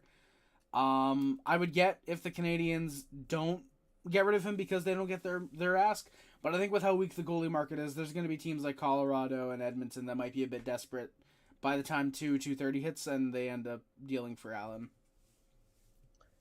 Gaming dads, we do have big guys that hit. The only issue is our coaching. We don't let them hit. The reason why last year we brought in guys like Stillman and Greenway, we signed Clifton and EJ in the offseason was for physicality. Except, we don't play the physical game. So instead all we got is, by the way, we are officially just under 2 hours until the deadline hits. So what would you say is wrong with the coaching aside from not letting physical players be physical? What I think is happening right now is that Donnie Granato is losing the locker room. Really? Mainly because he is getting completely outmatched every single game now. Shit, okay. So that's why a Torts coach would be better. Yes, because I will always love Donnie, and I really hope if we do move on, he's back as an assistant, or he would be a perfect coach for the minor league. Yes, absolutely. He is a developmental coach. A developmental coach will not win you a Stanley Cup. Yeah, no, unfortunately, you need a guy like Torts or Lindy Ruff. That's why he has, 2 cups, I think it is, Lindy Ruff? Lindy has never won a cup. Lindy's never won a cup? No. Why do I not believe you? That is hard to believe. The Jets just tweeted, "Holy moly, we got Tyler Toffoli, and now I think I want to bomb Winnipeg." You know what? Yeah, I think me too. FBI, that's a joke. FBI, that's not a joke. Red Wings have traded Radim Simek and a 7th round pick in 2024 to San Jose in exchange for Klim Kostin. Wow. Never mind, the Red Wings acquired Radim Simek and a 7th in exchange for Klim Kostin. Yeah, there you go. Wow, yeah, he's never won a Stanley Cup. I cannot read. I mean, I feel like we knew that.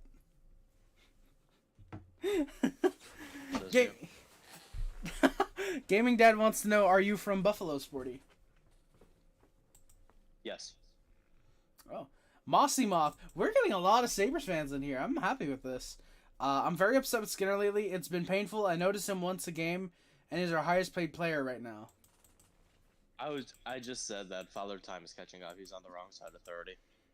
He'll always have that scoring, but now I will argue when our coaching has made it to where our offense goes non-existent and is Kruger level to focus more on defensive stability.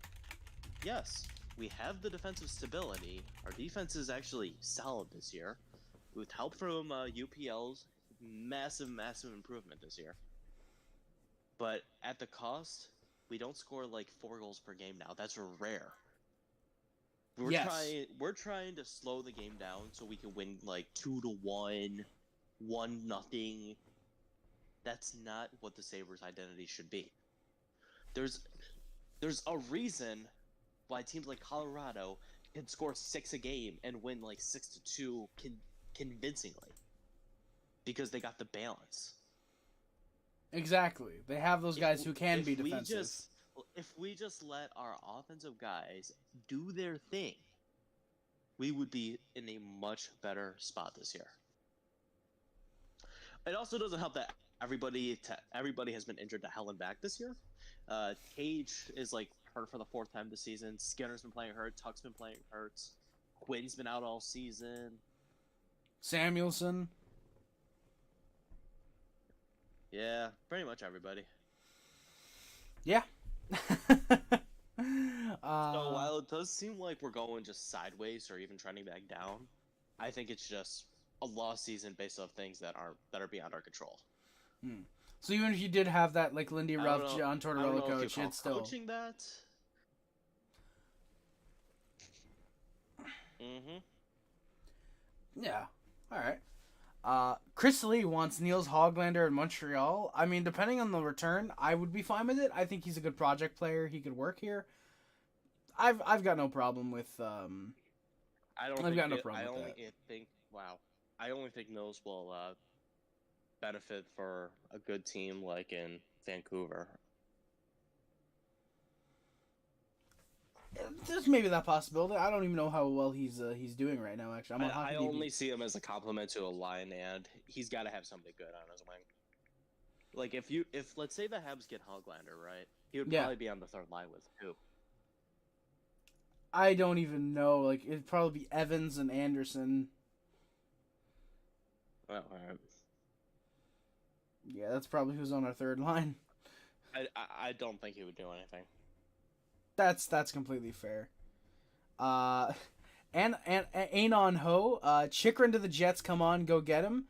I mean, hey, there's a possibility. Until that 3 p.m. deadline, it will probably until like 4:30, and some trades will trickle in. It's possible. I don't think Chikrin's gonna move.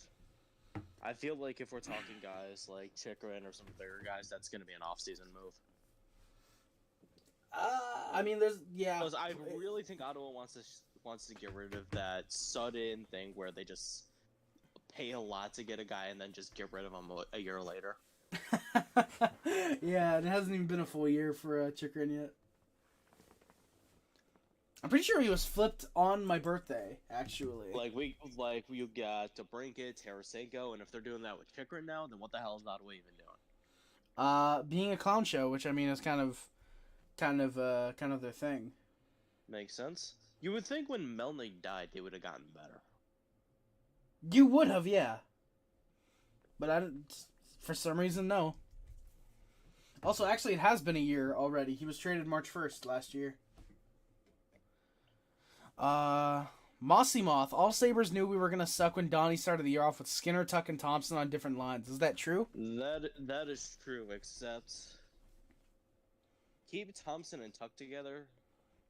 They're putting the wrong guy with him. Skinner can't get top line minutes anymore. I've wanted to see fucking Thompson and Tuck with Peterka so bad this year. I feel like Peterka would make that line so much better. I will say, for a little bit, we put Thompson and Tuck with Greenway. An all big-ass guys line. It's worked. Really? They broke it up. Yeah, I was about to say, so naturally they broke it up.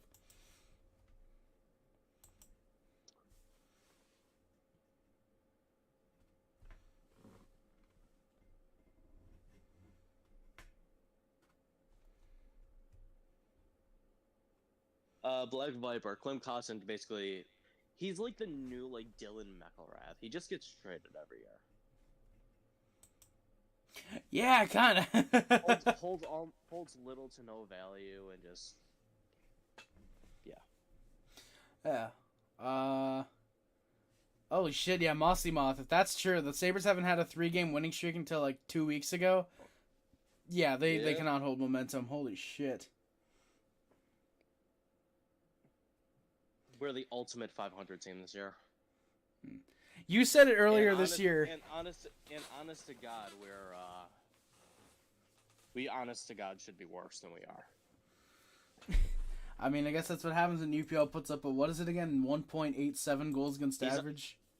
He's at a 914 save percentage right now, and I think since the new year, his save percentage I think has been like a 932, 934. And he's still somehow probably 500. His record, at least. He's 3 games above 500. His record has been below 500. It was at a Oh, shit. point, yes. And at this point. Oh, there we go. It was lagging for a second. We're back, though.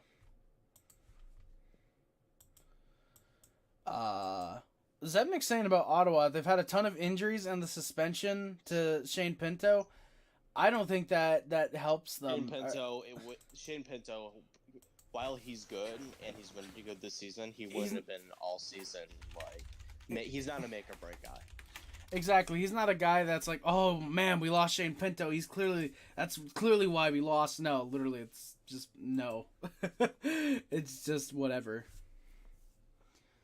Why did the Sabres have a guy who scored 26 career goals running the power play? Do you have Jordan Greenway running the power play? We're talking, that's Matty Ellis. And answer, I have no fucking clue. To be fair, Mike Pekka to the Rangers was a massive mistake.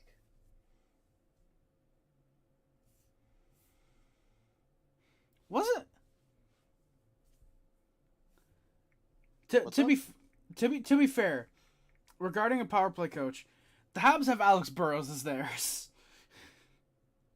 Like I get he scored a couple more goals than Matt Ellis, but like still, you don't get a career grinder to run your goddamn power play.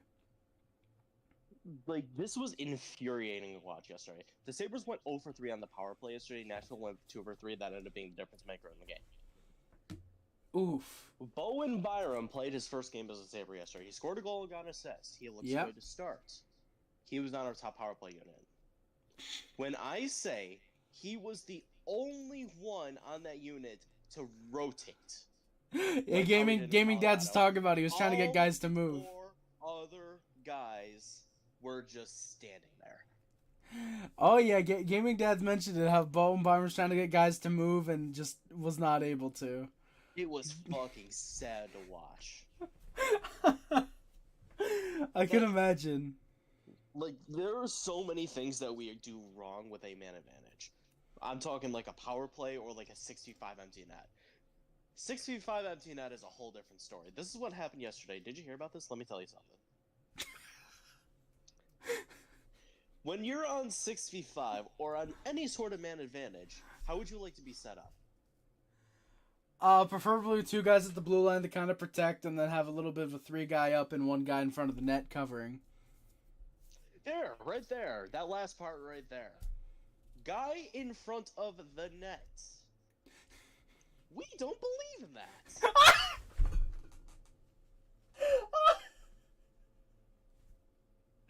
Things get better when you stick a big-ass guy in front of the net. When we experimented that with Jordan Greenway, it worked. So it was 6-on-5. Empty net, about 3 minutes to go. Comrie was on the bench. That's probably why we lost. Comrie was a goal. But, yeah. This is how we were lined up. One person was parked next to the net, like cycling it down as like a down low option behind the net. One was on the right side of the boards. The other was on the left side of the boards. One was in the slot, and there were 2 at the point, basically, or the blue line. When I say, okay, so the guy in the middle was Dylan Cousins, okay? Okay. This was a simple play. They were cycling around on the outside, and Nashville was kind of giving up nothing in the middle. They get a pass to Cousins in the middle. He takes a shot, it's stopped by Saros. You know why? Nobody was in front of him! Yeah, that'll do it, yeah. I don't think you're going to be able to beat a goaltender like UC Saros if he isn't screened. If he can see a shot as clear as day from 200 feet away, I'm pretty sure he will stop it. Well, I don't know. He did allow a goal to David Savard the other night, so I mean... That was off of a stanchion. Oh, shit. Also, real quick, Chris Lee, nobody's trading for Elias Pettersson's brother. I don't know why, honestly. It would be cool to see bro versus bro, but I mean... I think that they're probably just betting on the other Elias Pettersson playing better, which is the Canucks also has. Was it Zebnik who was talking about how Ottawa's like plagued with like injuries and suspension? Yes. Yeah. 32 seconds ago, Ottawa's Parker Kelly will have a hearing today for an illegal check to the head on LA's Andreas Englund. Did it really? Also, apparently Pacioretty to the Rangers is a real possibility as well.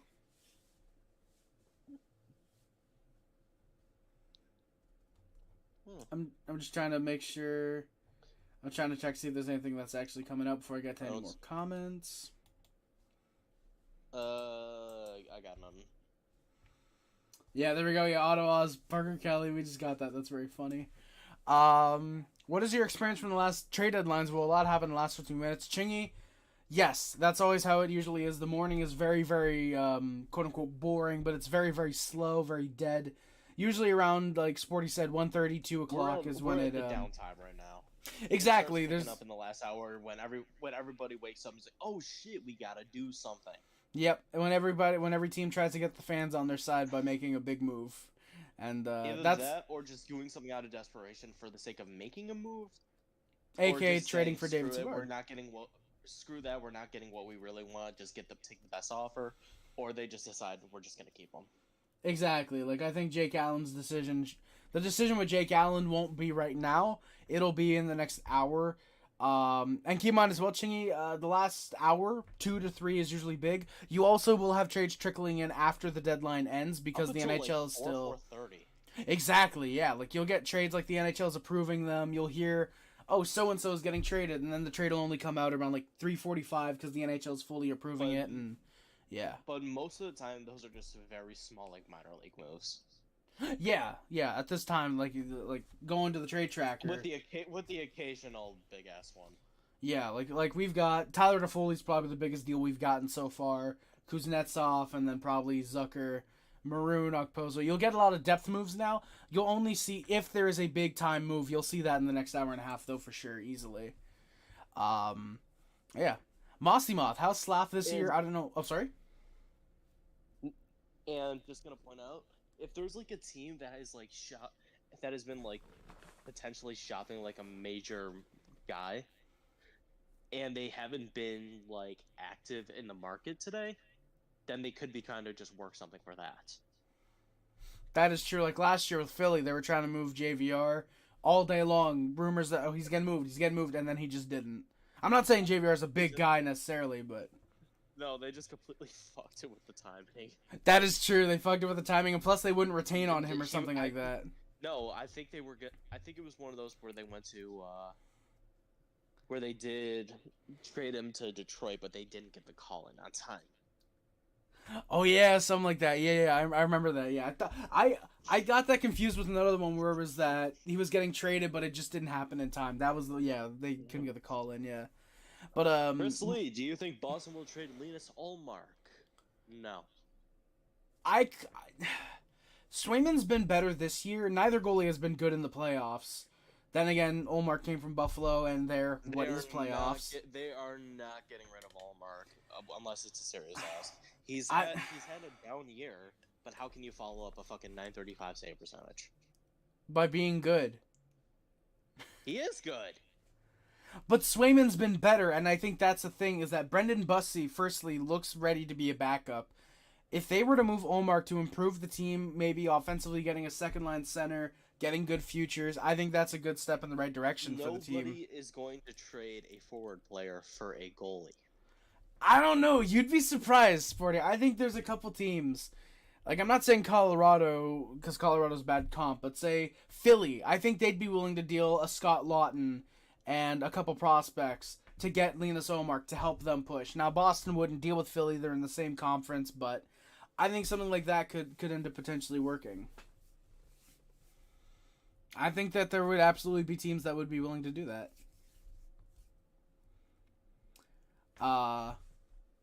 Also, Austin. Oh, I can't tell if I'm just okay. I think Sporty's just not talking. No, I was answering stuff, Nick, because we were talking. Oh, sorry. And also Mossy Moth. I apologize for butchering your name still, by the way. Slav has been very solid this year. At the beginning of the year, it looked like a little bit of concern because he was still playing like last year. Player he's comparable to, though. I've heard comparisons, and I can't remember any of them. My mind has just gone completely blank.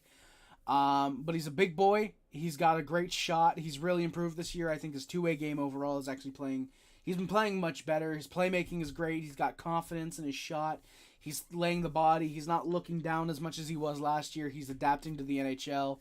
Slav's been looking great this year, personally. And Chingy, yep, the Rangers doing big things. Yeah, they came out a couple minutes ago that we were looking. And, yeah, apparently the Rangers are really, really heavily in on Pacioretty, and it's expected that they're going to acquire him. Zubnik, I answered in chat, but no Osland. Yep. We traded the other pick for Greenway. You know what? That's actually not too bad, actually. Yeah, the Gaming Dad says half the time you can't pull your goalie. Mossy Moth is asking you if you notice that when Peterka and Benson play, they spend half their game behind the opponent's net, or is it just him noticing that? They don't exactly just stick to behind the net. They're kind of the only ones that pretty much go anywhere on the ice.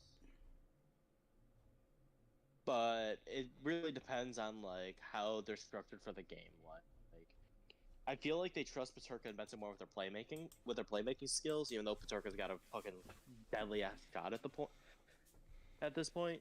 But yeah, I get what you're saying. All right. Krebsy on the hour and a half until the 3 p.m. deadline. This is usually around the time when things get a little hectic.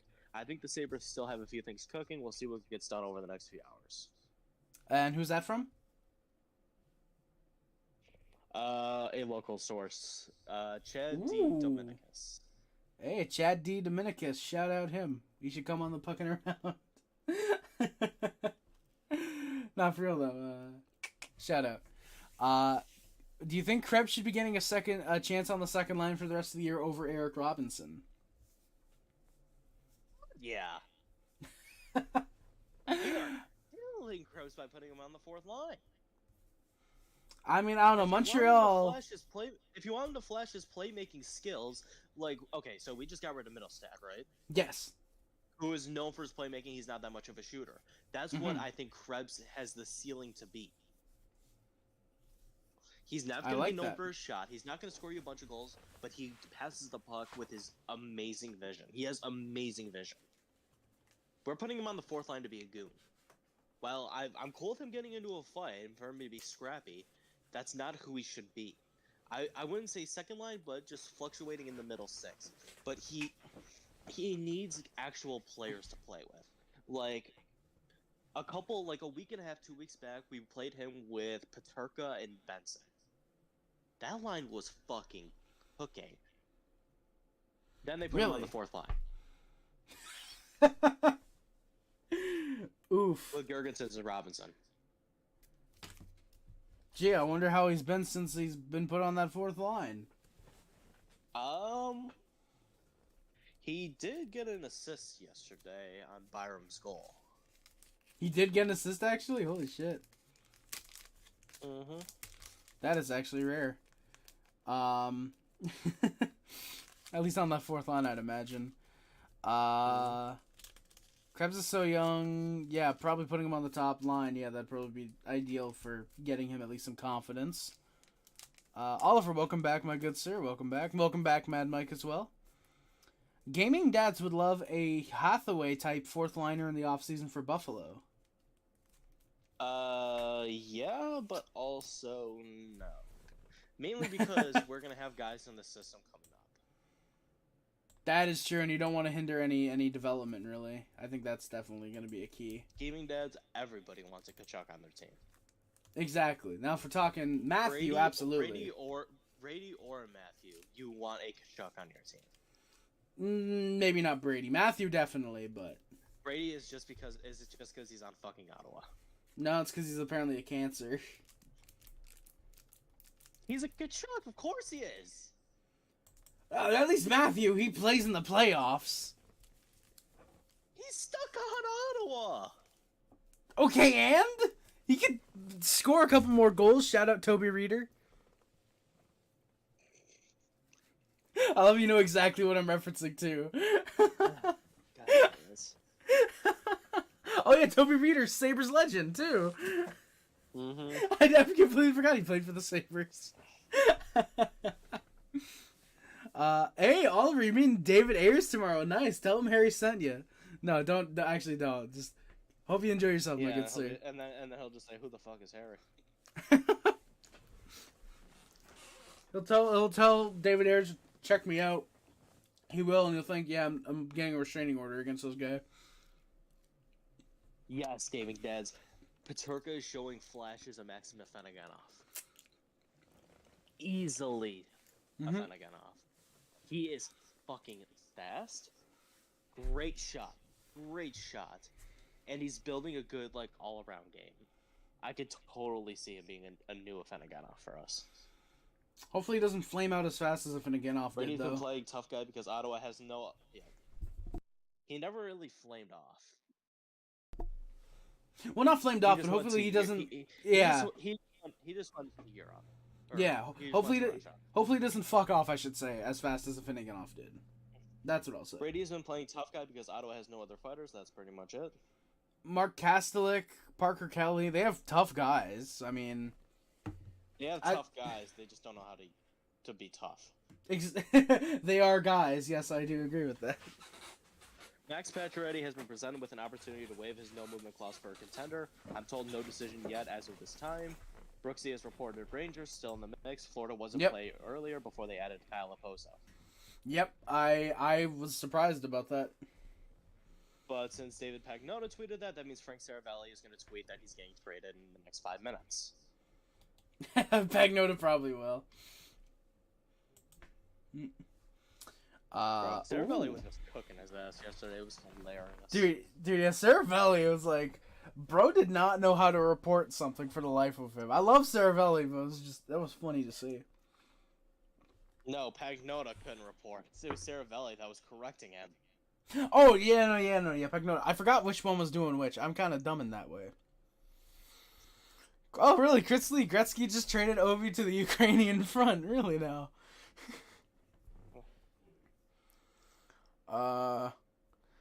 Mossy Moth might have cursed the Sabres, Sporty. The first game I watched as a Sabres was against the Flyers with 30 seconds left in the game, which was the last time we made the playoffs, and I've watched every single game since. You mean the game 7? Yeah, I think it would have been that. Yeah, probably. That's what I would think. That's a hell of a way to become a Sabres fan. What the fuck? Yeah. Didn't they lose like 6-0 that game or something like that? They lost 5-2, I think. Oof. What was that? The 2010 playoffs? No, 2011, right? 2011. Yeah, 2011. Yeah. Google even corrected me. Oof. Michael Bunting will wear number 8 for Pittsburgh. Not that anybody cares. Sorry? Bunting's wearing number 8 for Pittsburgh. Not that anybody cares. Oh, yeah. Oh, yeah, I have that up, yeah. Yeah. Middlestead is playing tonight, and he'll be centering Valerie Nichushkin and Jonathan Drouin. Really? That is a good-ass second line. Wow, Adam Henrique is on the fucking Oilers' third line, just like I said. Wow. I cannot believe he got a first. I fucking cannot believe he got a first. Adam Henrique? I'm guessing because of cap retention, that's why. Yeah, I would think so. Because if we go back to my handy-dandy... Oh, wait, I didn't put the cap retention. Alright, let's go back to Twitter. I'll never understand that. If it's a rental, and you can afford it for 20 games plus playoffs, just take on the whole cap, and you get to keep some of your better picks.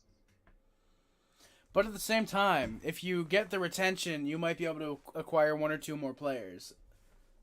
That is true, but if it's only like the one guy you're looking for, because it's not a guarantee you get everybody. You're not Vegas. That is true. That being said, they are very weirdly quiet. They are, which makes me think it's going to be Jacob Chikrin or something. Like, they're making some type of splash at the last minute, I think. It's either... Dude, how funny would it be? We're like, oh, Vegas is quiet, and they just, literally, they're just quiet. They make no moves. This is Or no. Vegas we're talking about. That will not be happening. That is true. Rob Baines, anything brewing on the Canucks side? Not since Toffoli got traded to the Jets. They were apparently heavily in on Gensel and Toffoli, though. They're still hunting for, like, a potential, like, middle six guy. But it's unknown if they're actually going to get him. Yeah, because the whole thing with Gensel was that they were going to deal Lindholm to the Bruins, because the Bruins really wanted Lindholm. It would have been DeBrusque going to Pittsburgh, and then Gensel would have been to the Canucks, but apparently the ask was too high for the Canucks to actually follow through with it, so that kind of fell through. And now it's kind of just, yeah. Yep, Leafs fans are starting to freak out a little bit. Yeah, because Nyes is going to the AHL. As a paper transaction, just so he's eligible for the playoffs. Exactly, literally, yeah. Can't wait to watch that. Yeah. The last 30 seconds was the Flyers holding it in their zone, and my dad was freaking out like so mad it scares me. That's my only playoff experience as a Sabers fan. I'm really sorry about that, Mossy. If the Canucks do make a move, they're not moving Kahnawake. Yeah, no, yeah, it's. Do it not would have worry to be about that.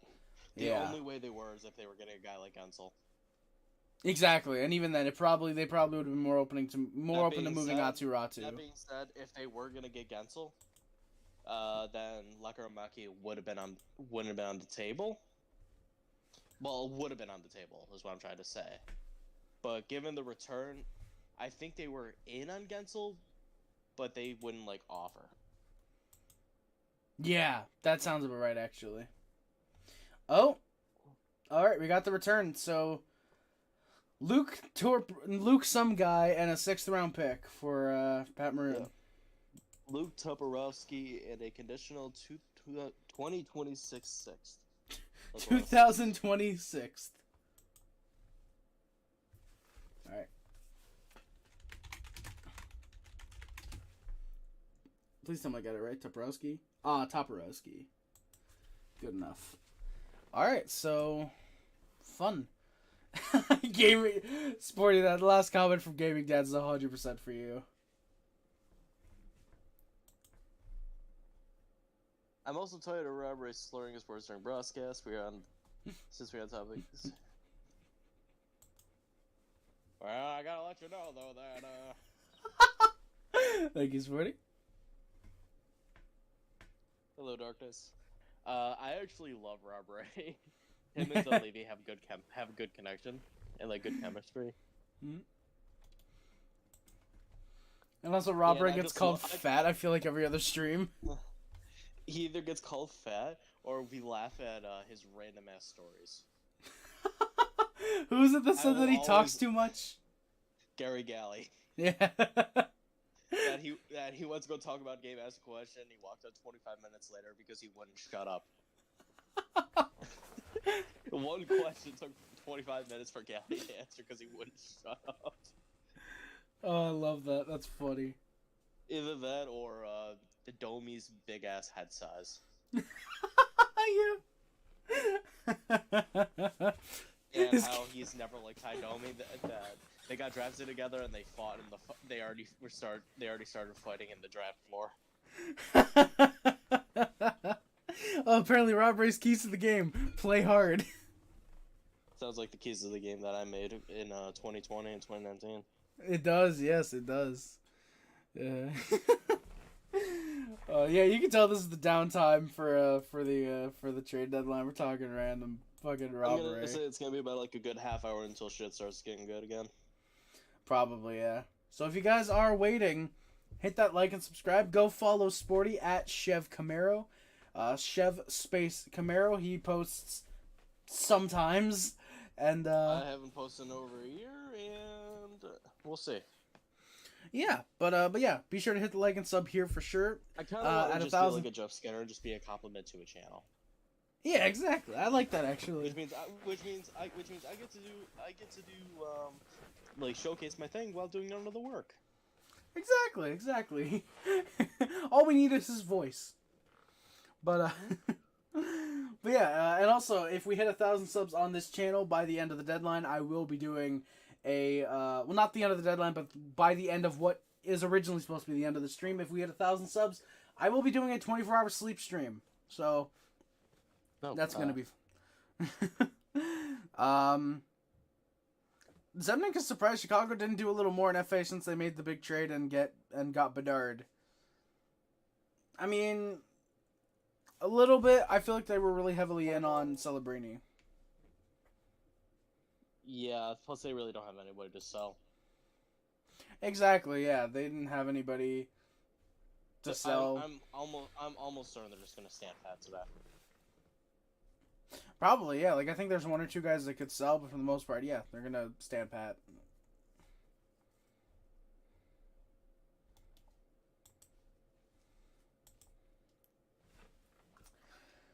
Whew, all right. This has been interesting. $1.25 until the trade deadline. Yeah. We'll see if we can. We'll see if we can get some. Is my stream behind? Yeah, it is. It's behind 4 minutes. What the fuck? Oof. Yeah, there we go. Perfect.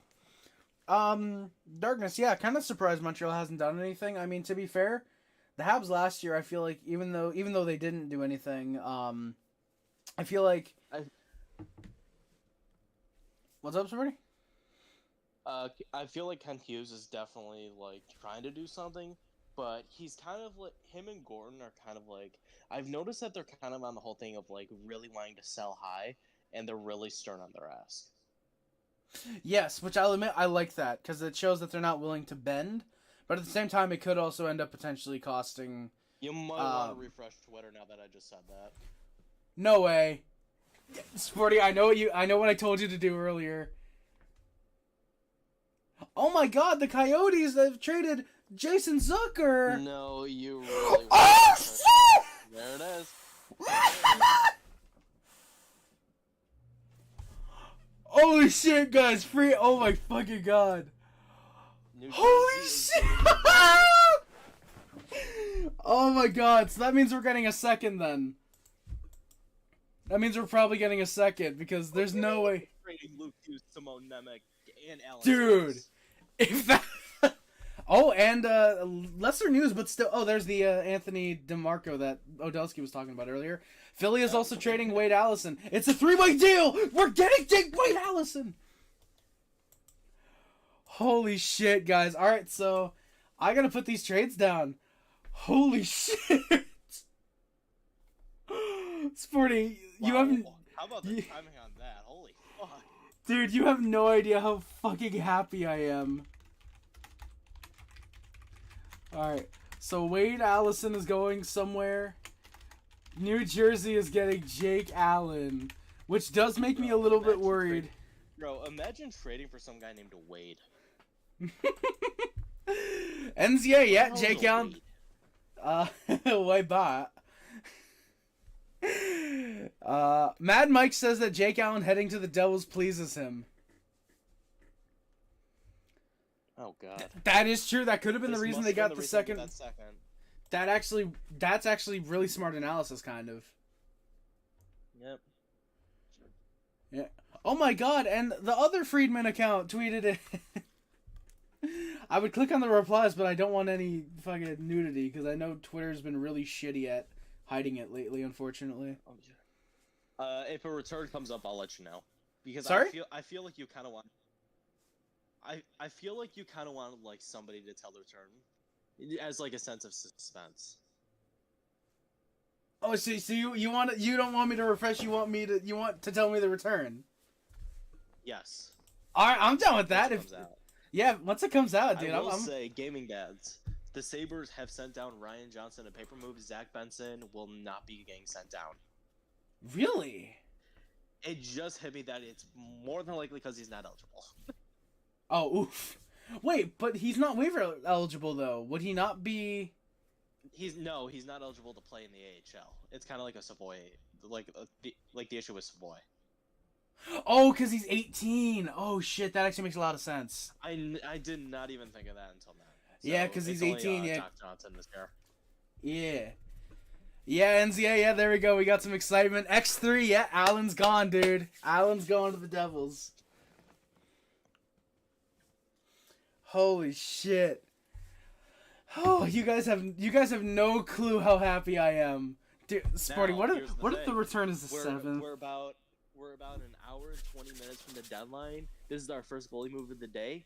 Ken Hughes is setting the goalie market for the rest of the deadline. 6th round pick is the return. Let me grab my flame. Future consideration. Dude, I wouldn't even be mad at that, honestly. I would have zero issue. And then Fitzgerald calls back because he realizes the future considerations was